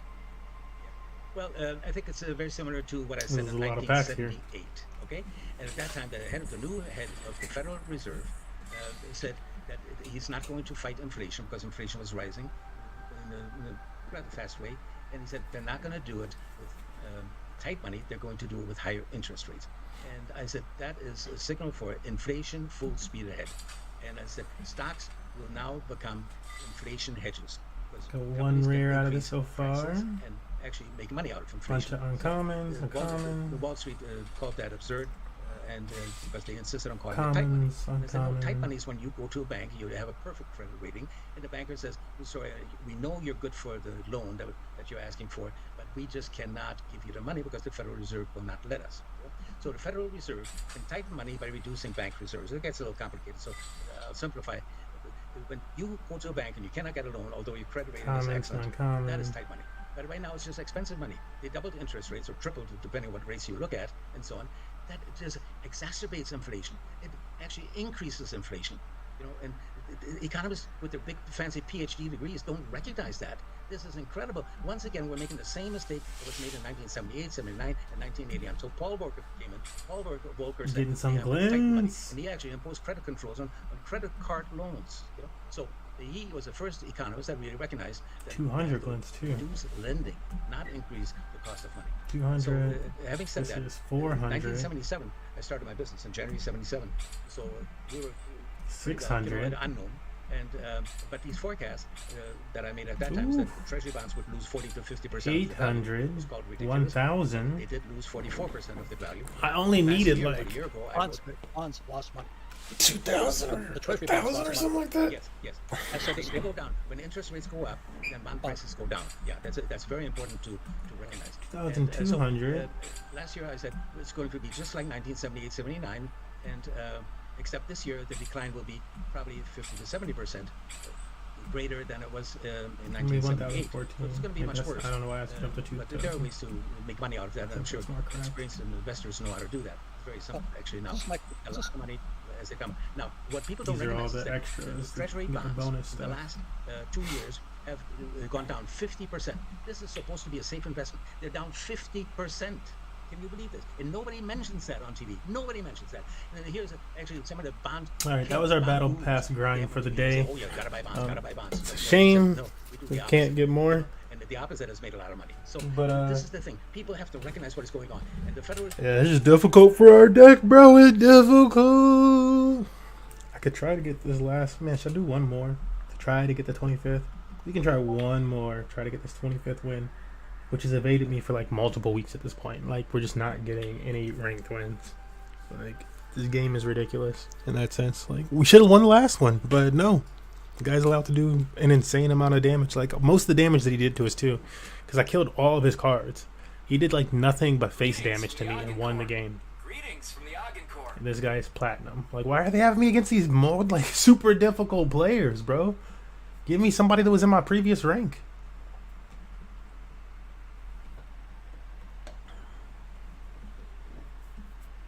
Like, I was down to like silver. They're having me against like diamonds and stuff like that are barely winning. Like, give me the silver climb up so that I can get some rank wins. Workshop online. Combat protocols initiated.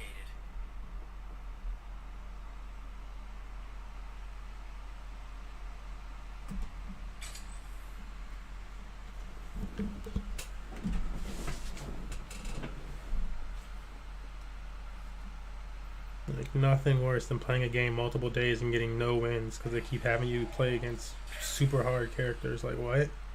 Or players. That's ridiculous. Nobody wants that.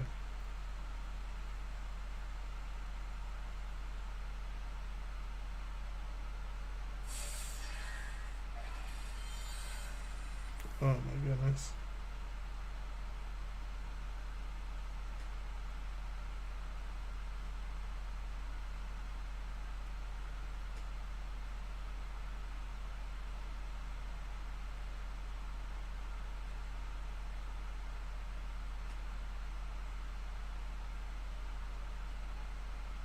Jesus, this rarely reward thing is gonna be ugly.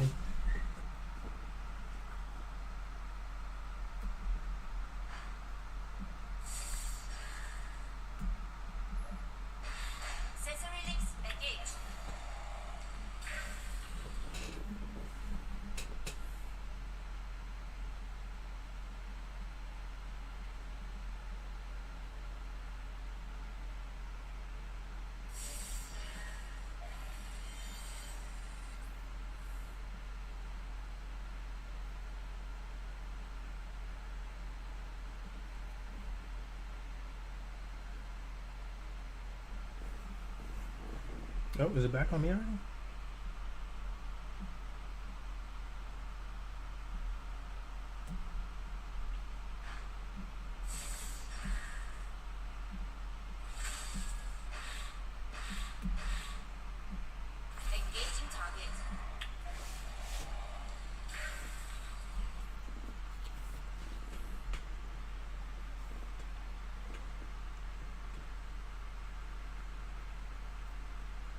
Watch this person like quit too early and they not give me the win. That was the other thing.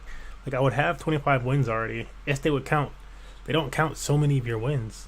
Like, oh, that person quit early, so it doesn't count. Like, what the heck, bro? It's not my fault that I was doing well.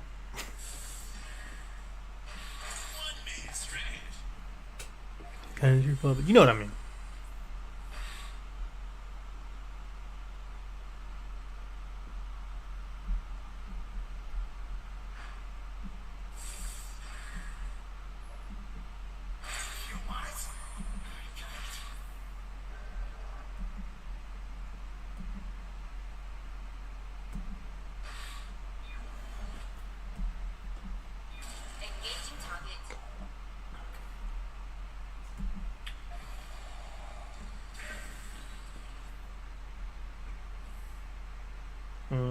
Who gets his little thing this turn? I'm gonna kill this card.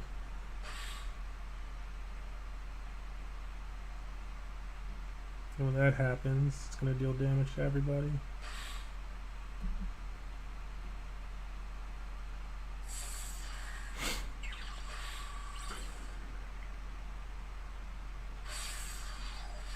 Oh, nice. Thanks.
Look, it's like we're into 4 energy. If this dude concedes right now and they're like, ah, you don't get the win, he conceded early.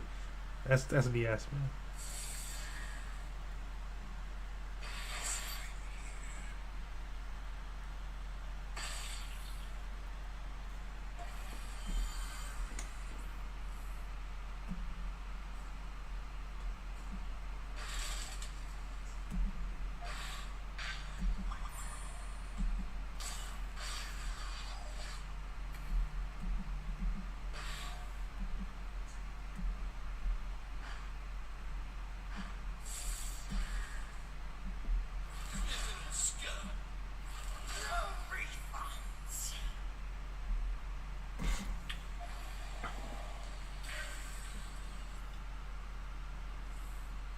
Oh my god, the Lions won again!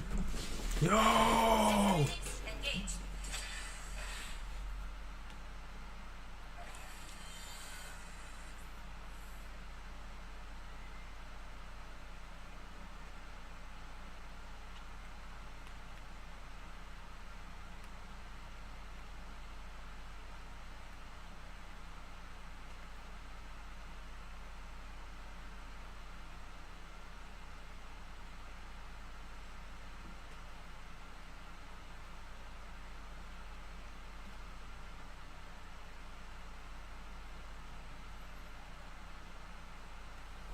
Oops.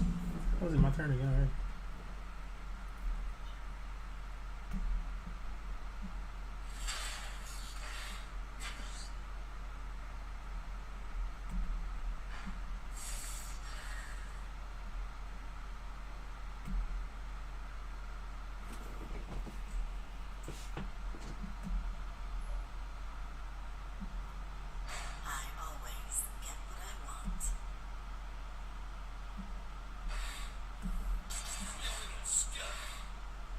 I should attack with this one, I should attack with the other one. Oh my god, it had that, really? Wow. We're gonna need a decision here.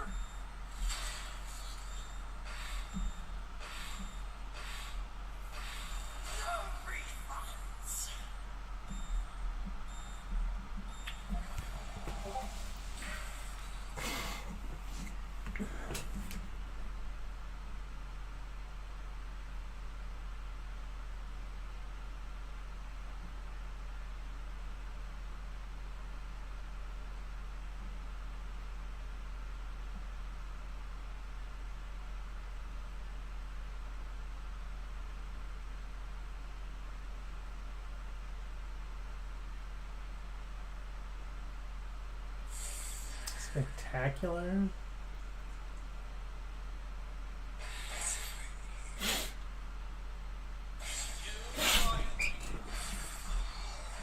Don't know that I would call that spectacular. I wrote that.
Bro, come on.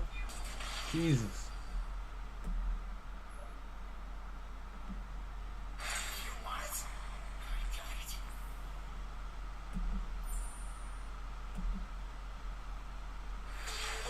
Okay. Initiate emergency jump recovery.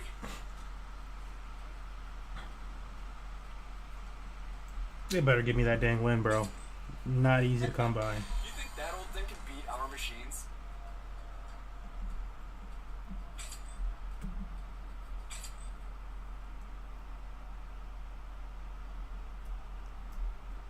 Finally.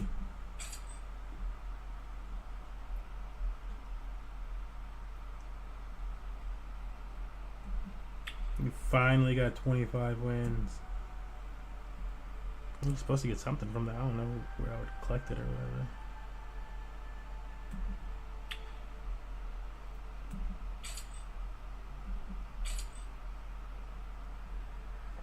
I don't think I can see my other ones without starting. I think I need to restart the game to see some of this stuff. Like the new card back that I got from that pack, the title that I think I just earned from getting the 25, like all that type of stuff.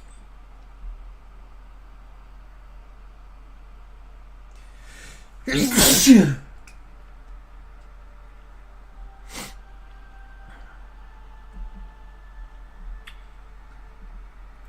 did it! We did it! We finally did it! Man, that was difficult.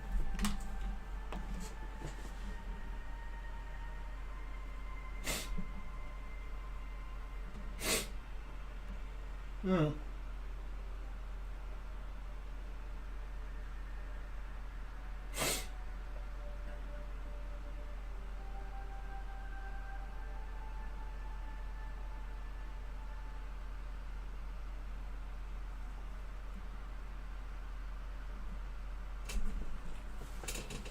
Wowzers. So get switching this game up.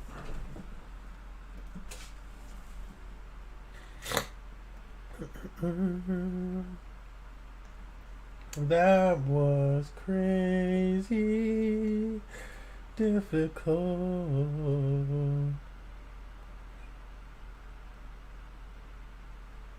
Yeah, let me turn my next one.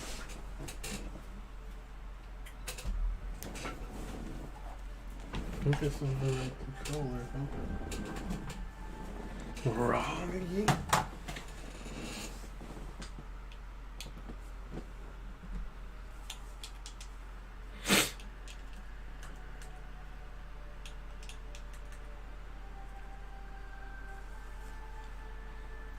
Looks like Mama's wrong again.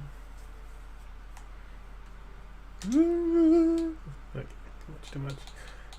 Too much? Ah, too much.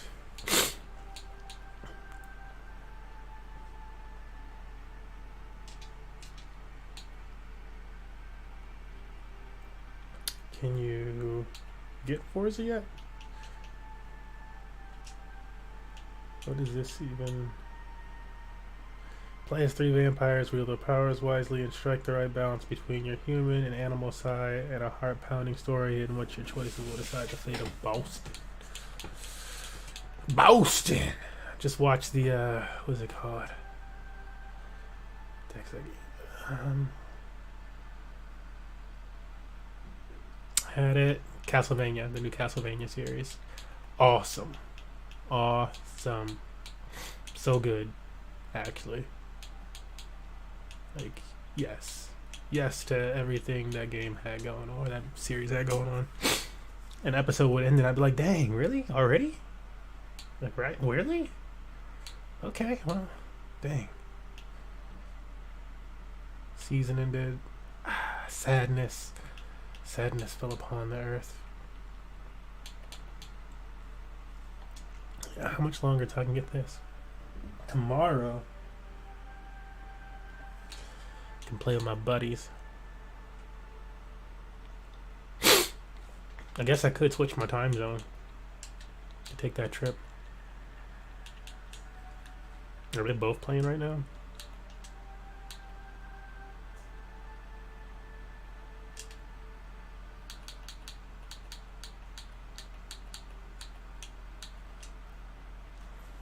Browsing cars today.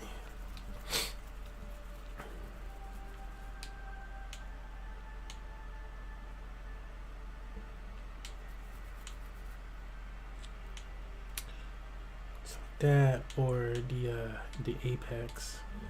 Should I play some Apex? I like never play Apex like that. It's okay to me. It's an okay game.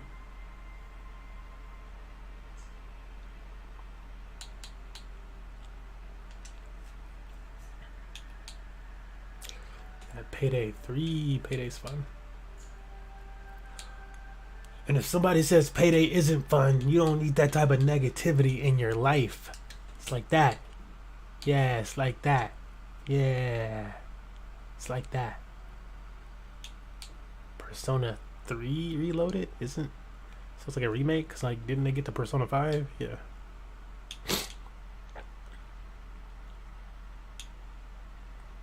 Like a Dragon, Ishin. So this is the, that one series? Whatchamacallit? The, what's the name of the series? Where they're like Japanese gangsters. Like it's Chinese. Like, dang, okay, my bad. Nah, Japanese samurai. Kyle is plagued by vast inequality. It's cool. It's coming to Game Pass. So I don't have to buy it. Sounds dope. It's not multiplayer at all, is it? Didn't notice.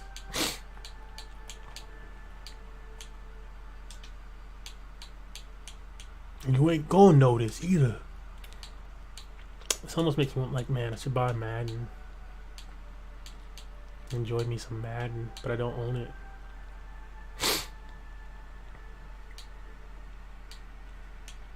What's leaving soon? Nothing.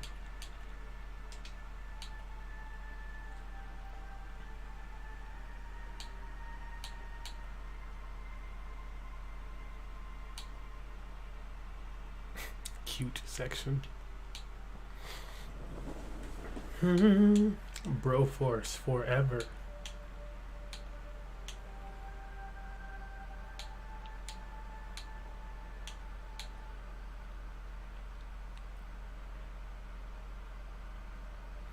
Madden. To John Madden. Man whose name goes down in history because now there's, I mean, the video game has been named after him for over 30 years. But you got the video game, you just got your sports legacy in general. He's a caster, you got his legacy as a coach, you got his legacy as a player.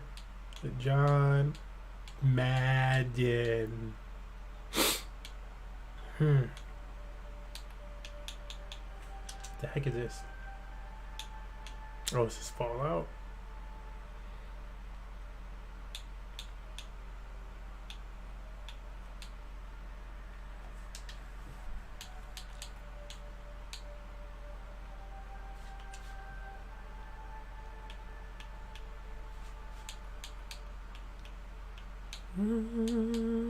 Just see what they got. Just curious. I like never play survival games, but I'm curious. Maybe one day one of them will entice me enough. I think you just need to be more into it though. Minecraft is that ish. That's a fun one, actually. Man, you can put time into Minecraft.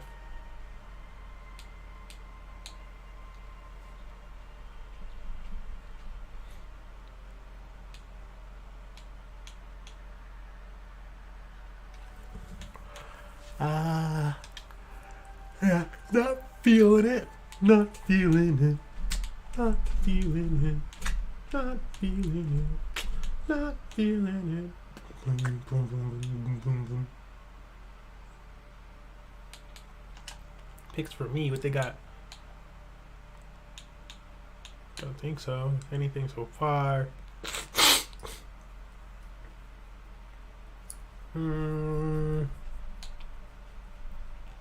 Yeah, I'm gonna say the only ones that I care for Minecraft and Star Wars Battlefront 2.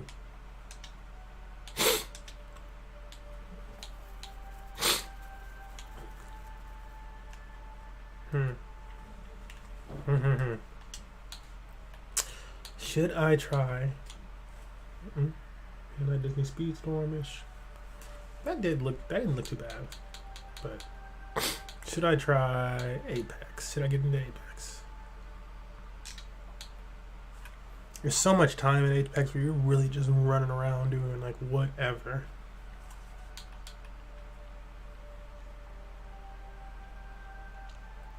That's what I'm not into. Yeah,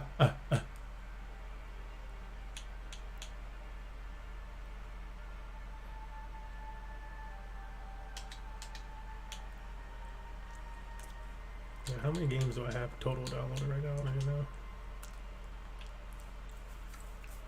Mortal Kombat, Apex, Halo, Fall Guys. I only have space for this more. Oh, maybe I do have space, and I don't have the which one. Okay, my game trial expired. Okay. I can't imagine the sales for this Assassin's Creed game are going well. It's like, why? But navigates the hustling streets at night since Baghdad, becoming a deadly master assassin and changing his fate in ways he knew.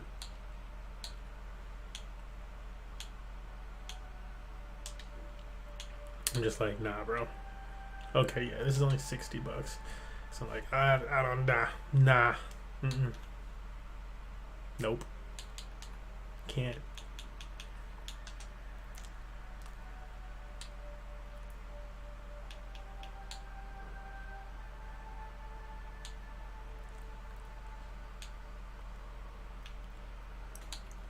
I'm gonna play something I should play soon so that I can cool it down and not too long. Cool it down some writing. Try to stack up some content before the week starts.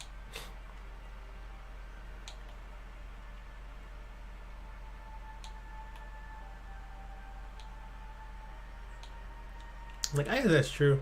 If I start with Apex, it's not like I'm gonna play Apex for a long time because I don't really enjoy it like that. I mean, I could get way better at shooting and I would enjoy it. I don't know. I just feel like, just don't die. And it's just a lot of running around.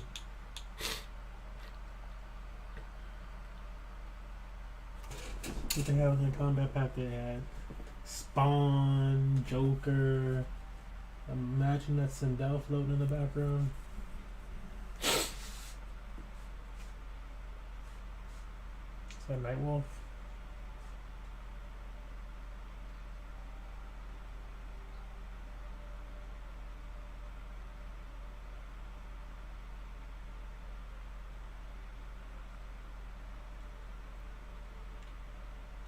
Man, when are they gonna remake a Spawn movie? Is it just too dark? Like, what's up?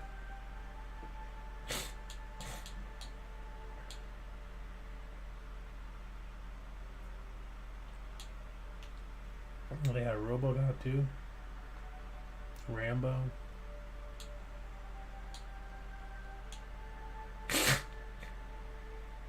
Injustice has the Turtles.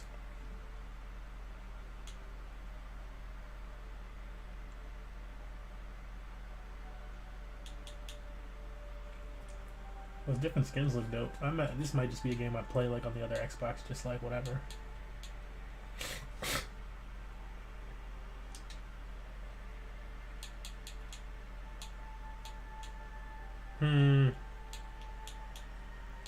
Apex or Overwatch. Apex or Overwatch. It's a twist between Apex or Overwatch. I'll do something for a little bit. I like never do Apex on my own, so let me do something. So we can enjoy it a little bit. If we don't, we switch over.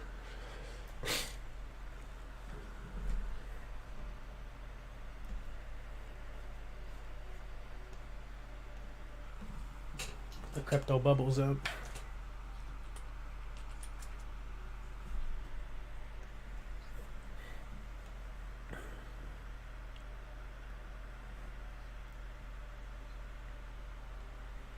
Hey, all. I'm only looking at the chat on Twitch today. But how you doing? How you doing? Just switching up games, doing a little gaming this fine day. Not too bad, not too bad. Yeah. Got some yields I need to claim at some point. Just finished playing this blockchain game, parallel trading card game. Got my little legendary card over there. I imagine that'll sell for something nice if I end up selling it. But normally legendary like cards and games like this are actually pretty expensive once the time comes to sell them. So I don't know how useful it will be. I don't play a lot of Marcolian, the Mars race that uses it. But yeah, I'm here before I transition into this Apex, which I don't normally play Apex, but I'm like, let me play some Apex today. La-di-da-di-da. I'm about to what up? This is my little character guy I usually have on stream. But I'm about to claim from this more Degen farm that I'm in on base chain. Turn on my ledger. Yeah, so let me go over here.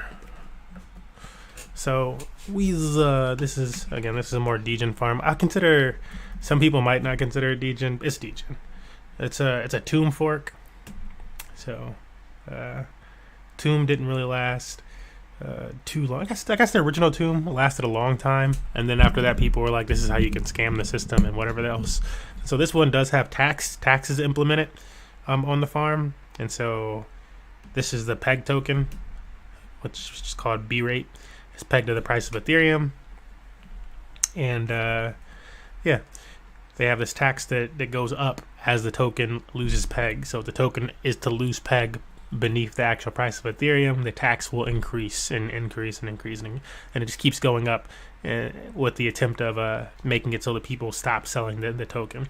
And so what happened over here is the value in this project went up to about $2 or $3 million in the first few days, and then probably on day 4 or 5, people that had this B shares token, the shares token, if you're familiar with Tomb Forks, they decided to cash out all the money that they made in the boardroom, which usually has like a really high APR. So yeah, look at this, 6,000% APR, 17% a day. That's not bad. And there was a lot of money in here first. Even the other day when I looked at this, it was like 72,000. But most people jumped out when the price was going down, and they sold off both of these tokens to dang near zero. I stayed in because the deposit fee for this thing, when you get into it, is like 4%. Where is it? I'm over here in the ETH USDC pool. And so it's 4% deposit fee. And so I've already made my my initial deposit back, and I'm in profit at this point. And again, I'm only using ETH and USDC. I think I spoke about this when I was talking to you about, like, I like to use,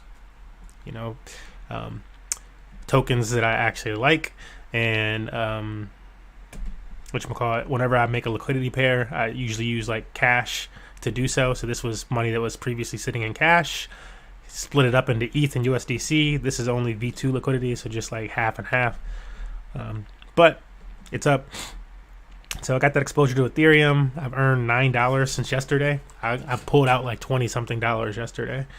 And yeah, I can take this.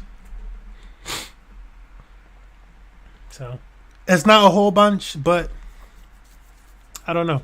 I've started without a whole bunch like multiple times in my crypto journey, and like I know the power of compounding, and it just allows you to actually stay in the game and continue to buy. Like right now, I'm probably just gonna sell this and like buy Ethereum, but I could obviously buy something else. Maybe I'll buy like a portion of GMX or something. I don't know.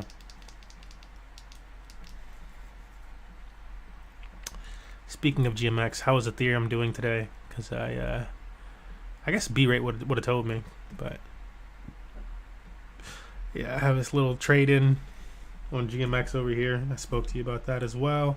This trade is going to be in the loss. It's probably down like $6-7 or something like that right now. I'm just going to keep it going long. But yeah, this is GMX.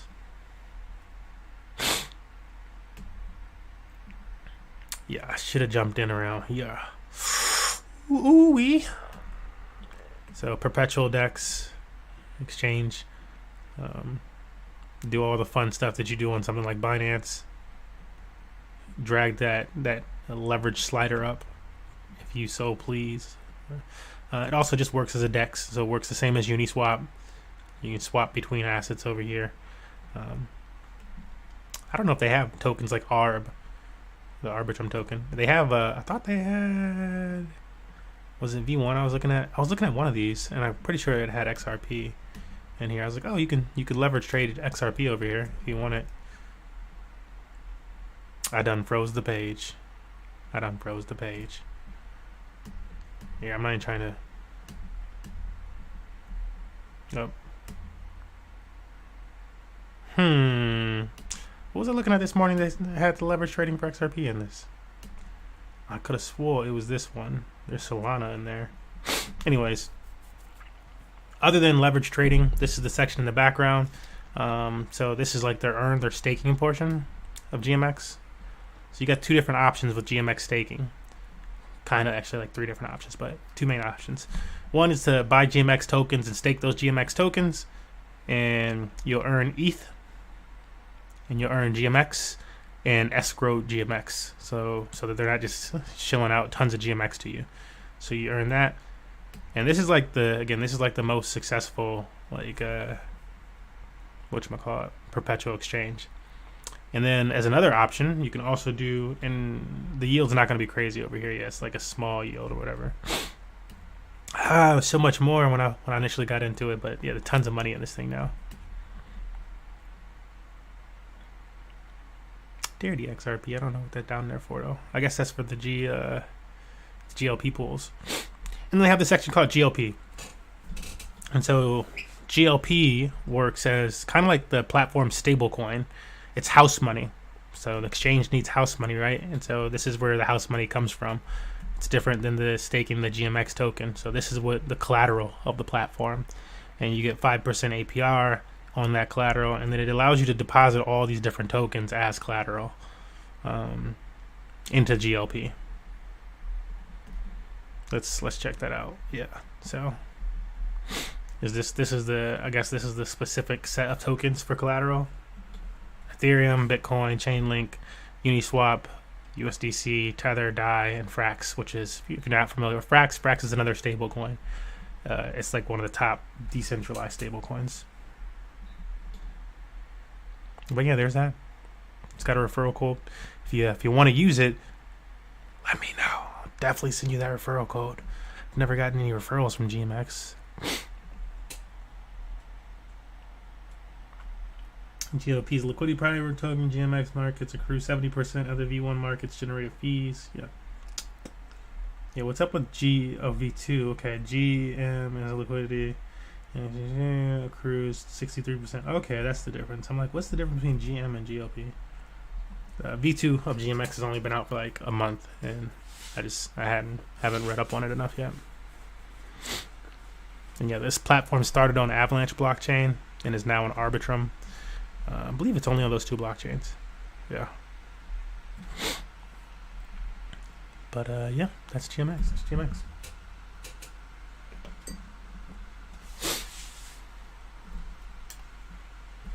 Alright, let me get into some losing in Apex. We'll see. I don't play this game much more of an Overwatch player.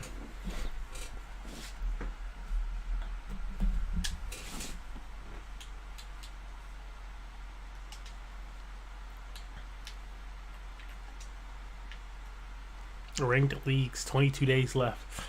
Can we do even decent here, folks?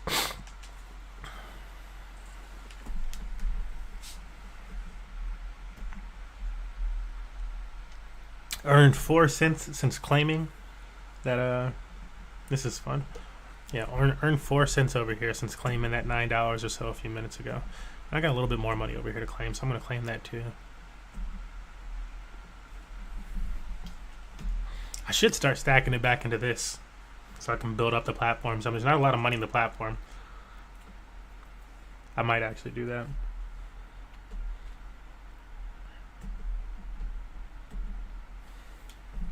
Or put it in the, it's only $10.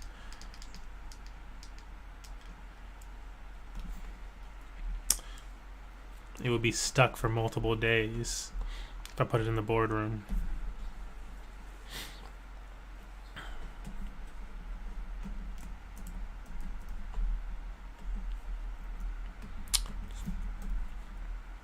$10 one day will be earning me $1.78 per day. That's not bad for $10. And these things can last like a long time, honestly. But how long is it locked up in this boardroom? I didn't look at how many epochs you're stuck.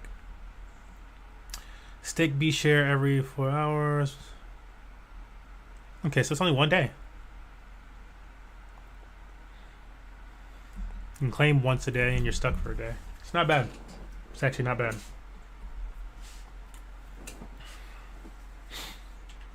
Oh, there's only 2 of us. What the heck? And they dropped us hot.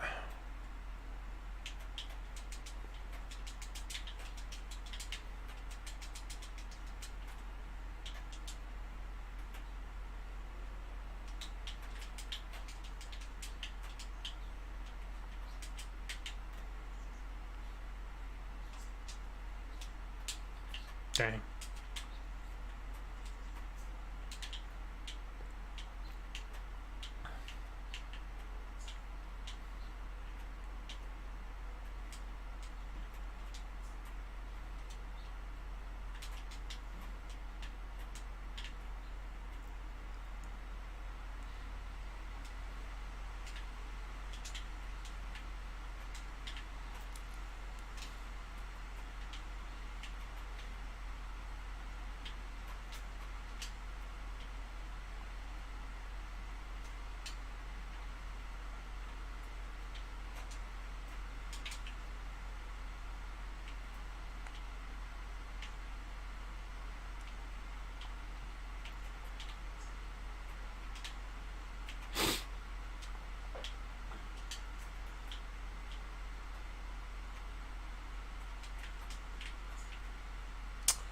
Alrighty.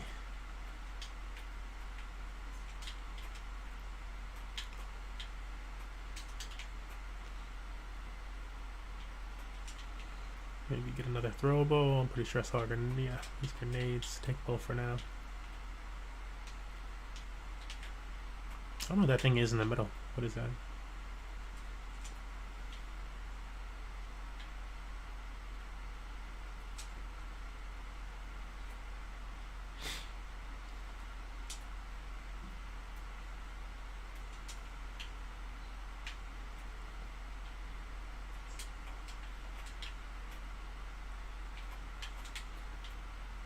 Nice.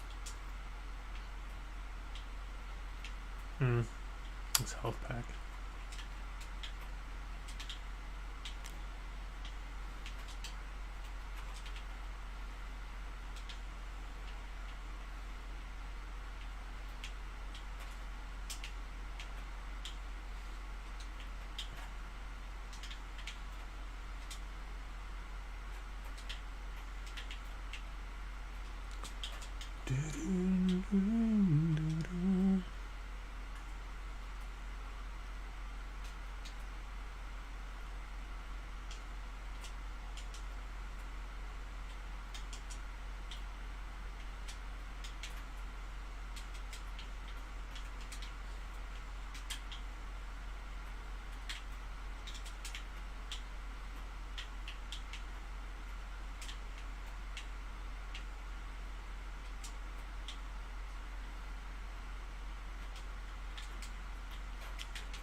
Whoa.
All right, we're a little bit surrounded.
I'm betting. Oh my god.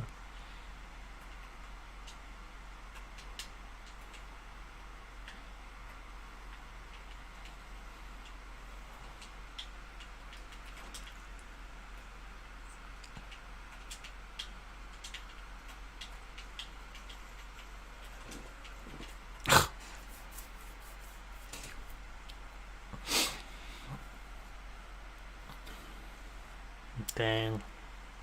Got no kills.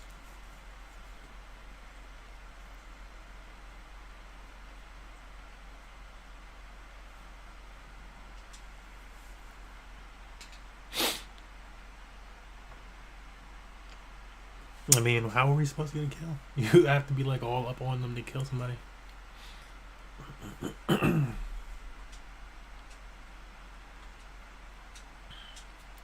Alright, I think I'm already gonna switch games. So like, yeah, it's a time. Warhammer 40. Oh, it's Dark Tide of Warhammer game. Is it really? Playing ranked over here? Ranked racing?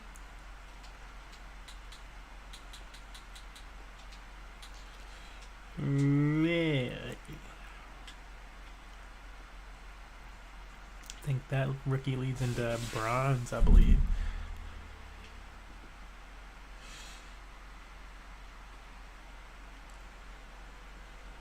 Oh yeah, it should be a new Overwatch season anyways.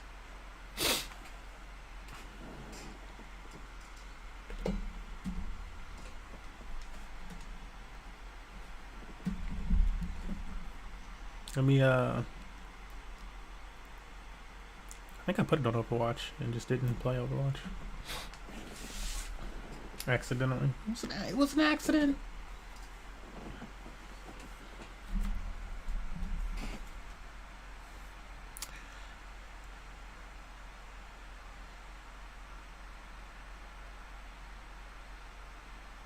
That cannot be today, bro. Is that really today? GMX up 9%? I don't think so.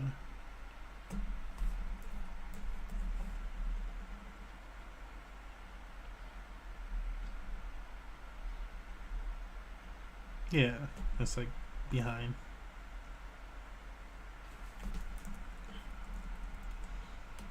Yeah, what is ARB? I've just been treating it like it's like a stable coin pretty much. Okay, Ethereum starting to do that bounce. Bounce, come on, bounce.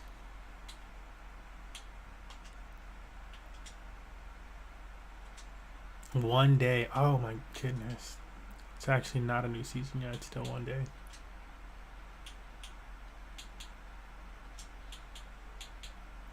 I can go either or.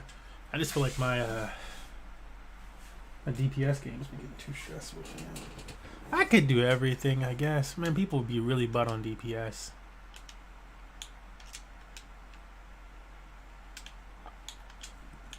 Cause I'm like looking at this, and I'm like, I guess these are like almost the same. I'm almost higher in that than I am in DPS.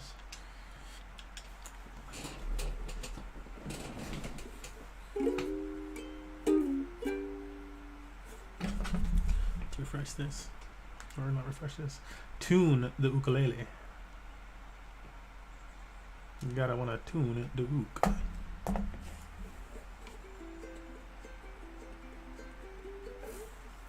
Yeah. It screams to me, I'm out of tune, sir. Is anybody in that one channel? Nope. Yeah, this is how DeFi nerdy I am. These are like all DeFi protocols in Web3 games.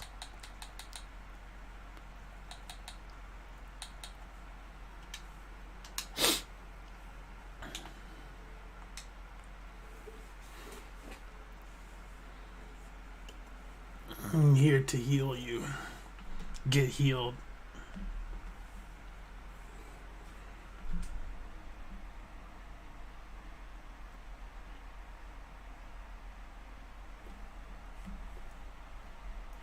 What is this ad, bro? Where do they get off putting an ad like that on this page? Like, this ad's gonna take up the entire page with no back button. That's dumb.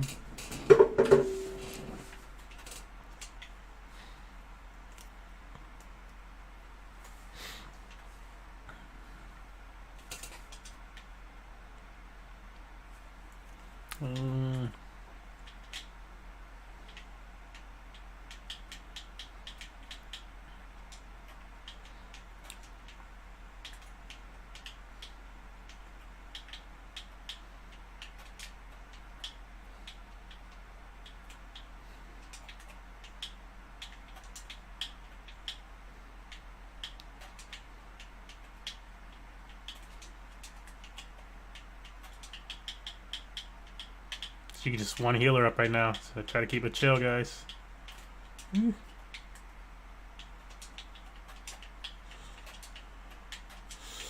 Oh, he's about to get me.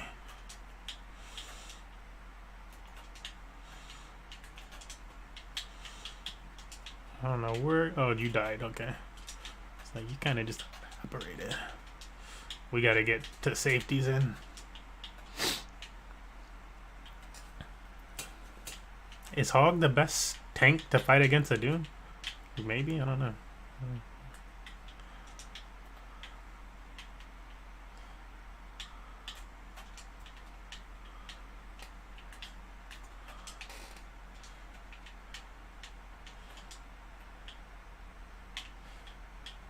Alright, I got all. Watch that junk.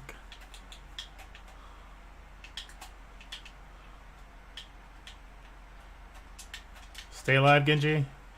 Oh, I'm stuck in a trap.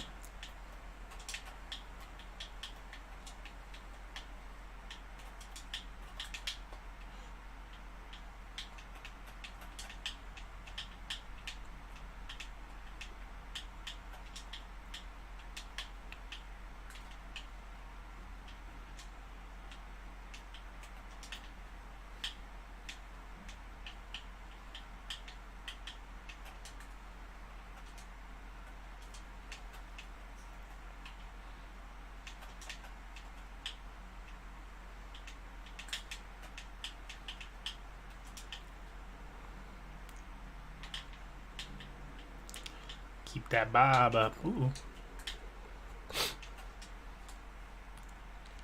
Dang.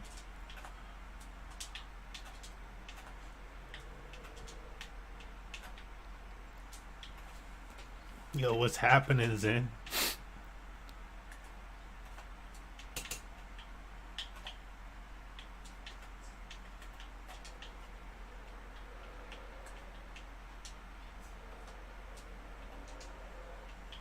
Oh, I soldiers up top.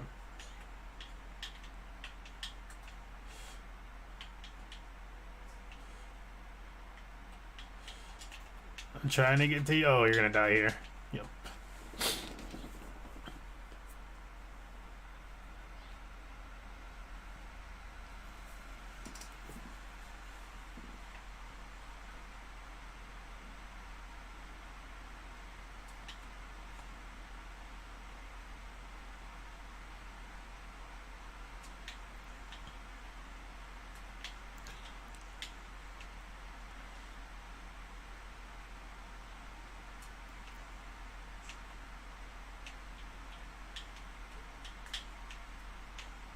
My first damage orb.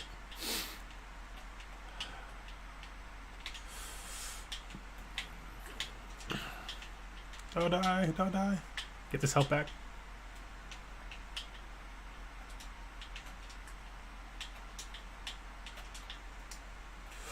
Woo. Thank you.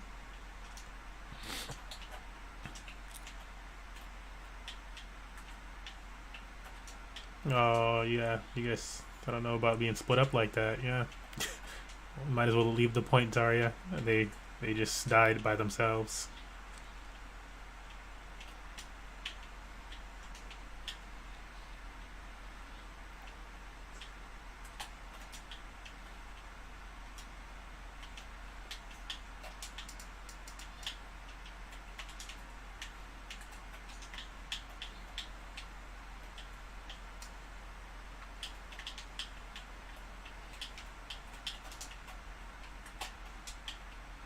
Back up to the orb. There you go.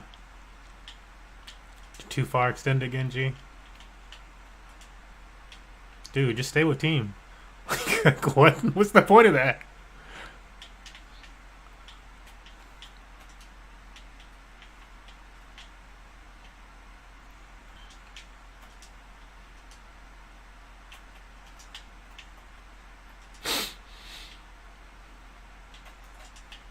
If DPS can play with tank more, I think we'll do better. You guys keep being by yourselves.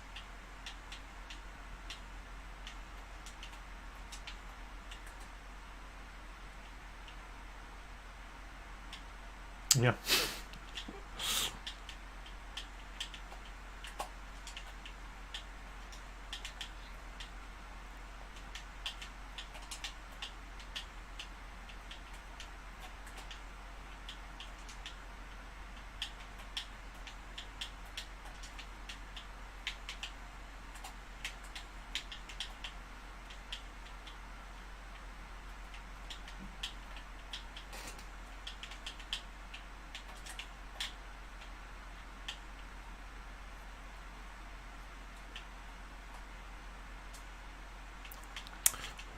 This is the way.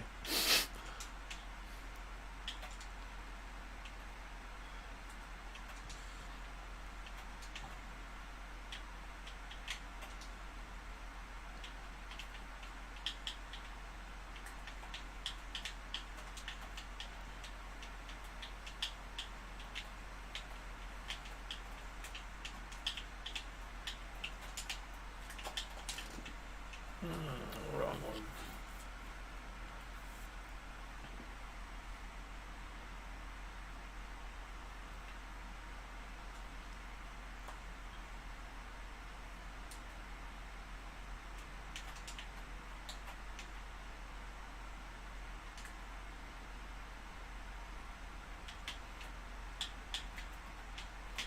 Junk's gonna be coming right here.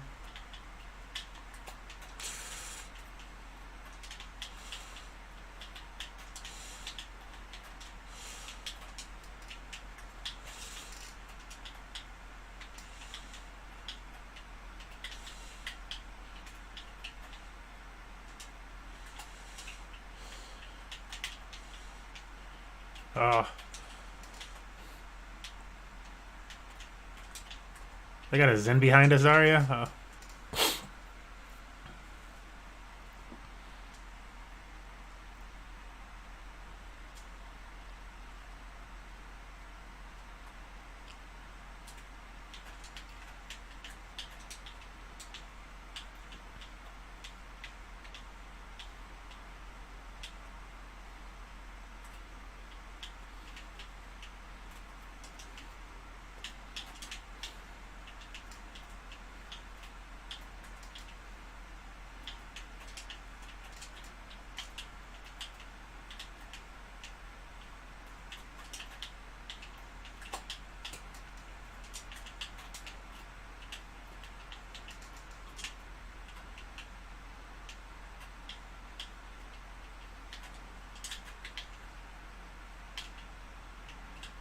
Oh, slow down, sorry.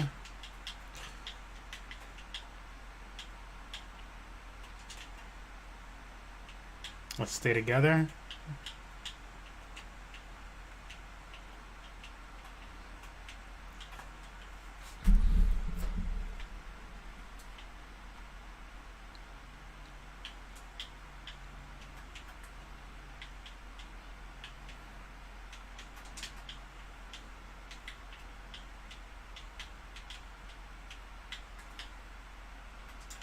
Got another alt when you guys are all lined up.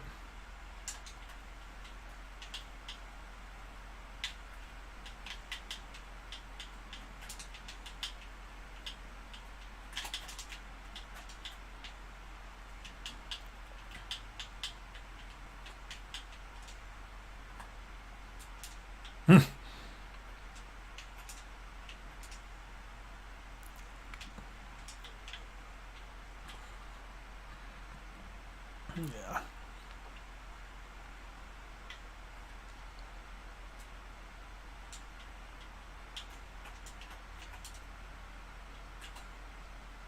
We need to be on point, guys.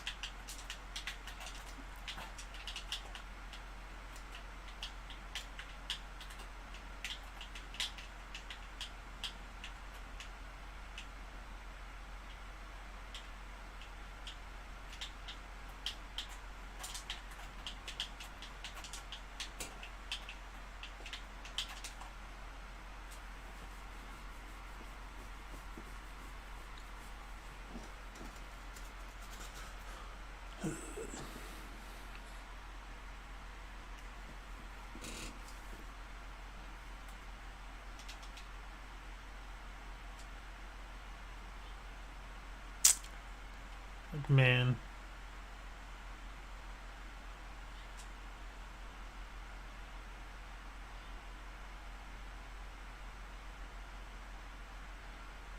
If they could have just stayed together the entire game. Like, I don't get why people do dumb stuff.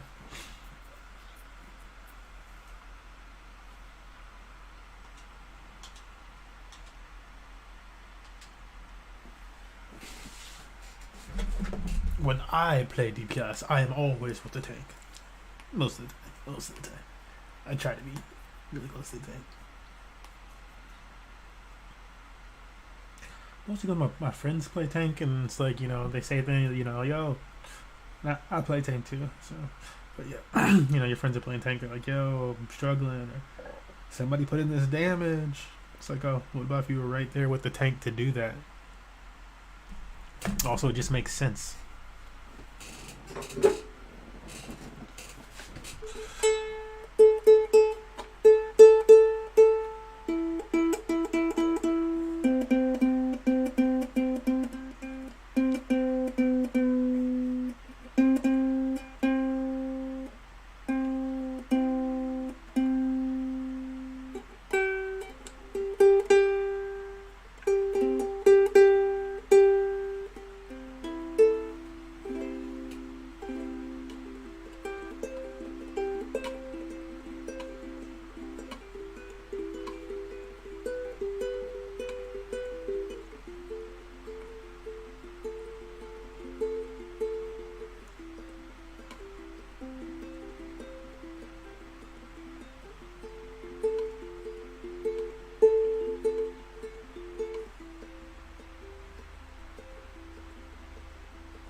Got me on a tanky.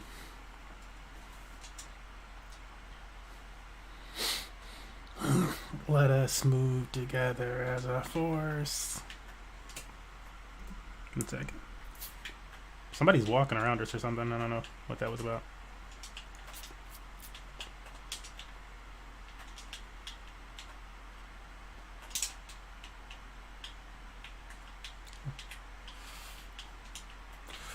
That junk's on my right.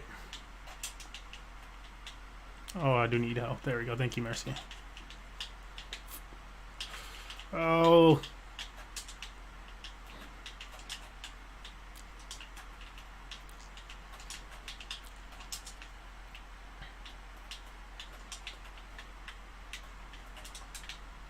I'm going around. That's like a lot of damage. Or if you guys want to stay there, you can stay there, I guess.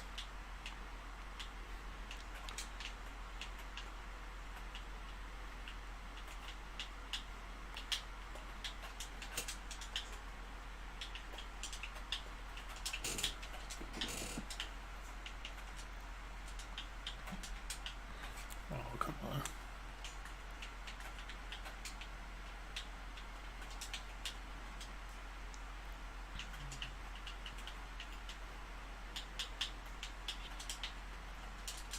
Got it.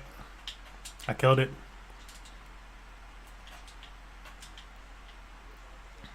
All right, I'm in position.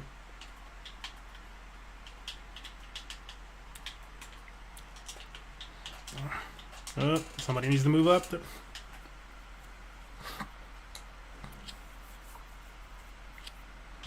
There's nobody over there, Bastion. All right, Bastion's AFK or something.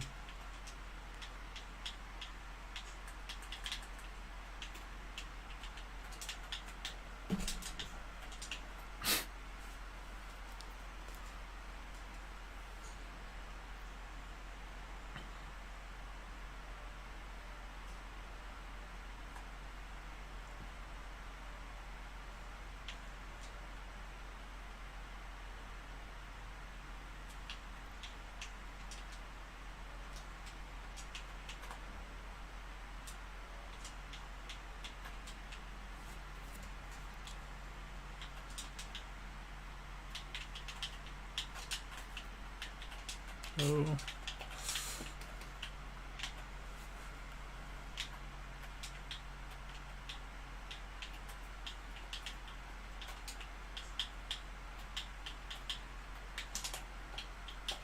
Oh my god, how?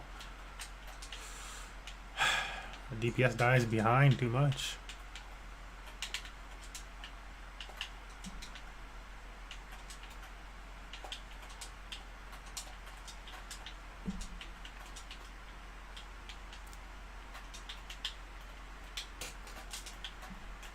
Okay, nobody's up here. Great. GG. Like, I don't know why we're not moving. DPS is dying in the back line every time.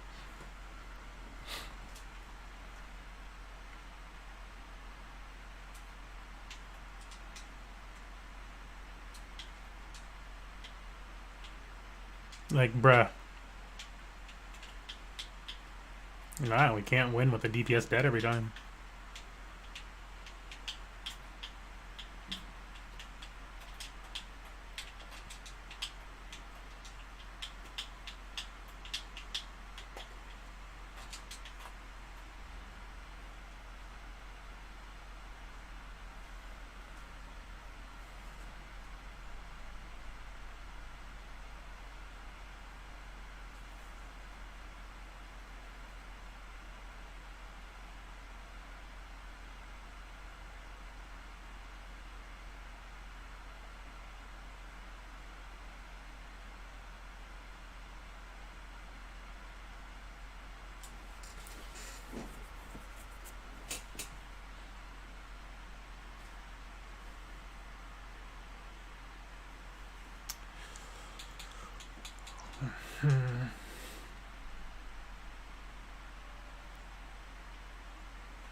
Yeah, we more so need to play toward point than up there, Mercy. We could play up there if we actually had held them back. But the moment they push us, like, we just lose. So we need to be by point. They got a sniper.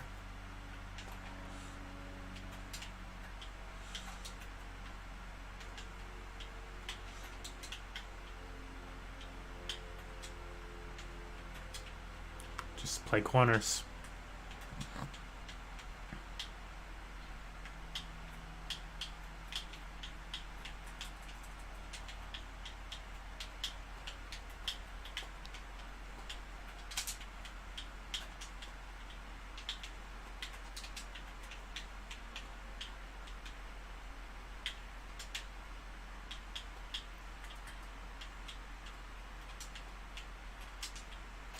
Stay around corner, guy.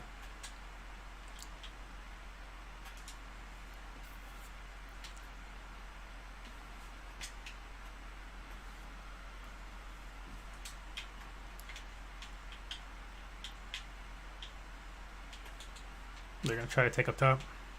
It's fine. Play corners, play back by point.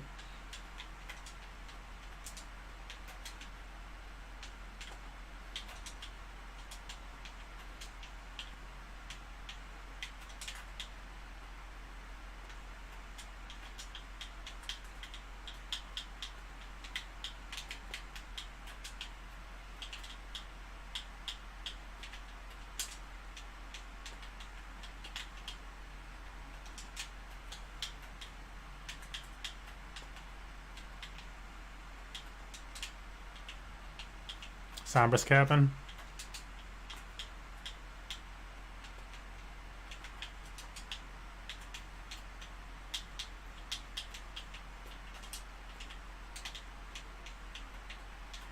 Their wrist is moving that side. Ugh.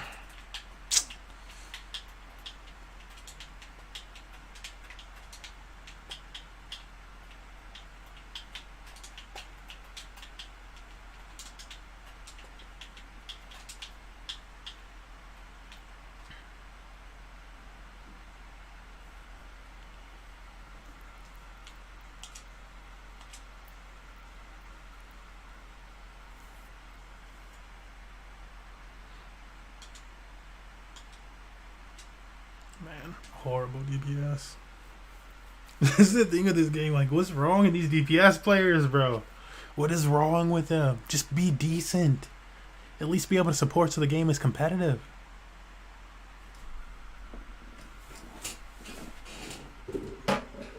time they just like play horrible position. That's the real thing with Overwatch. Most people have horrible positioning. I don't know where they should be.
I'm really gonna try to just take out as many people as possible, regardless of what my team is doing.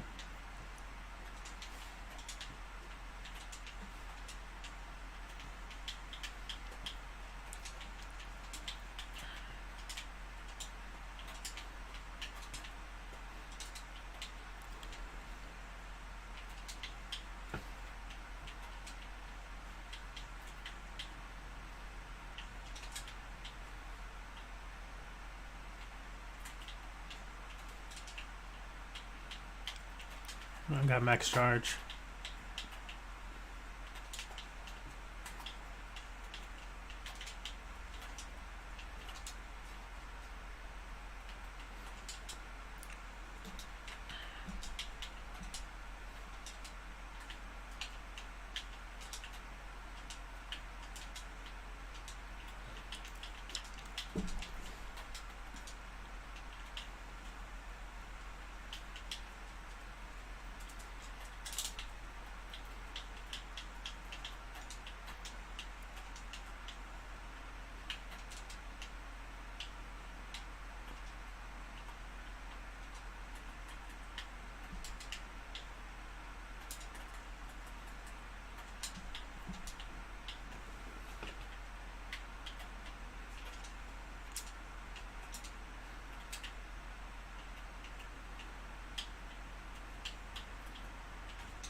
Anna's by herself. In the left room. On point. She's on point. I can't see her on every side. Somebody's...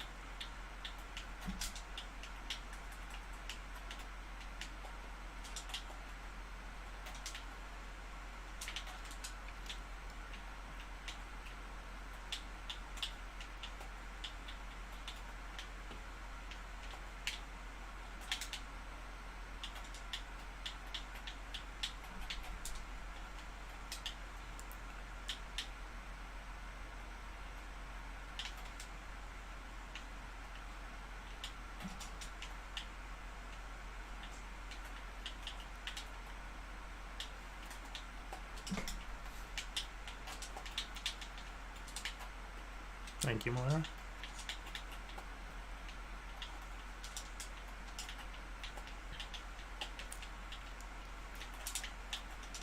And that Briggs like one hit.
is a 8 and 7 soldier 76 with 6,000 total damage.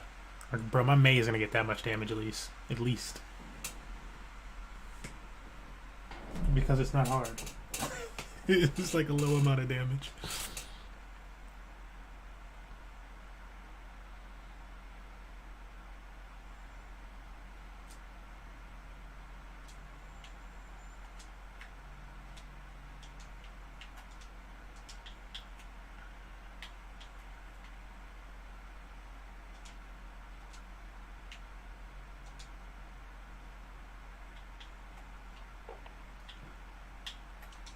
What do you mean, but you know, haha. I feel like if I'm, like, I don't struggle with bastions on DPS. It's like, oh, anything with distance. We had a Hanzo. We had a sniper. What are you talking about?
Why wouldn't you jump down?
Okay, you need some level of healing.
Dude, come on.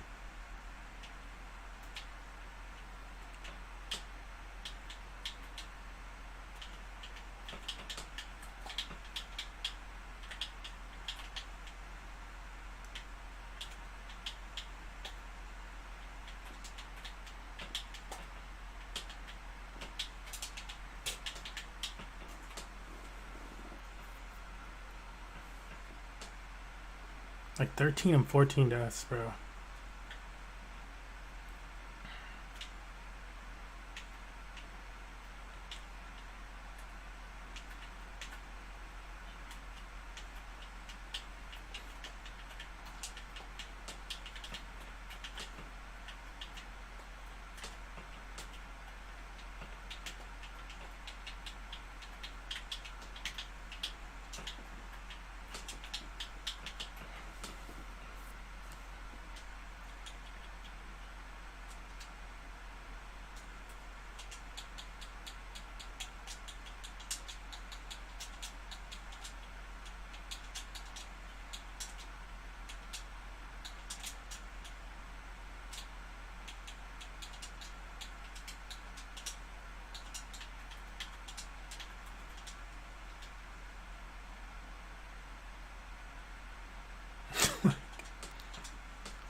He's at 15 deaths, bro.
Yeah, like, you don't even know, man, because people should not be this bad, where, like, they just do dumb stuff, die this much. It's the DPS, too.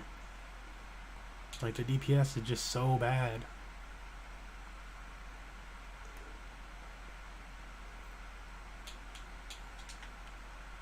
These Anas. Is Ana really that difficult, where people aren't getting, they're getting nowhere near 10,000 with Ana? Like, I'm just constantly seeing Anas be horrible. You know, my boy plays Ana, and he's like always getting like 6,000 healing, 8,000 maybe. Last few games I played with Ana, they barely break that. Like, have they nerfed her? I don't know. I don't get it. Of course, like Umbra skin though, but I don't get it. Like, she's got to be really difficult or something for all these people to like be this bad.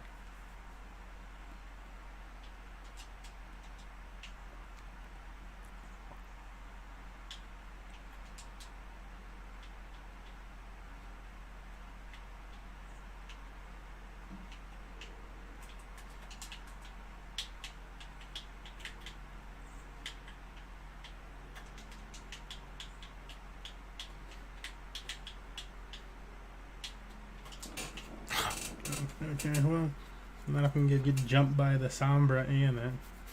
Yeah, I'm like, dude, they're nowhere. Who's fighting in the front? Our Moira's fighting in the front.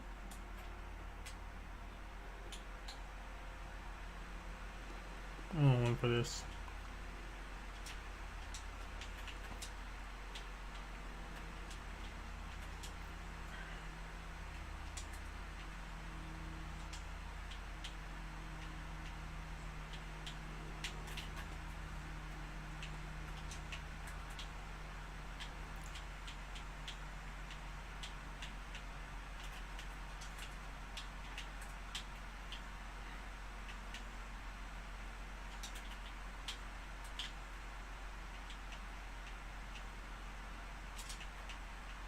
I mean, our tank has no damage. Get out there.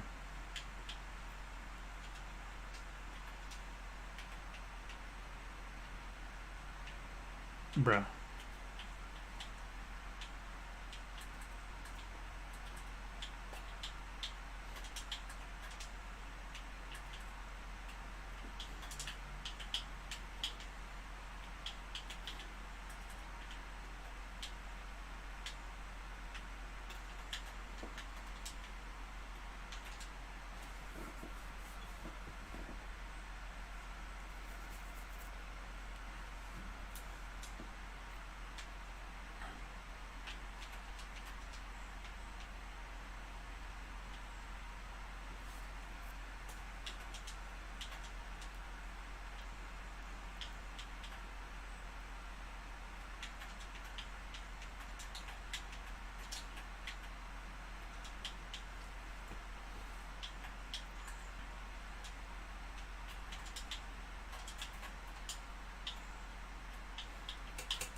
DPS, group up. Jesus.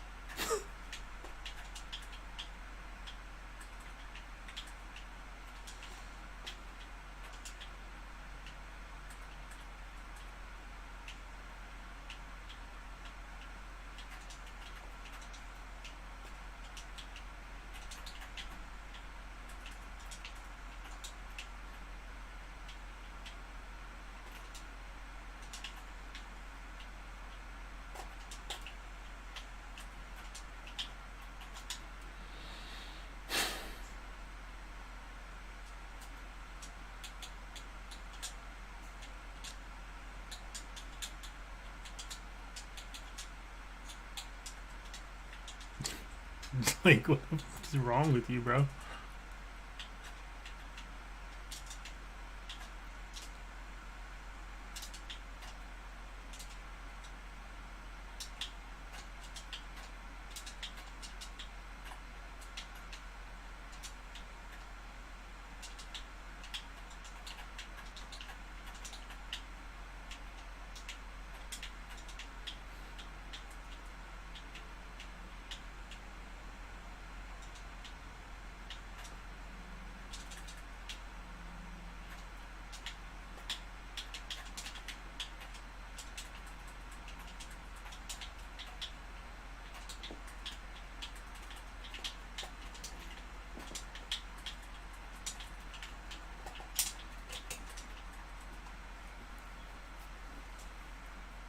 I mean, our DPS is like retarded and won't ever group up. Constantly fighting in the back. Just stay with the tank.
And then there's just nobody there. Because you ran all the way back.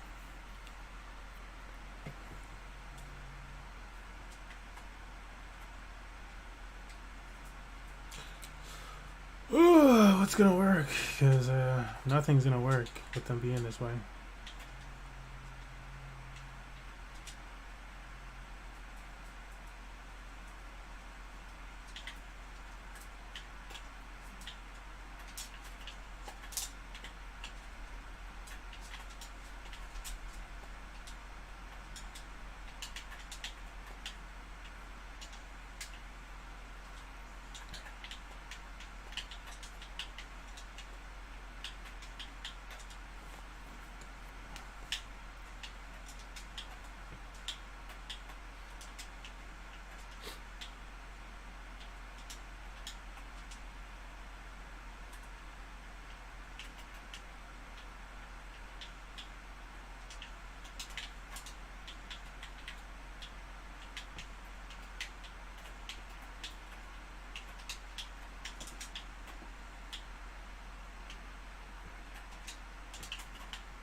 Like, dude, they're so stupid. Stop breaking up, bro.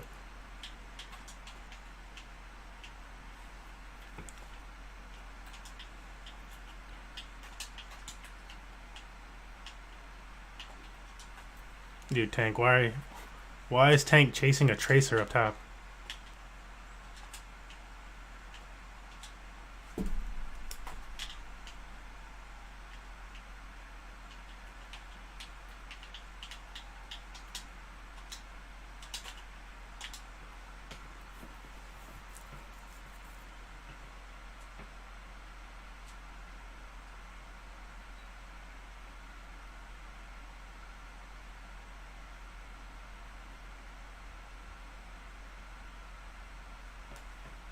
Never played the objective.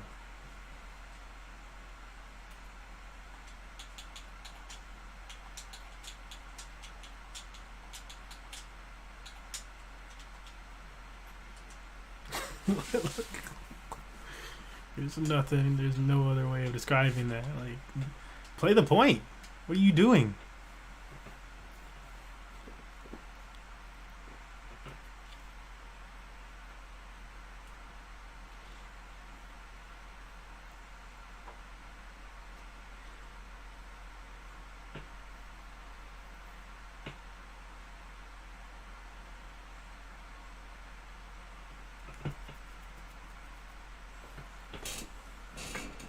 That whole game, they're just running anywhere. Like, oh, I see a tracer off to the right.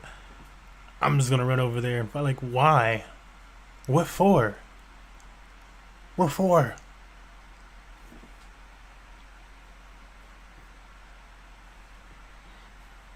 Looking at the tank is chasing down a tracer. You are not about to catch a tracer, bro.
You know, why did she go over there?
This dude has 2,600. Like, what? How? We're like doing no damage.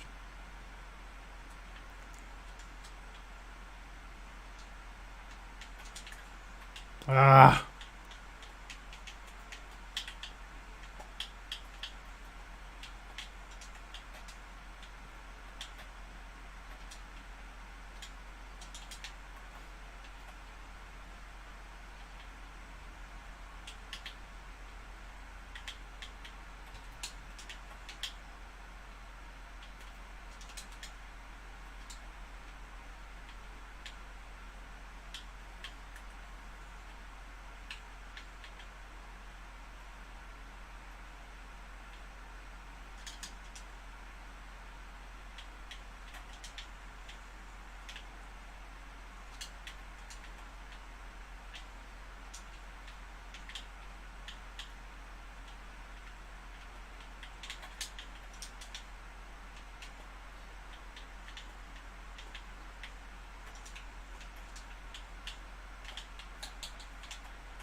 What is Moira doing? 6,000 healing, bro. Wow, you're Moira.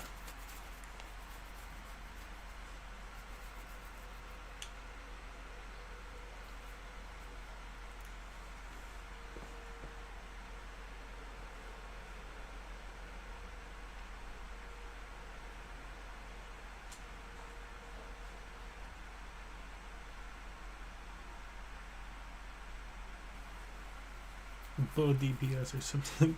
Yeah.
What?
Group.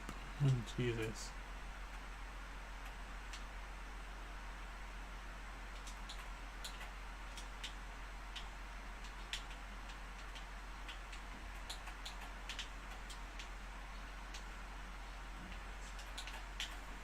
Like, Zarya, will you stop? Like, what are you pushing that bar for?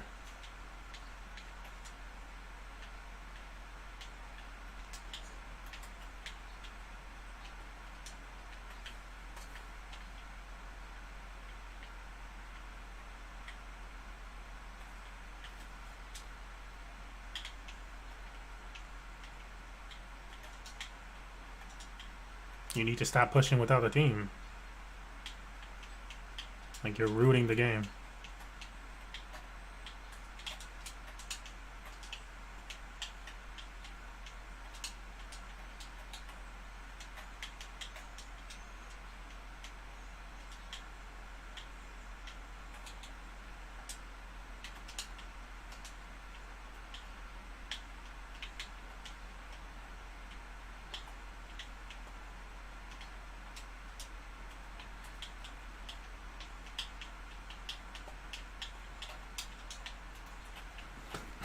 Because why would he be fighting? Why wouldn't the Reaper run away?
Moira has 15, 14. Like, why? How do people get this many deaths and stuff, too?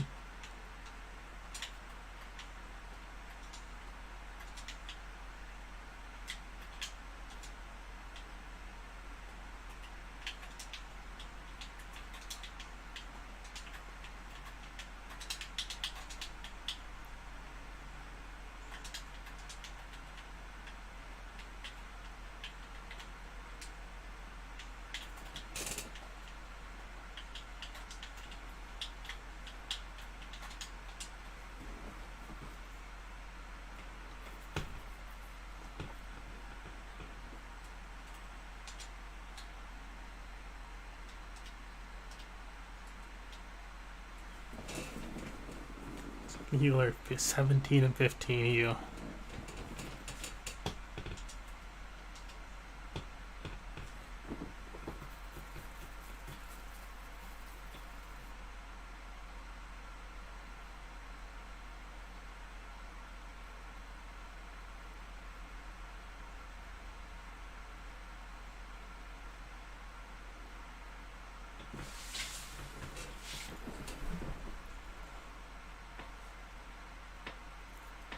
Like, just what the hell?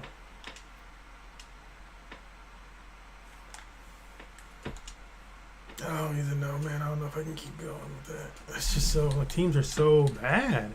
That's, like, really, really bad for no reason. Why are you doing that poorly?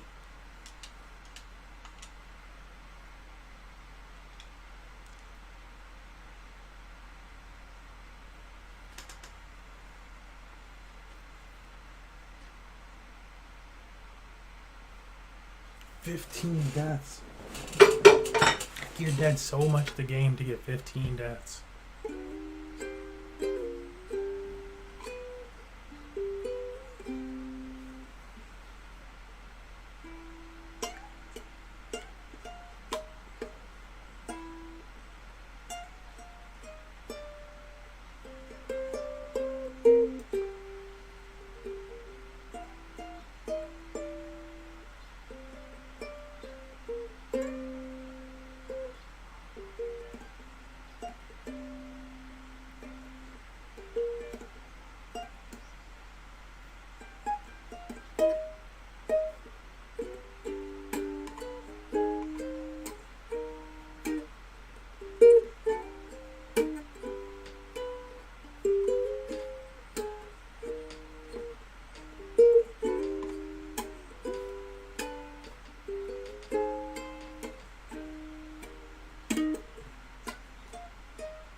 Yeah, it's at the point of like maybe get off Junker Queen.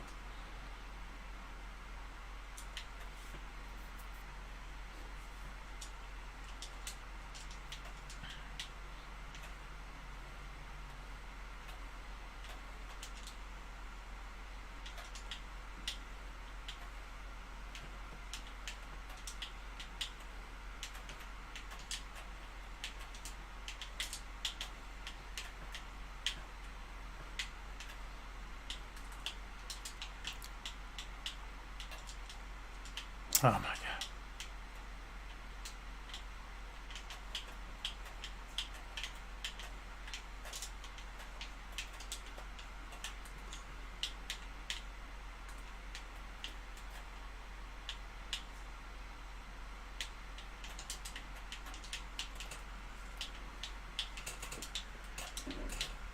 Jesus.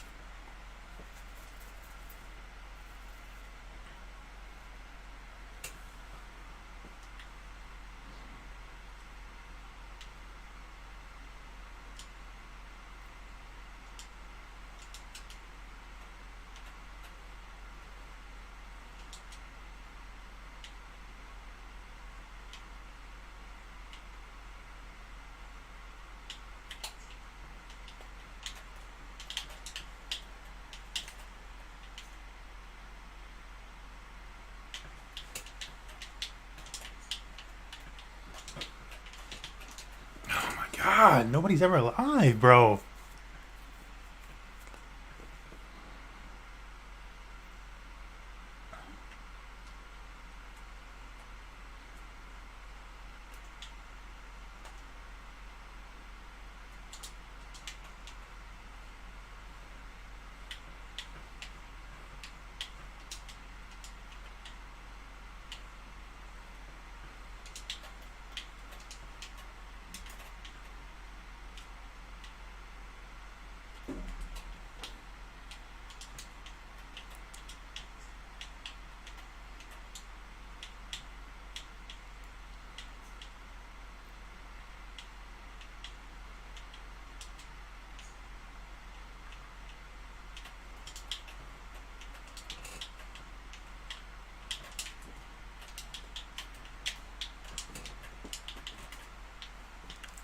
Oh, yay.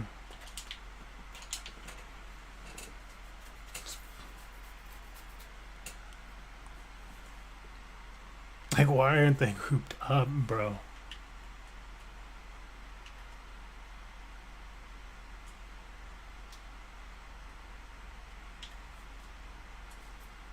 Yeah, you're throwing now for sure, but you're the reason we're losing. Like, your tank is fucking shit while being healed by 2 healers.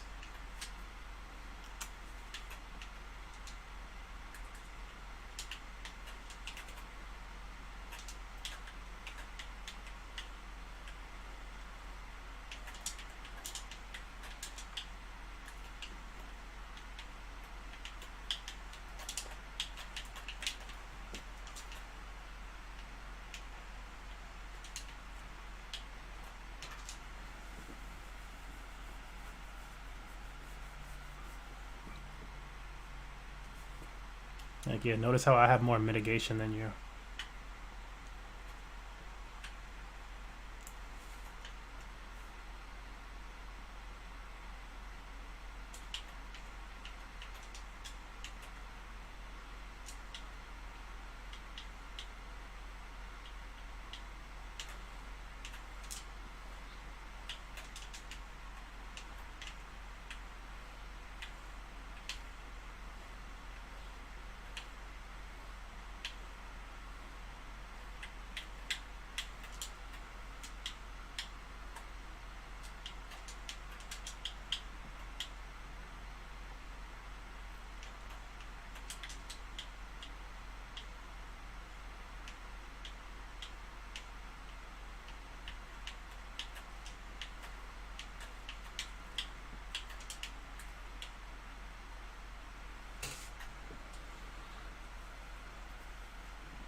It's just like not coming together on any of these teams, bro.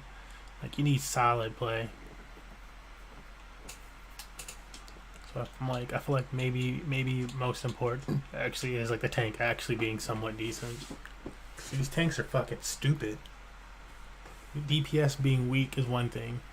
They don't help you get the kill, but the tank can actually put out damage. And you're being sustained by healers, and they're not doing anything half the time. What do you, what? You can't take out one person?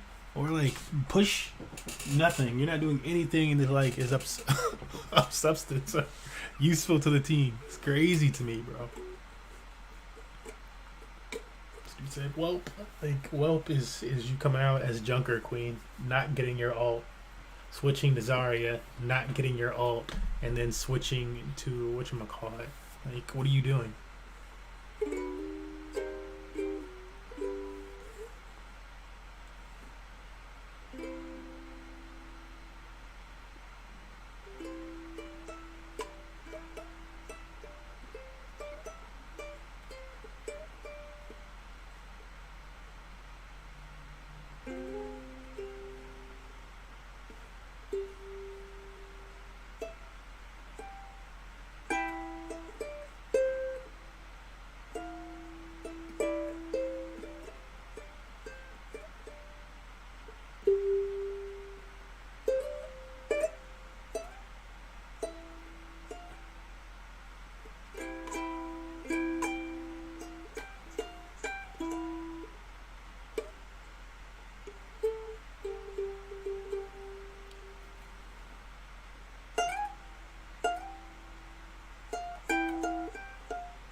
But then again, I'm like, yeah, it's that. It's like there's so many bad components to these teams. Like, you know, if you're not playing heal, then you got healers that are getting 15 deaths. 15 deaths. I just don't get how that's even possible with these teams, bro. How? How are they getting 15 deaths? Like, you have to be like trying to throw or something. Let me just be dead the half of the game. Just half of the game. Just, you know, I did something. I got part of a kill because I'm Moira. Or something. Like, the Moira dying that many times is also just wild. That's totally bananas. You're one of the most evasive characters in the game. It's like you, Wrecking Ball, maybe Kiriko, maybe. You know, probably like him, her, Wrecking Ball, and Sombra. 15 deaths.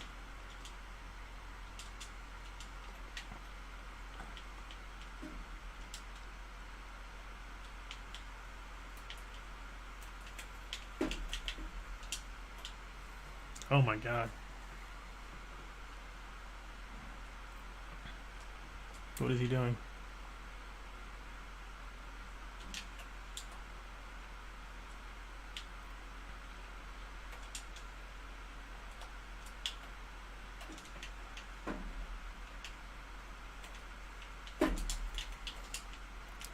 Okay, or no healing, because the healer's coming up through a side room.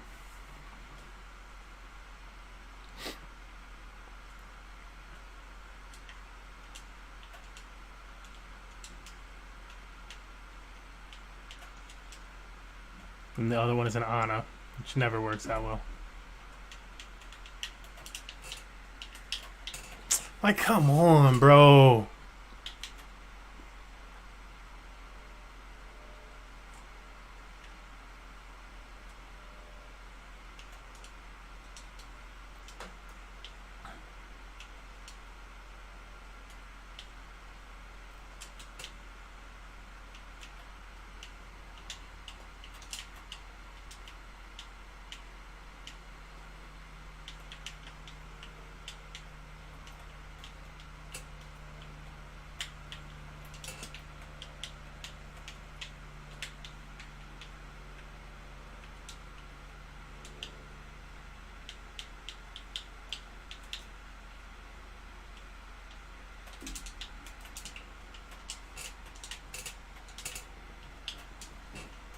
What do I keep getting stuck on? Are you fucking kidding me?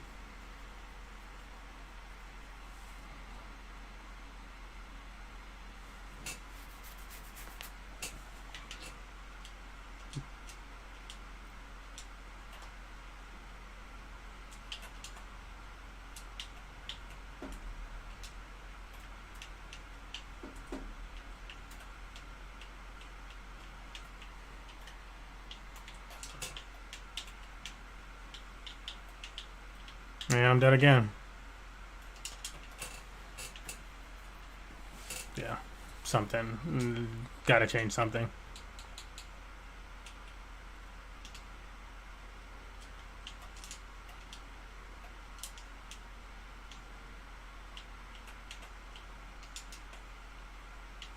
Like I can't turn the corner.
What is that? 21,000 healing to our 14, 15.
They actually just got owned.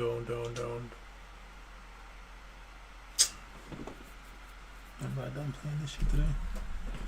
Nobody on anything else fun, huh? No one, huh? I'm in Clark. Mr. Dane.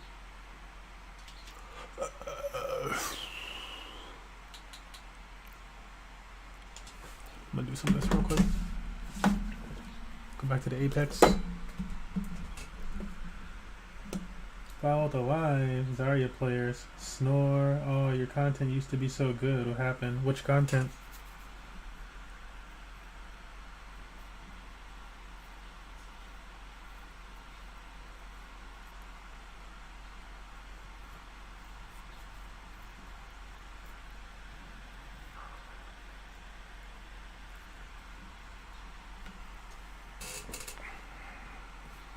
Thanks for the follow, Caitlin Strong.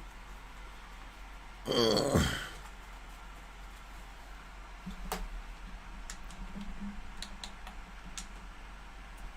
One second. I'll be right back. Let me grab this drink.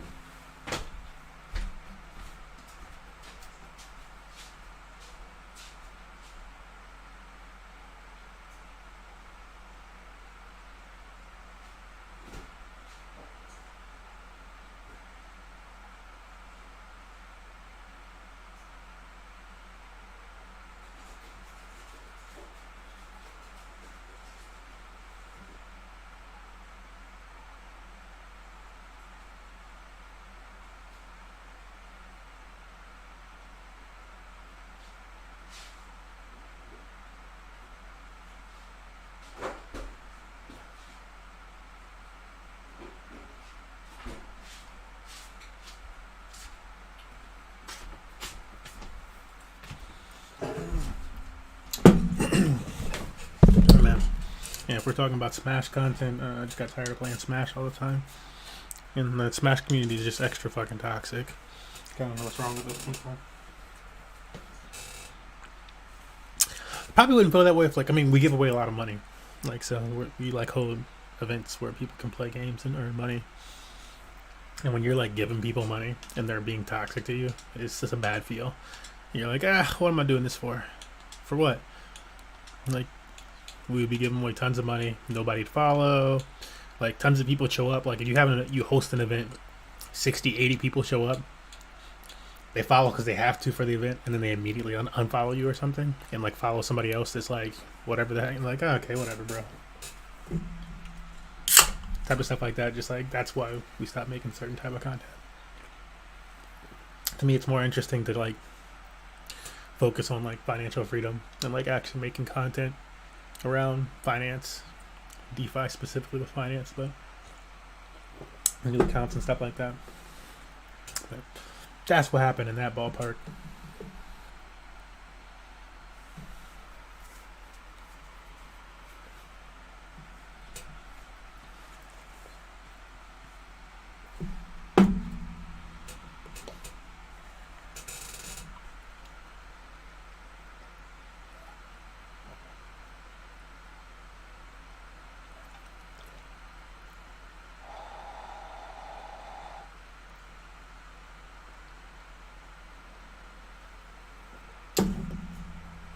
In general, nobody's ever really cared for us playing Overwatch. It's more like a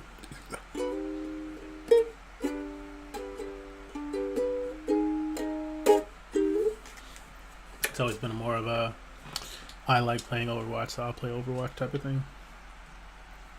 I'm gonna switch this. Yeah, let me put the title of the game in here.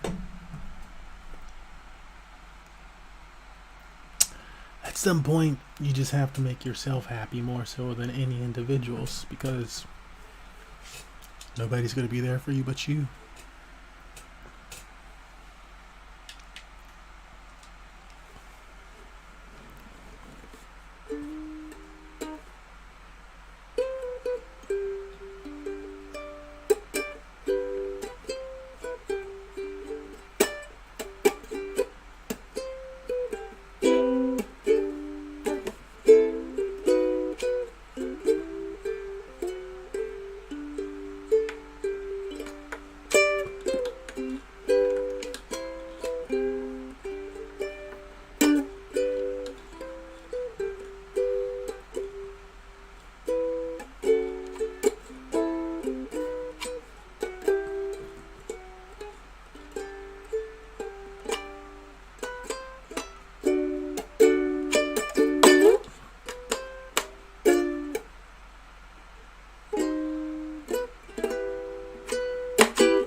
go to some new, what you want to call it? New, you can call it core tabs.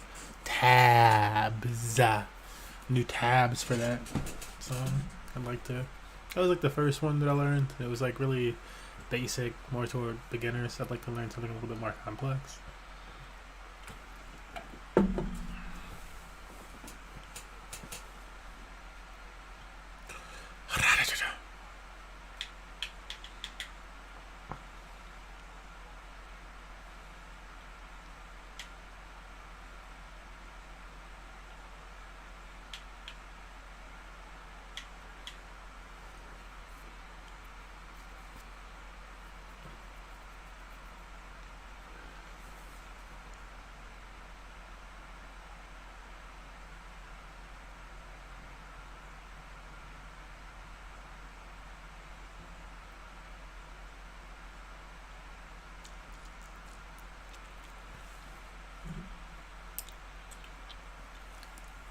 It's a scary looking loba.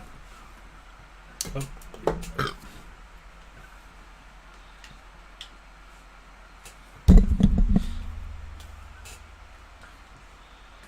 Any homies in the Discord chat scene?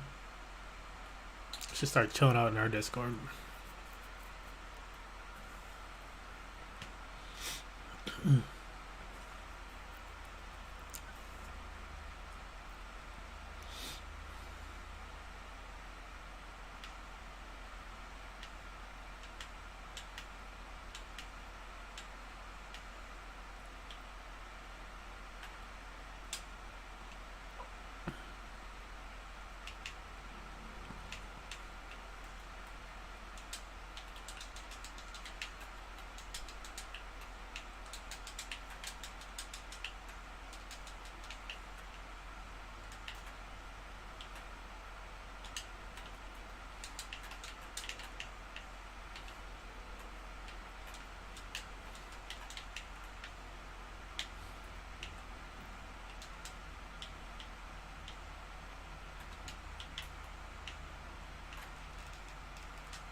Wait, can't put that on?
Yeah, I can craft you. I'm not gonna fight the entire team, jackass.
What, you fighting 5 people? It's like there's 2 teams there.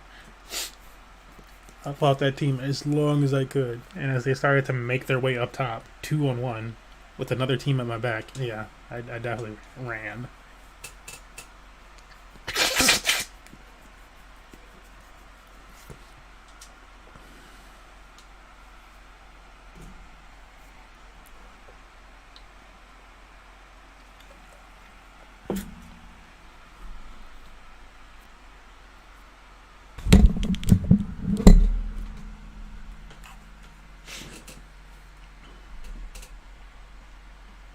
People be acting like it's not a survival game.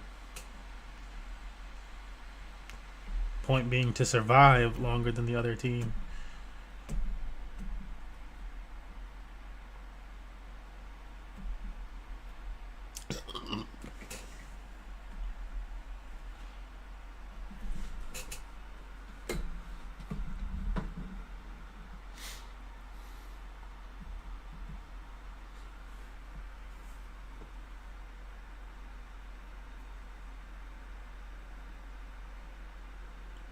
What up? Daniela. Cardo. Oh, they left. They left just as fast as they came.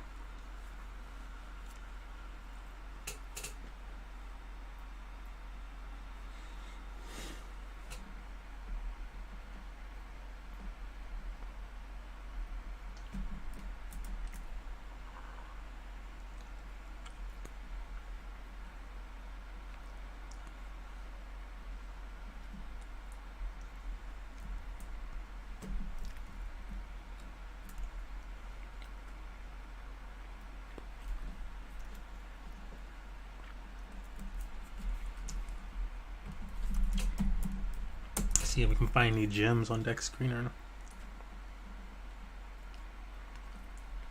I feel like the market has definitely lulled most people to sleep.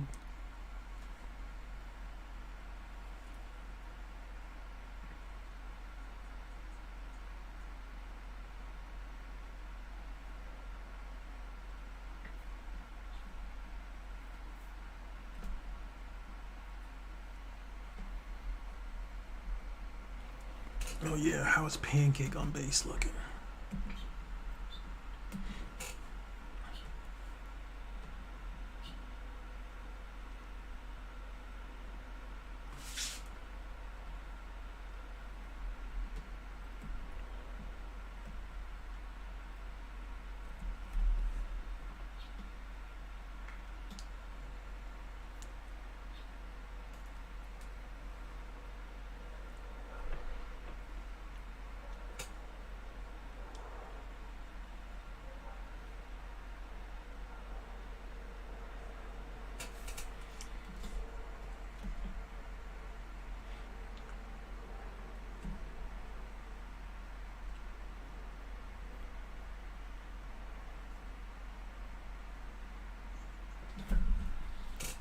Suck my dick, motherfucker. Yeah, sound goofy enough to dick down your mama, your girl, your auntie. Suck my dick. Slap you with a stack of hundreds, bitch.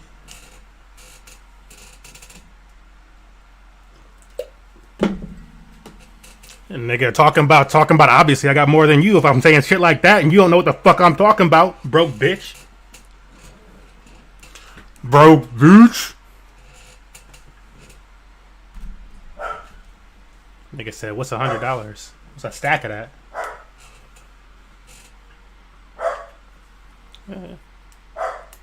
Yeah, nigga said, what's that?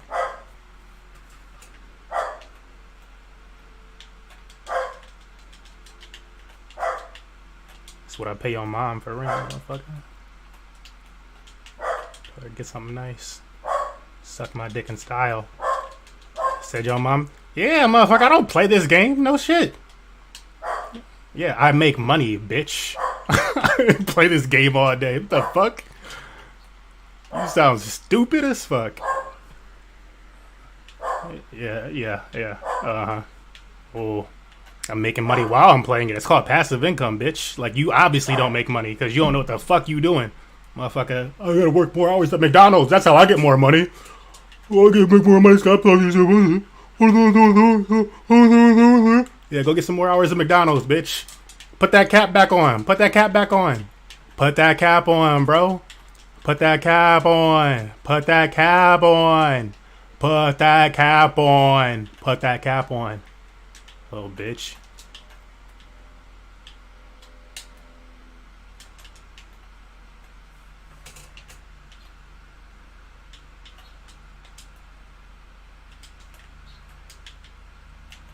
This nigga Maddie work at McDonald's.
Don't worry about him, dude. He mad because he work at McDonald's.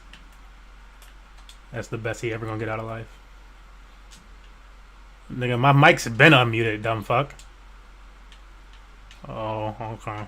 Alright, okay. Wow, you're so accurate.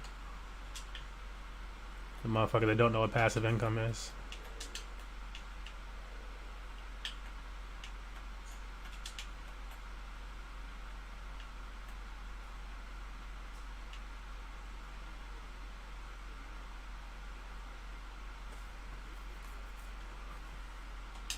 You actually don't know what anything is.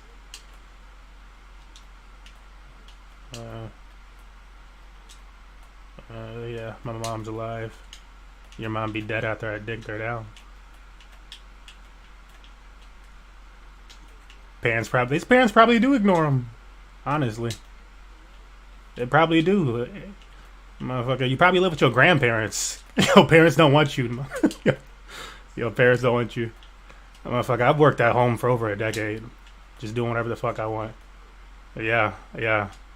A bum ass bitch working at home. Alright.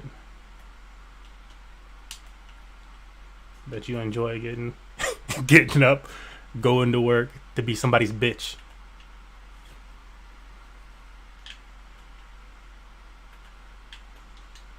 I'll craft you.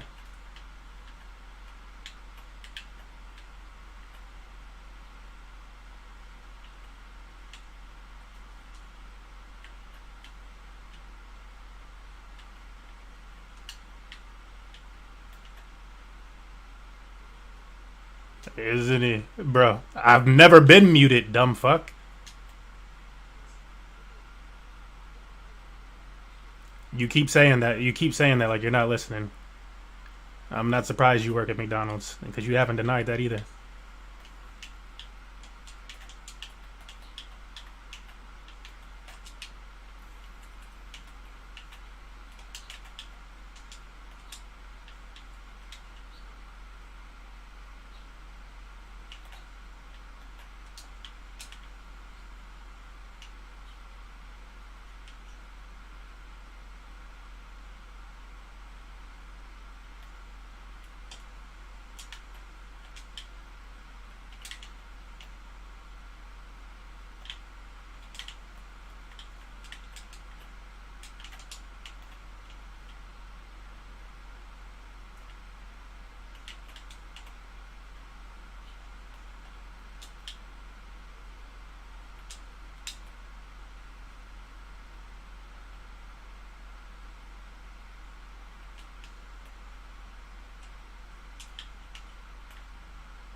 For real, for real.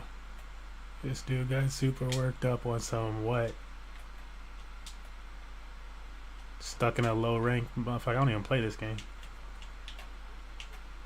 Dude, shut the fuck up. I'm talking to this other dude. Go get some pussy. Find out what that feel like.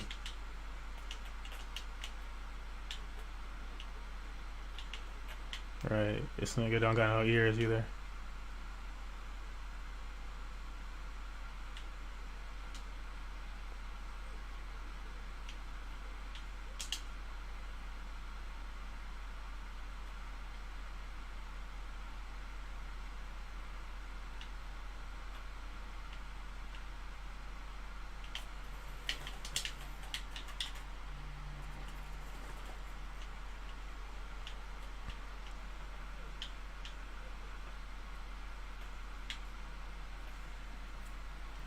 No, he definitely don't get no girls. He don't know what pussy like.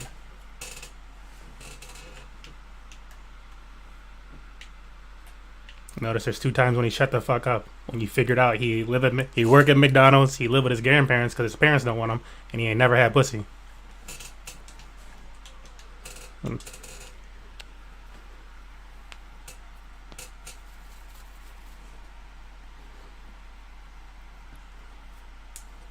Some people hate when you that accurate. You just got that type of personality where you can figure it out. Some damn, you and some other type shit, bro. You must actually have a shit life. No, we went down.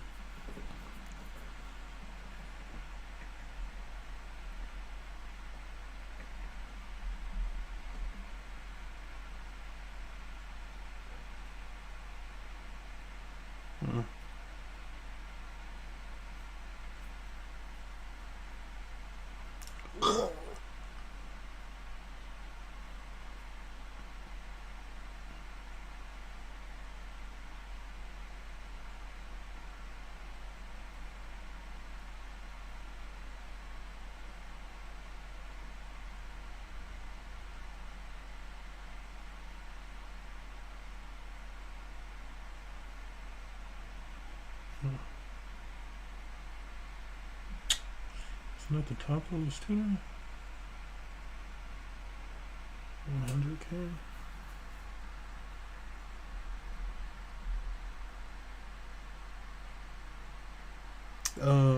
Like what is that then?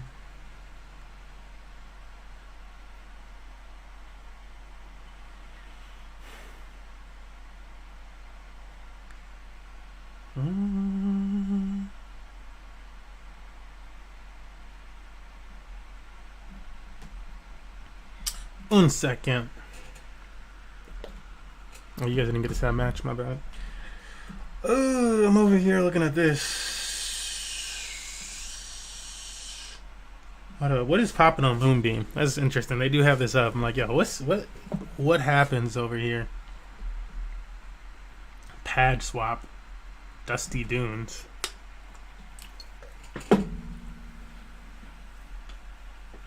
What are these protocols? Akala dollar. Glimmer. That's the thing. They don't have enough stuff on Moon. I don't understand. Why don't they want? Do they not want more tokens?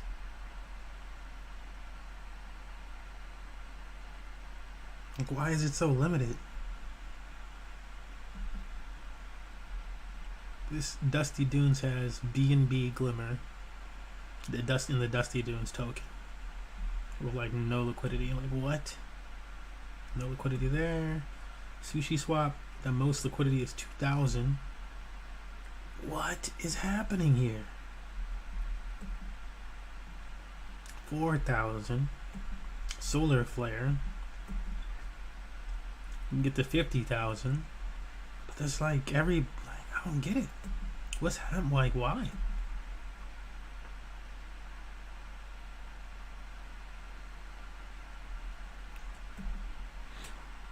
I probably could have gone easier on him.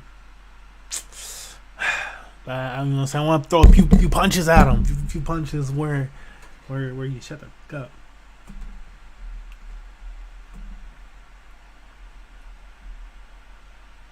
Stella. Stella the main swap, followed by Beam swap. Looks like at least. Yeah. For sure. Man, they recently got that like Uniswap thing, but that's like butt.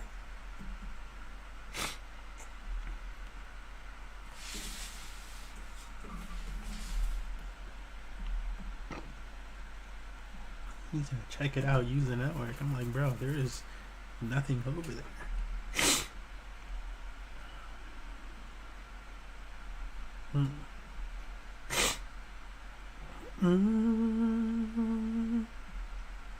Hold up, I wish Bitcoin's 29,000 today. Hold up.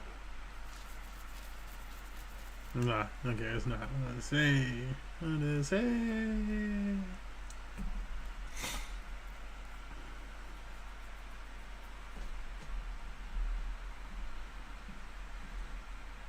Derp Dex, Kubi Dex, Pixel, Elite Swap.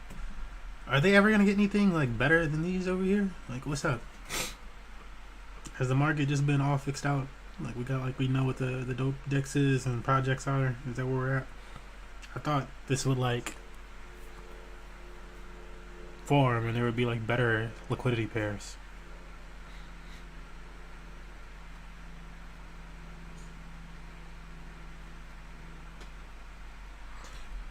I'm just gonna do this. Doge Ball.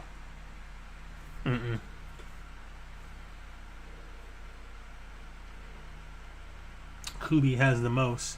I mean, that might do all right, just because it's like the Dex token. I need to look into the tokenomics of that.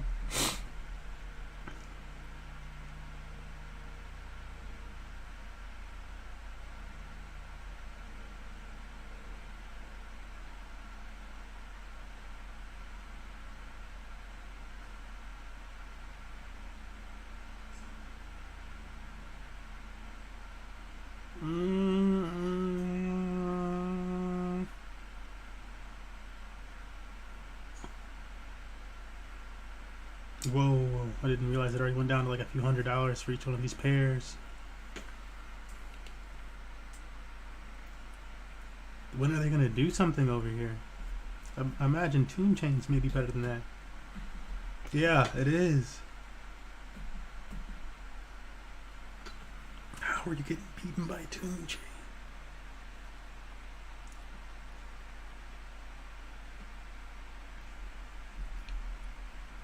It's like weird. Flare, I remember when they were supposed to give me tokens. Whatever happened, I feel like everybody just forgot.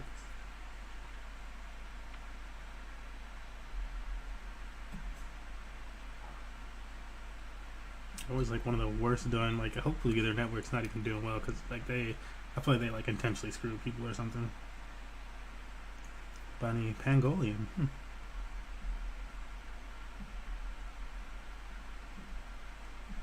Just pop in on Pulse. Chain of the People.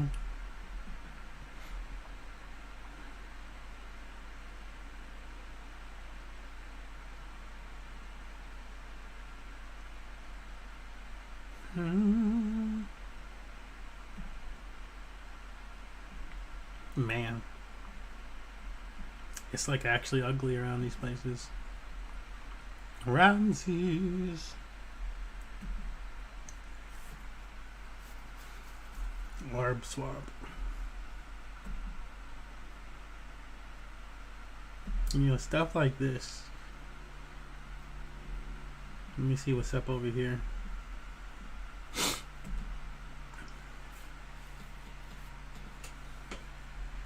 I mean, this is where you can make some money.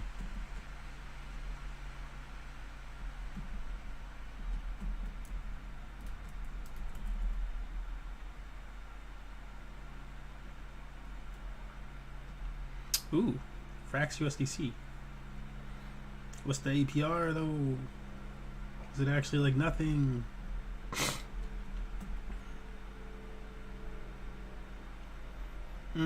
Spoke too soon. This looks garbage. Garbage. Garbage. Check high yield on farms. What are they talking about?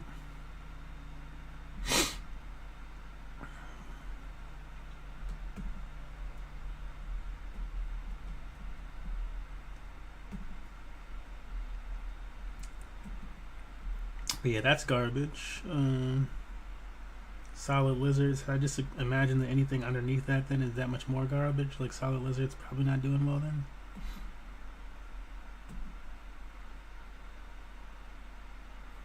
Or do people just like sleep on it? Is everybody slept on it now? Like, we've used solid lizard in the past. APRs just went down and stuff, and there was just better opportunities at the time.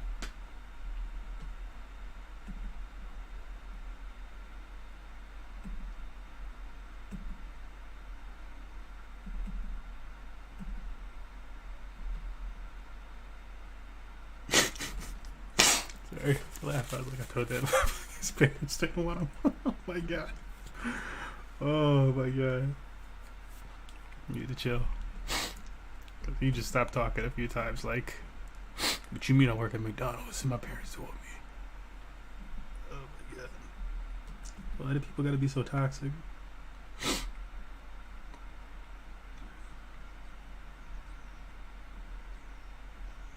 Mm-hmm.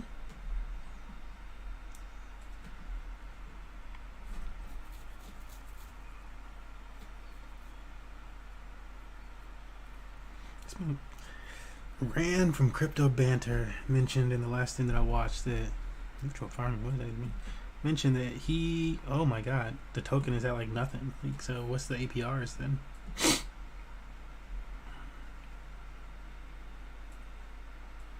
What's the, like, so is the token like literally just producing nothing?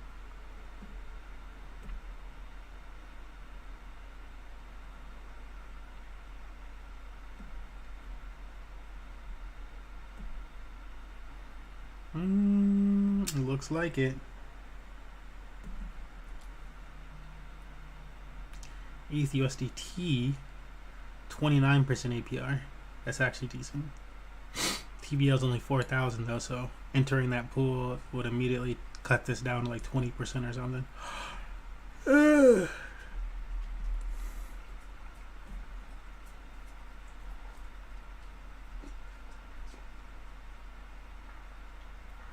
Shame, man.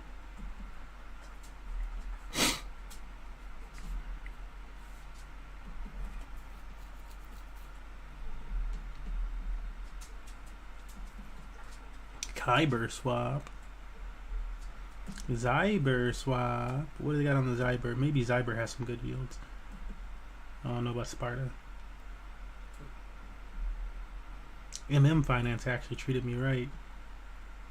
But it was weird. It was weird, and they weren't like responsive enough, so this felt sketchy. As I came to learn, they were just not responsive.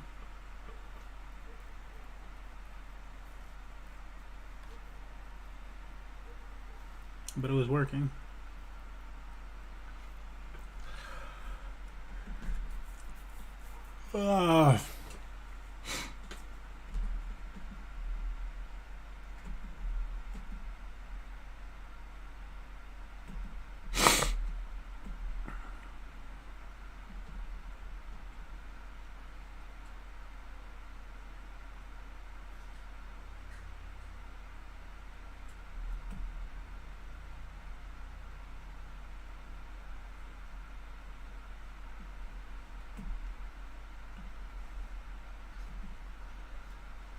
Refresh.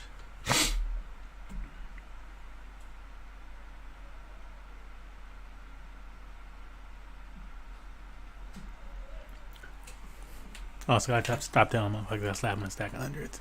Cause damn well it's all digital, bitch. And I'm not no way I'd care to cash out a bunch of hundreds. That just seems foolish. These are decent yields.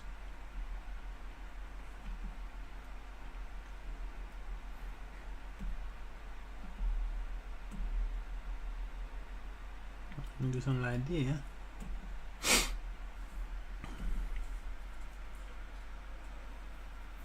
Boy, I had $100. per day. See, that price is too. It's not gonna go down to that.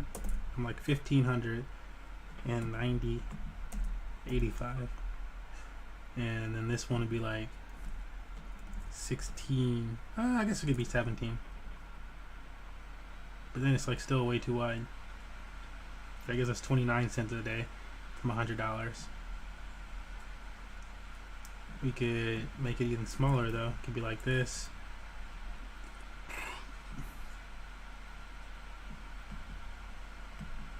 That means 45. Could make it even smaller to what it's more likely to be around, 1605 to 1698. Whoa.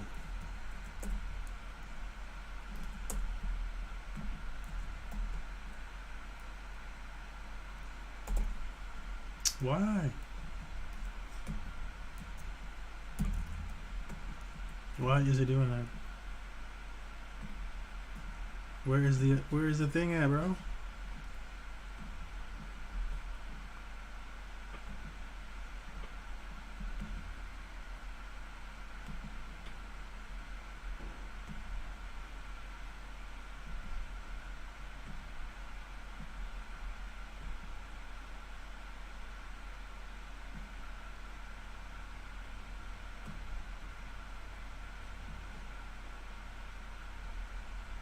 That's pretty good.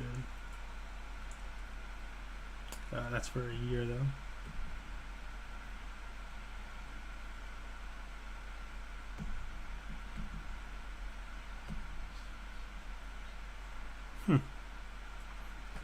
You got a full $100 range here to be making $2 a day off of $100. Hold up. Oh no, it says max 400. Like what the hell? Why would it say that?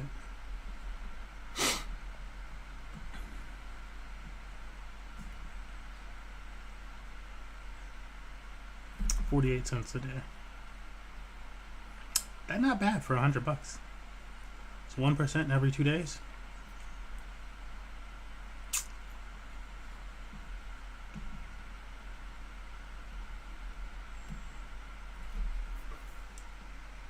I feel like more dexes need to have that type of whatchamacallit, range calculator. What would you call that specifically? I just call it a calculator. They need to have that type of calculator in there. Yeah, I need to put my ARB to work somewhere.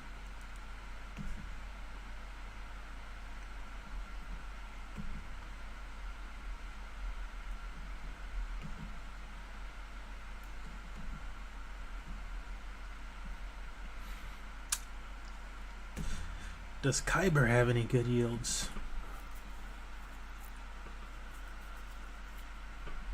Kyber AI, what is that even? Creating campaigns, trading grant, what? Yeah, just get off my screen.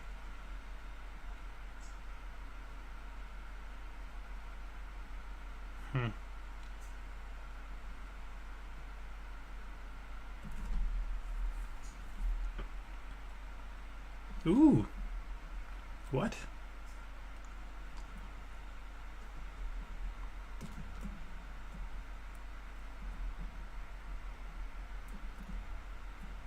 What about this Frax? Eat though, nothing. Super low. Also, what the heck is this stake TVL on these? Excuse me? How is it that low with $264 staked? Garbage. Garbage.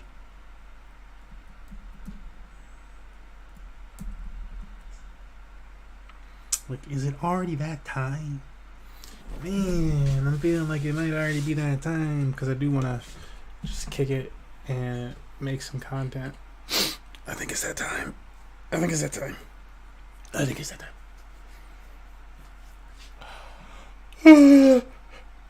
I'm gonna make some watch some anime. Maybe make some anime content. Maybe make some gaming content. See if we had any good clips or something like that from today. I think the goal this week, and I gotta make this graphic for my boy too. I know he's gonna hit me up like, yo, where that graphic at? Bam! Whew. I would have had it done last week if we didn't have like some 11-hour work days, man. Mm-hmm.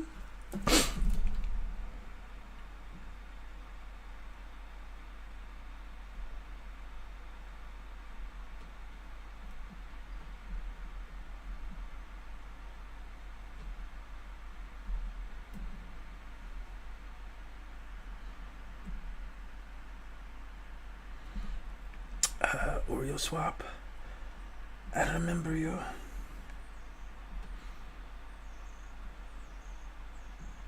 Every token worth 1 cent. It's their biggest liquidity pool with that one. Trading volume $608. Whatever. Alright, yeah, I'm gonna call it. GG's. Have fun. Talk to your neighbors. Hug a loved one. I'll see you guys in the stream. Don't tell people you slap them with stacks of hundreds or dick down and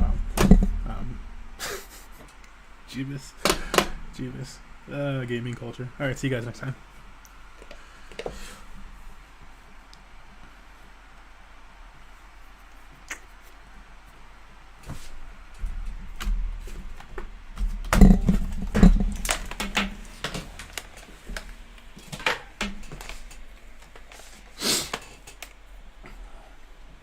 What is happening with this?